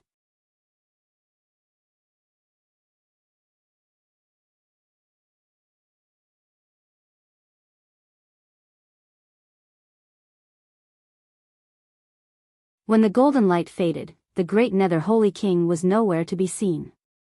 Guan had no desire to interact with the great Nether Holy King, nor did he wish to hear any defenses. Even if there were misunderstandings between them, it was the fault of the great Nether Holy King. When so many pointed at the great Nether Holy King, it was unlikely to be false. The wandering Holy King watched with alarm. This was a Dao Void Mysterious Immortal, and even if his cultivation was sealed, he should not have been so easily eradicated. How high was Sword Venerable Fudeo's cultivation level? You have successfully seized 370,963 years of lifespan from the great Nether Holy King, Dao Void Mysterious Immortal Realm Level 2. Upon seeing the prompt before him, Guan felt slightly pleased. Of course, what brought him the most relief was eliminating a thorn in his side. Guan then vanished from the spot, leaving the wandering Holy King behind. The wandering Holy King stood on the cliff, silent for a long time, before finally departing. A Holy King who had stood above all fell just like that, causing a significant psychological impact on the wandering Holy King, who was also a Holy King. The great heavenly spirit land seemed even more complicated and dangerous in the eyes of the wandering Holy King. At Mortal World Peak, Dingtian Peak. Inside the Peak Master's courtyard, Guan was savoring tea. An Exian stood behind him, and in front of him stood a line of wandering immortals, disciples of Dingtian Peak, including Zhu Xinglan. They were discussing the Holy Court's declaration of Sword Venerable Fudao as the Holy Sword. The Holy Sword, the number 1 sword under the heavens, seems like the Holy Court highly values Sword Venerable Fudao. The presence of that demon from outer heaven was terrifying, yet against Sword Venerable Fudao, it was unable to withstand a single blow. With such power, how could the Holy Court not seek to ally with him? I heard that the reason the heavenly demon from outer heaven made a move against Sword Venerable Fudao was that a Holy King schemed against him, sending a great number of reincarnated heavenly demons to the Taizong continent. Truly malevolent. I've heard that as well. It was the great Nether Holy King. He underestimated the strength of Sword Venerable Fudao. To be honest, who could have anticipated that? Such a tiny place actually harbors such a terrifying great cultivator. The wandering immortal disciples of Dingtian Peak were excited, only so uninhibited in the presence of Guan. In front of their disciples, they all maintained a high and dignified posture, as if they were lofty and saintly figures. Zhu Xinglan looked at Guan. He had heard that his master also emerged suddenly and wondered if his master knew Sword Venerable Fudao. As for the possibility that his master was Sword Venerable Fudao himself, that had not crossed his mind. The world was full of ascetics who suffered in silence, and perhaps Sword Venerable Fudao was simply concealing his identity. Maybe his real identity once shook the heavens, but who could be certain? An Exian quietly chuckled as she listened to their discussion. The one they admired was right before them. If they knew, what would their reaction be? She did not know how high the Dark Emperor's cultivation realm was, so she could not understand the excitement of the wandering immortals. In her eyes, there was no difference between wandering immortals and heaven and earth flying immortals. They were all terrifyingly powerful beings. After they had spoken for a while, Guan spoke up, "Then you must cultivate diligently. I always feel that the world is becoming increasingly unstable."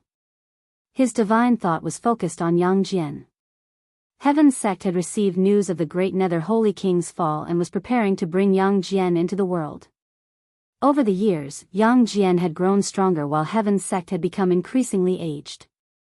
Although his cultivation realm had not declined, his aura was not as strong as before. Heaven's sect's lifespan was quickly diminishing without the chi fortune of Heaven's sect, and it seemed he did not have many years left to live.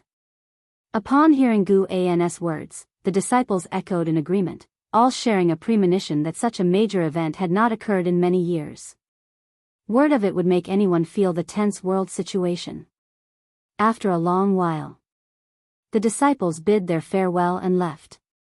An Exian sat down, unable to resist stretching herself. She did not remove her mask but looked at Guan and asked, "Master, what kind of entity is the Holy Court, really?" She knew Sword Venerable Fudao was Guan, but being in Mortal World Peak, she had to measure her words carefully. Guan replied, "It is the governing power of the mortal world, the strongest of our times. As for good or bad, that depends on the circumstances. In this world, there was no absolute good in a person or power. Even the current supreme sect hid untoward secrets." Even though he had joined the Holy Court, Guan felt no fondness for it. Once he surpassed the 9 heavens of immortal path, he would no longer need to hold any fear towards the Holy Court. Right now, he was more curious about the silent destruction domain. The Annihilation God Emperor could easily annihilate Long Zhan, who surpassed the 9 heavens of the immortal path, but now it seemed Xingtian was capable of countering the silent destruction domain. Could it be a different silent destruction domain? Or perhaps, the Annihilation God Emperor had long since departed? An Exian was curious about the strength of the Holy Court, but unfortunately, Guan was also unclear, leaving his answer ambiguous. Today's conversation with the disciples from Dingtian Peak proved the Holy Minister's methods.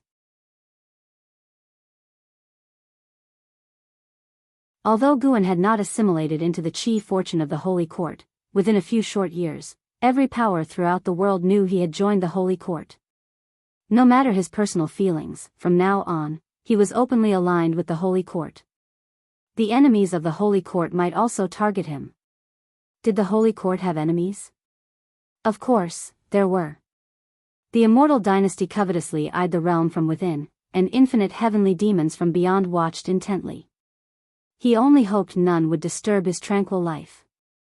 After chatting for a while, Guan stood up and said, "It's time to test the results of your cultivation. Don't let yourself be surpassed by Long Qing later on." Upon hearing this, an Exian quickly rose to her feet. Long Qing had been taken care of by her until he was 4, but after that, the boy constantly followed Yu Yingying, leaving her with a sour taste. She couldn't let that child surpass her. Today, after hearing of many significant events in the world, Enzin's fighting spirit was kindled. With such a master guiding her, why couldn't she carve her own place in the world? She did not realize her mindset was beginning to shift towards Enhouse. Seasons changed, and 8 years passed. The 13-year-old Long Qing was running through Medicine Valley, swift as a cheetah, chasing a corpulent white-furred rat that resembled a pig. His gaze was sharp, his features handsome, and his long hair tied like a girl's, eliciting laughter and teasing from the disciples along the way. After running for a long time, he stopped in a secluded spot, propping his hands on his knees, panting heavily. "Stupid rat, why are you so fast? Did I never push you to your limit before?" Long Qing muttered, frustration evident on his sweat-drenched face. Just then, footsteps approached, and Long Qing turned to look, quickly standing up in respect. He brought his hands together and bowed deeply to the newcomer.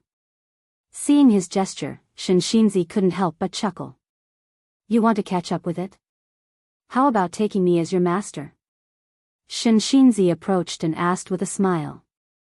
Longqing scratched his head. Senior, I have a master already. Shinshinzi continued with a smile. Of course I know you have a master. Who said you could only have one master? Have you read Journey to the West? Longqing nodded, but he didn't enjoy reading text as much as he liked listening to others. You're like Sun Wukong, and am Master Beauty. How about I secretly teach you cultivation? Shinshinzi asked, smiling knowingly. Like Yu Yingying, he had an inexplicable fondness for Longqing. He had observed the boy and confirmed that Longqing was not a reincarnated heavenly demon. To elicit a sense of closeness from an immortal venerable like himself, Longqing must have extraordinary innate chi fortune and a life grid beyond ordinary people. Can you really be Master Beauty? Longqing asked doubtfully. Shinshinzi laughed. I'm well aware you have a master, but who says you can't have multiple masters? Do you know what realm I am in? Unification? Huh, you even know about unification. Do you know what lies beyond the unification realm? What? You're higher than the unification realm? Longqing was shocked. Having been raised in the Third Medicine Valley, he had some understanding of immortal cultivation realms. The unification realm was, in his perception, a godlike realm. Observing the disciples' attitudes toward Shinshinzi in the valley, he had guessed Shinshinzi was extraordinarily capable, but he had not expected him to be so powerful. Proudly lifting his chin, Shinshinzi declared, above unification lies the mystic heart realm. Above that, there are Mahayana, Nirvana, loose immortal, wandering immortal, and heaven and earth flying immortal. I am but one step away from heaven and earth flying immortal. With each realm name Shinshinzi uttered, Longqing's mouth opened wider, and by the end of the list, he was agape with amazement. The expression on Longqing's face greatly satisfied Shinshinzi. In that moment, he suddenly understood Supreme Immortal Venerable. Because he liked Journey to the West, he had read all the books written by Panin. He didn't understand why Pan's works were so popular. The characters lacked common sense, often mocking the protagonist, and the protagonist would purposely reveal his holiness, all of which seemed unrealistic to him. Today, he had played the part, and at last, he understood the appeal.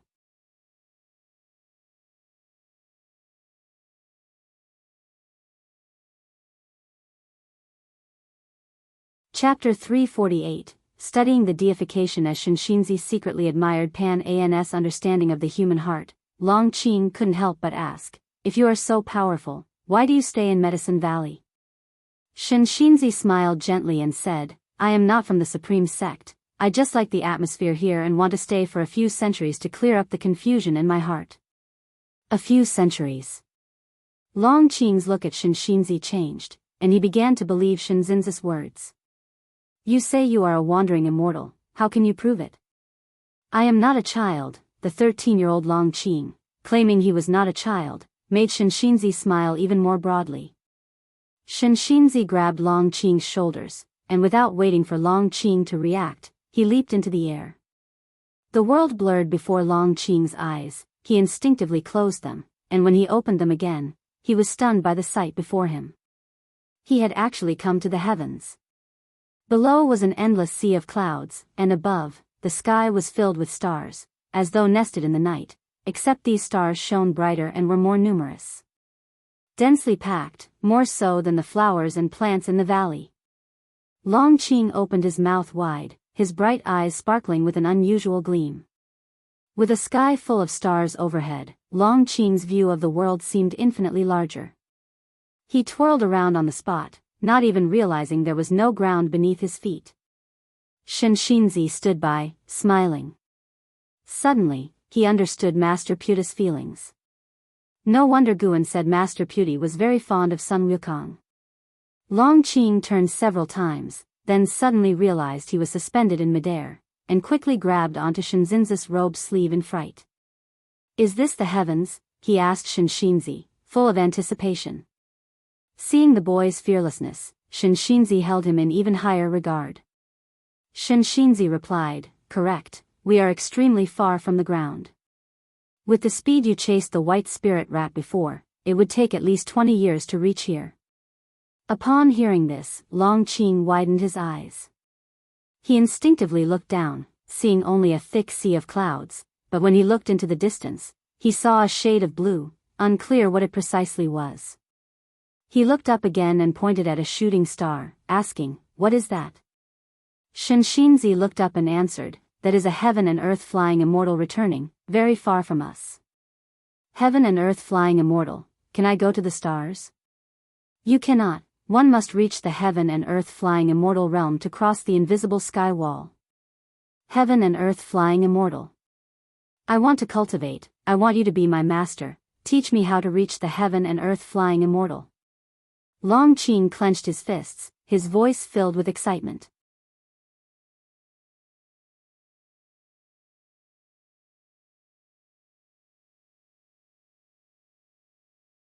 Upon hearing this, Long Qing immediately scooted away. Immortals don't have time to chop wood. He left with that spirited remark, and Guan, smiling, continued reading. 2 days later. In an uninhabited part of Medicine Valley, within a bamboo grove, Shenxinzi and Long Qing sat side by side in meditation. "Master, why haven't I cultivated any spiritual power yet?" Long Qing couldn't help opening his eyes and asking. Shenxinzi, with his eyes closed, replied, "It's rare for someone to develop spiritual power within 2 days, don't be impatient." He also wondered internally why it was taking so long. However, considering Yang Jian's early experiences with slow qi absorption, perhaps Long Qing had a unique physique. He decided not to dwell on it. He was very patient and would not become agitated over this. A figure swept across the bamboo grove from above, causing Shenxinzi to look up. "It's him," Shenxinzi murmured to himself. "Who?" Long Qing asked curiously, having caught a glimpse of the figure as well. Shenxinzi shook his head and didn't continue. Long Qing quickly stood and ran towards the edge of the bamboo grove. Shenxinzi got up as well, not angry at Long Qing's actions. After all, the boy was only 13. In the loft, Guan replaced the book he had been reading with Investiture of the Gods and studied it carefully. Clang! The window was suddenly pushed open, startling Guan as he turned his head, his face then breaking into a delighted smile. "Liya! How did you come back?" Guan asked excitedly. Liya landed, adjusting his clothes while grumbling, "What? Aren't you happy to see me?" "How could that be? Please sit." "Sit down." Guan put down Investiture of the Gods, then stood up to brew tea for Liya. Liya took a seat at the table, noticing the book he had been holding, and laughed. "After all these years, you're still reading Investiture of the Gods? You don't think to discover some Tao in it like others, do you?" Guan brewed the tea and replied, "Just browsing, the stories in this book surely can't compare to your experiences. Tell me, how have you been these years?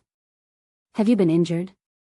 Li Ya's expression turned serious as he said, "With my current skills, how could I be injured? Besides, I have divine exotic city. Since you want to hear, I'll tell you all about it, and later you can take notes."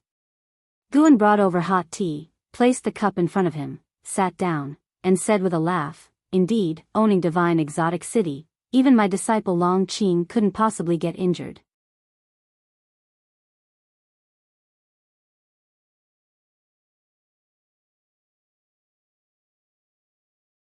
Chapter 349, Heading to the Primordial. Hearing Gu An's words, Liya didn't think too much and didn't ask who Long Qing was. He began to recount his experiences over the years. Guan listened attentively. He occasionally looked at Liya but didn't stare constantly. With divine exotic immortal spirit around, Guan could be at ease, confident that if there were any danger not even divine exotic city could stop, divine exotic immortal spirit would inform him right away. After leaving the sea demon domain, Liya wandered everywhere. Occasionally, he encountered great cultivators coveting divine exotic city, but he always managed to escape unscathed. Unless a heaven and earth flying immortal took action, it was very difficult to take divine exotic city from him. Those who had reached the heaven and earth flying immortal realm and saw Leia brazenly deploying the pseudo-immortal path supreme treasure didn't dare to make a move easily. In every aspect, Leia seemed to have a significant backing. Who would dare to offend such a person? The higher one's cultivation level, the further one could see. Even if they couldn't deduce Gu-An's karma from divine exotic city, they could infer that Leia had an extraordinary background. To control such a supreme treasure before nirvana, one couldn't do so without a powerful backing, and perhaps Leia's backing was hidden within divine exotic city. Over the years, Leia had encountered many opportunities, and his cultivation level had grown rapidly. He had now reached the 3rd floor of the Unification Realm. A Unification Realm cultivator over 300 years old was definitely a top-tier genius in the Broken Sea domain. Guan thus marveled at how amazing Xiantianyi truly was. Comparing the pace of breakthroughs, Leia still fell short of Xiantianyi, and moreover, Xiantianyi didn't have the pseudo-immortal path supreme treasure by his side. Setting aside in how, Xiantianyi was indeed the #1 genius in the history of the supreme sect. What was most crucial was that Xiantianyi also wrote books. Judging from the Green Hero travelogue, Xiantianyi often went on adventures and didn't spend all his time on qi absorption cultivation. Could it be that Xiantianyi had also achieved enlightenment? Guan suddenly felt that perhaps qi absorption cultivation was the most common and low-level form of cultivation, and that there might be higher forms of cultivation. Of course, it was just a thought. In reincarnation evolution, he could only undergo qi absorption cultivation to consume his lifespan. Guan thus listened to Li Ya's experiences while contemplating cultivation. Suddenly, the door was pushed open and Long Qing tumbled in, startling himself. He quickly got up, but before he could turn around, Guan called out to him. "Come in, and take the opportunity to meet your martial uncle."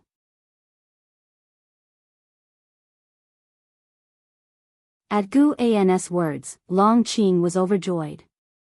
He immediately approached Leia, saluted, and called him martial uncle. Leia sized him up, a smile forming on his face, then he turned back and asked, "Who is this kid?" Guan introduced, "I brought him back from outside, he had just been born at that time." Hearing this, Leia understood that this child was different from the disciples outside. Leia took out a dagger from his storage bag and handed it to Long Qing, saying with a smile, "Take this dagger as a meeting gift.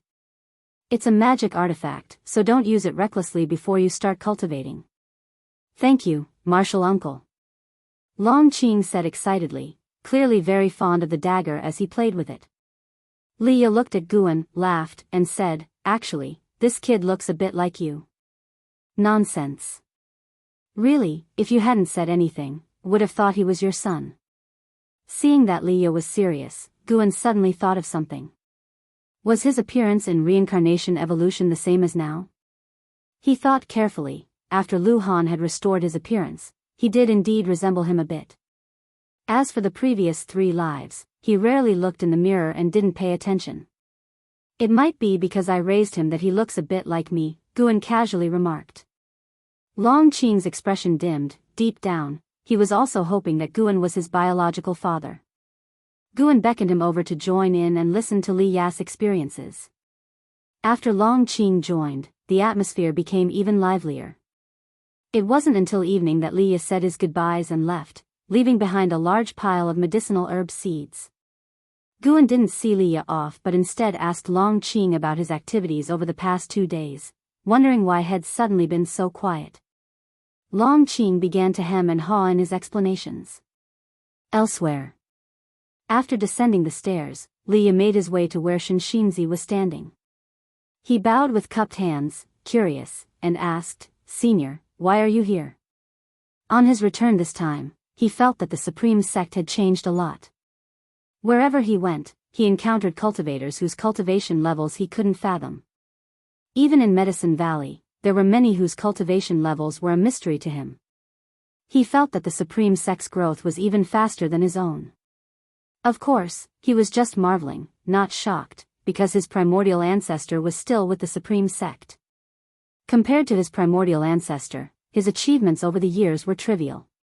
Holding the Supreme Immortal Venerable scripture, Shinshinzi looked up at him and said, "I have a connection with this place. planning to stay here for hundreds of years to quietly contemplate the path. Back in the divine exotic realm, Shenzin's strength had left a lasting impression on Leah. With such a powerful great cultivator taking residence, Guan was naturally safer.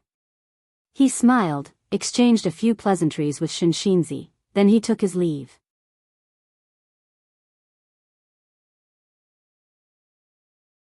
Shenxinzi watched his leaving figure and suddenly said, "Your chi fortune is off, and you will face a fated calamity later on." Leah turned back to Shenxinzi and nodded with a smile.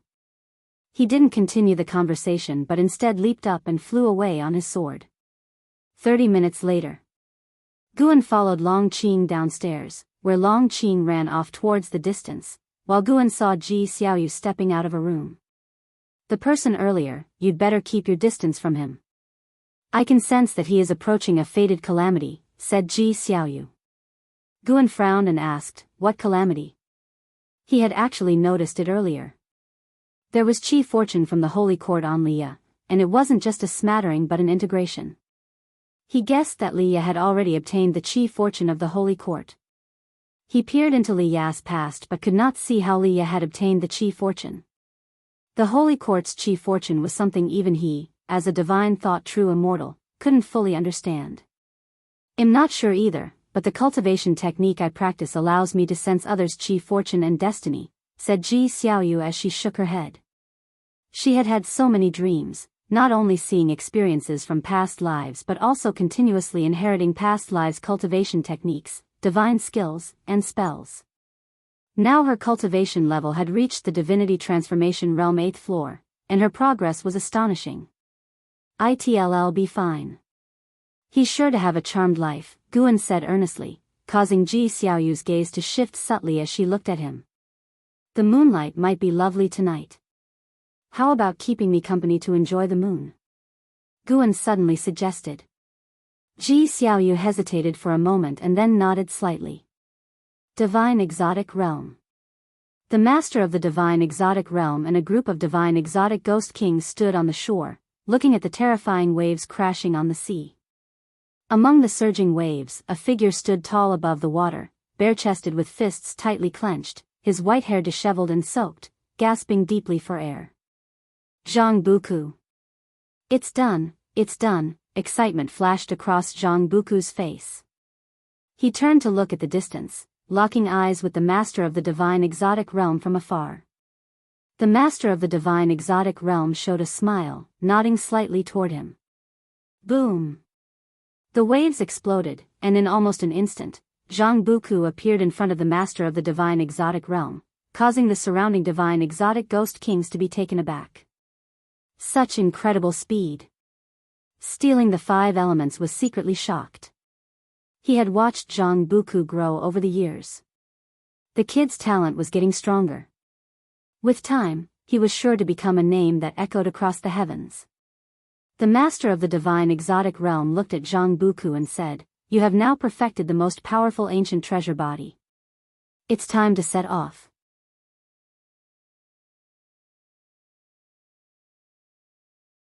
Upon hearing this, Zhang Buku quickly asked, "Master, where exactly do you want me to go?" The master of the Divine Exotic Realm said profoundly, "Go to another great heaven and earth." Great heaven and earth? Zhang Buku was even more puzzled, while the Divine Exotic Ghost Kings had various expressions, each lost in recollection. The master of the Divine Exotic Realm said in a deep voice, "The heaven and earth you were in before is known as the Great Heavenly Spirit Land, and Broken Sea Domain is just a small part of the vast heaven and earth. Beyond that, there are many great heaven and earth realms as vast as the Great Heavenly Spirit Land, existing in ways beyond your imagination. The Divine Exotic Realm is a power that drifts among these various great heaven and earth realms, originating from the Silent Destruction Domain beyond the heavens. As for the Silent Destruction Domain, you will have to understand it for yourself in time. However, know this. The Divine Exotic Realm can lead to different great heaven and earth realms, but those realms are dangerous, and we have limited choices of great heaven and earth to choose from." After listening, Zhang Buku's brow furrowed. He thought of martial Uncle Gu and Leah. He found it hard to let go. Gritting his teeth, he asked, "If I leave, can I still come back later?" The master of the divine exotic realm smiled and answered, "Of course you can return. The clouds pressing down upon us have dispersed. It's just that the great heaven and earth are controlled by the holy court, and it's not suitable for us to develop there. We can only send you to other, more chaotic places." Relieved, Zhang Buku pursued the question of which great heaven and earth he would go to. Go to Primordial. There is no absolute order there. It's a place more suited to beings like you to grow. Once you're there, you must be even more careful. That place has the immortal clan, countless opportunities, but also many dangers, said the master of the divine exotic realm profoundly. Zhang Buku nodded, his eyes filled with anticipation. A divine exotic ghost king spoke up, "Do we have to go too?" The master of the divine exotic realm nodded, "Just leave one ghost king to maintain contact with the great heavenly spirit land. I wish to stay behind." Stealing the 5 elements immediately volunteered, drawing the gaze of the other divine exotic ghost kings. The master of the divine exotic realm looked deeply at Stealing the 5 elements, who lowered his head, not daring to meet his gaze. "Then you shall stay behind," decided the master of the divine exotic realm.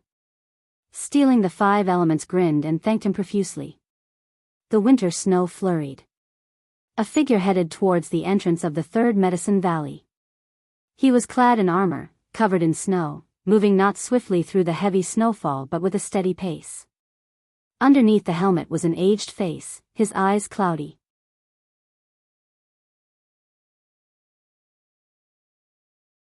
As he looked at the entrance to the 3rd Medicine Valley, his gaze softened slightly.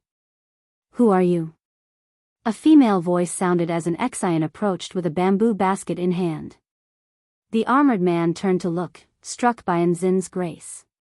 She wore a white dress, stepping on the snow-covered ground without leaving any footprints, her entire being emanating an ethereal quality, like a celestial maiden who could ascend at any moment.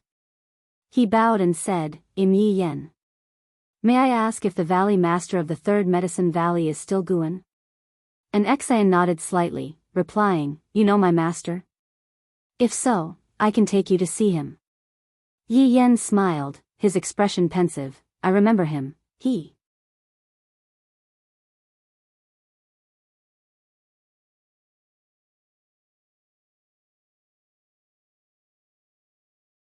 Chapter 350, Reincarnation Order. An Exian brought Yi Yen to Gu An's attic and then went upstairs to inquire. Guan had already sensed Yi Yan's presence, but he couldn't show it. Only after an Exian knocked did he allow her to bring Yi Yen up. Looking at the aged Yi Yen, Guan smiled and said, "It's been a long time, please have a seat quickly." An Exian, curiously, didn't stay, but honestly closed the door and left. Sitting across the table from Guan, Yi Yen felt a surge of emotions. After many years, the master still looked so young, even more distinguished. Guan, wearing the immortal king crown, had a golden pattern emerging on his forehead, giving off the feeling of a heavenly divine monarch sitting there.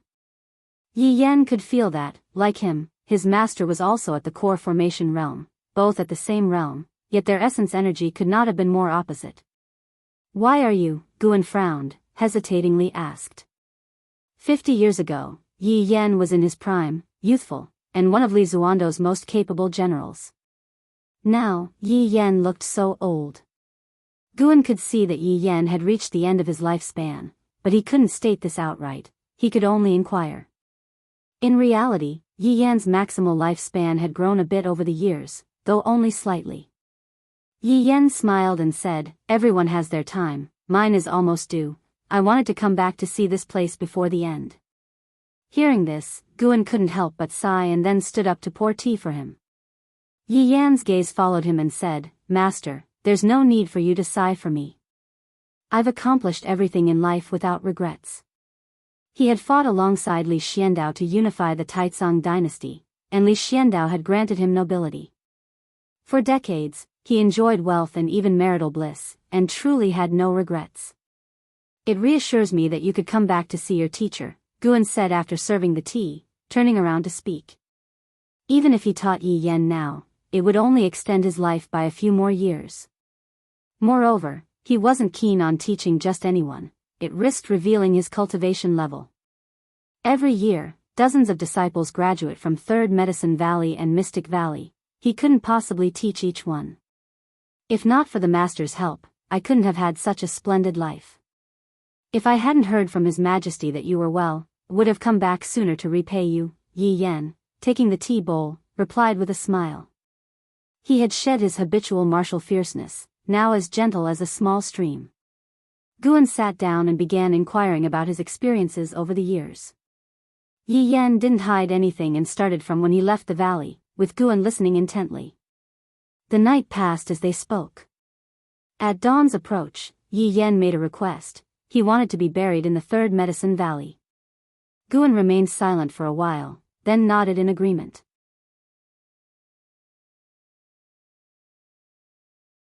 Thus, Yi Yan stayed.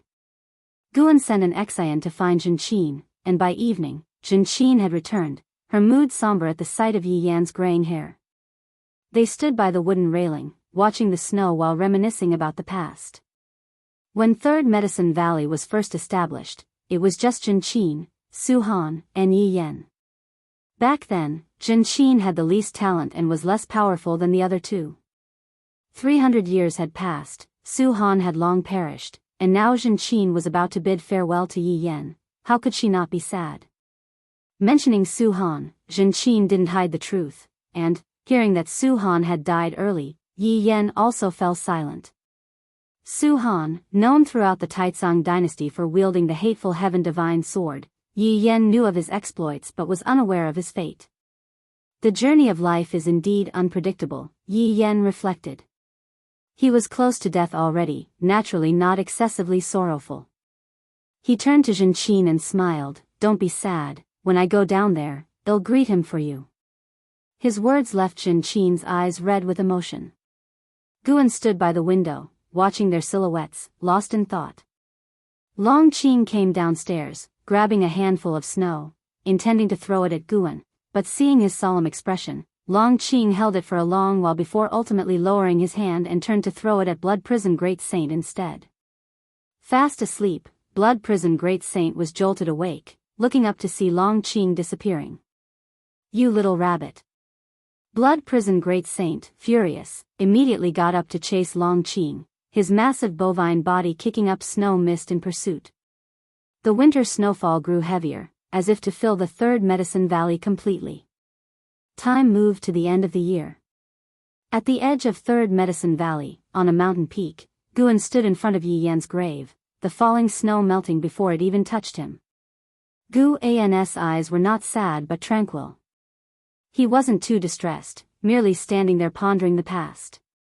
Yi Yan wasn't the first disciple he had sent off, he was merely looking back on his earlier life, reliving past emotions anew. Guan thought about a question. In the great heavenly spirit land, what exactly happens after death? How does reincarnation actually operate according to what rules? Why do so many high-level great cultivators choose reincarnation?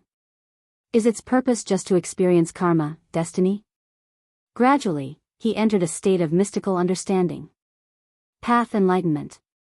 During the blazing summer days, at the Supreme Sect subsect Yi Mansion, Guan and Yilan sat inside drinking wine, Yilan listening calmly to Guan's recount. Everyone dies someday, it's just a matter of how long one lives. I, too, will face it eventually, and when that time comes, dear brother, don't be too saddened, Yilan said softly, looking at Guan.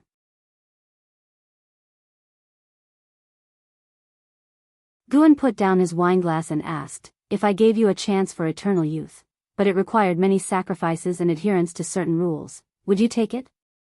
Having witnessed Yi Yan's death, Guan felt uneasy, fearing that his teachings couldn't keep up with the passing of time. He had taught Yilan and Xiaochuan among others, truly improving their maximal lifespan, but each time was less than before, only adding 200 years for Yilan through teaching, and the last 2 sessions combined added just a single year. The mysterious designs of fate were terrifying, merciless. Yilan asked, "Would those rules distance me from you?" Guan replied, "It's hard to say." He remembered Heaven's sect mentioning that becoming a part of it involved forsaking many, including a spouse and children. Then forget it. Such immortality might be more of a curse. I am not interested, Yilan shook her head. Guan remained silent. Yilan seemed to sense Gu An's mood. She reached out to hold the back of Gu An's hand and smiled. Brother, don't forget our last century pact. If I could spend the rest of my days with you, that would be enough. 100 years is actually quite long. Is 100 years really enough? Guan asked with a smile. Maybe it is. Over the years, I've chased power, gotten bored with it over time, and recently I've been focusing on cultivation.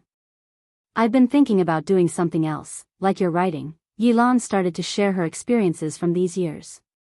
Now over 300 years old, she had her own views and insights on life.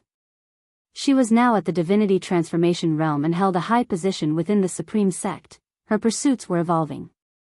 Listening to her, a smile unconsciously spread across Gu An's face, feeling happy for her. Life shouldn't be about just one thing. That Yilan was considering enriching her life was an enlightenment in itself. Brother, if you really have that kind of opportunity, save it for someone who truly craves immortal cultivation. Right now, I don't think the level of cultivation is that important, Yilan laughed. Guan smiled and said, what if you leave this world, and I pursue immortality alone? Wouldn't that be lonely? Yilan blinked and laughed. I haven't given up, I'm just talking. Some things can't be fought for. If you can't have them, let it be. Don't let them become a burden to you, including me, and even Jinqin and your disciples. If we die before you, don't be foolish or let it weigh on your heart. Guan, unable to resist, reached out to pinch her cheek, and she didn't dodge. What about our last century? What would you want to do? Where would you go? Guan asked. Can I dream big? Yilan raised an eyebrow. Of course, daytime is the best for dreaming. Then I want to see how large this world really is. I've heard that beyond the sea there are other continents.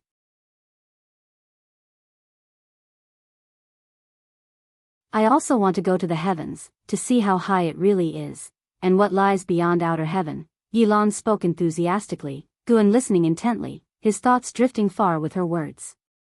2 days later. Guan first went to the North Sea Mountains to gather medicinal herbs, then spent an ancient hour in Mystic Valley. Upon returning to the third Medicine Valley, he was in good spirits and played 2 games of chess with Nine-Finger Divine Lord. Near evening, Shenxinzi and Long Qing walked along the path between the medicine garden, Long Qing dejected, occasionally casting timid glances at his master walking ahead. Although Shenxinzi appeared composed, he was quite perplexed inside. Having taught Long Qing for so long, yet Long Qing had still not manifested any spiritual power. Even the most mediocre talents shouldn't be like this. Could it be his teaching methods were flawed? Master, do I still have hope? Long Qing couldn't help but ask, having lost the fighting spirit he initially had, even developing a slight fear of cultivation, frightened by the disappointment he might see in his master. Without turning, Shenxinzi said, maybe you have a special physique. From tomorrow, I'll teach you body refinement. Body refinement? Yes, the path of immortal cultivation isn't only about energy absorption. Maybe your physique needs long-term honing, to accumulate slowly and release suddenly. As Shenxinzi spoke, his tone grew increasingly determined. Whether Long Qing believed it or not, he believed first. Exactly. That must be it.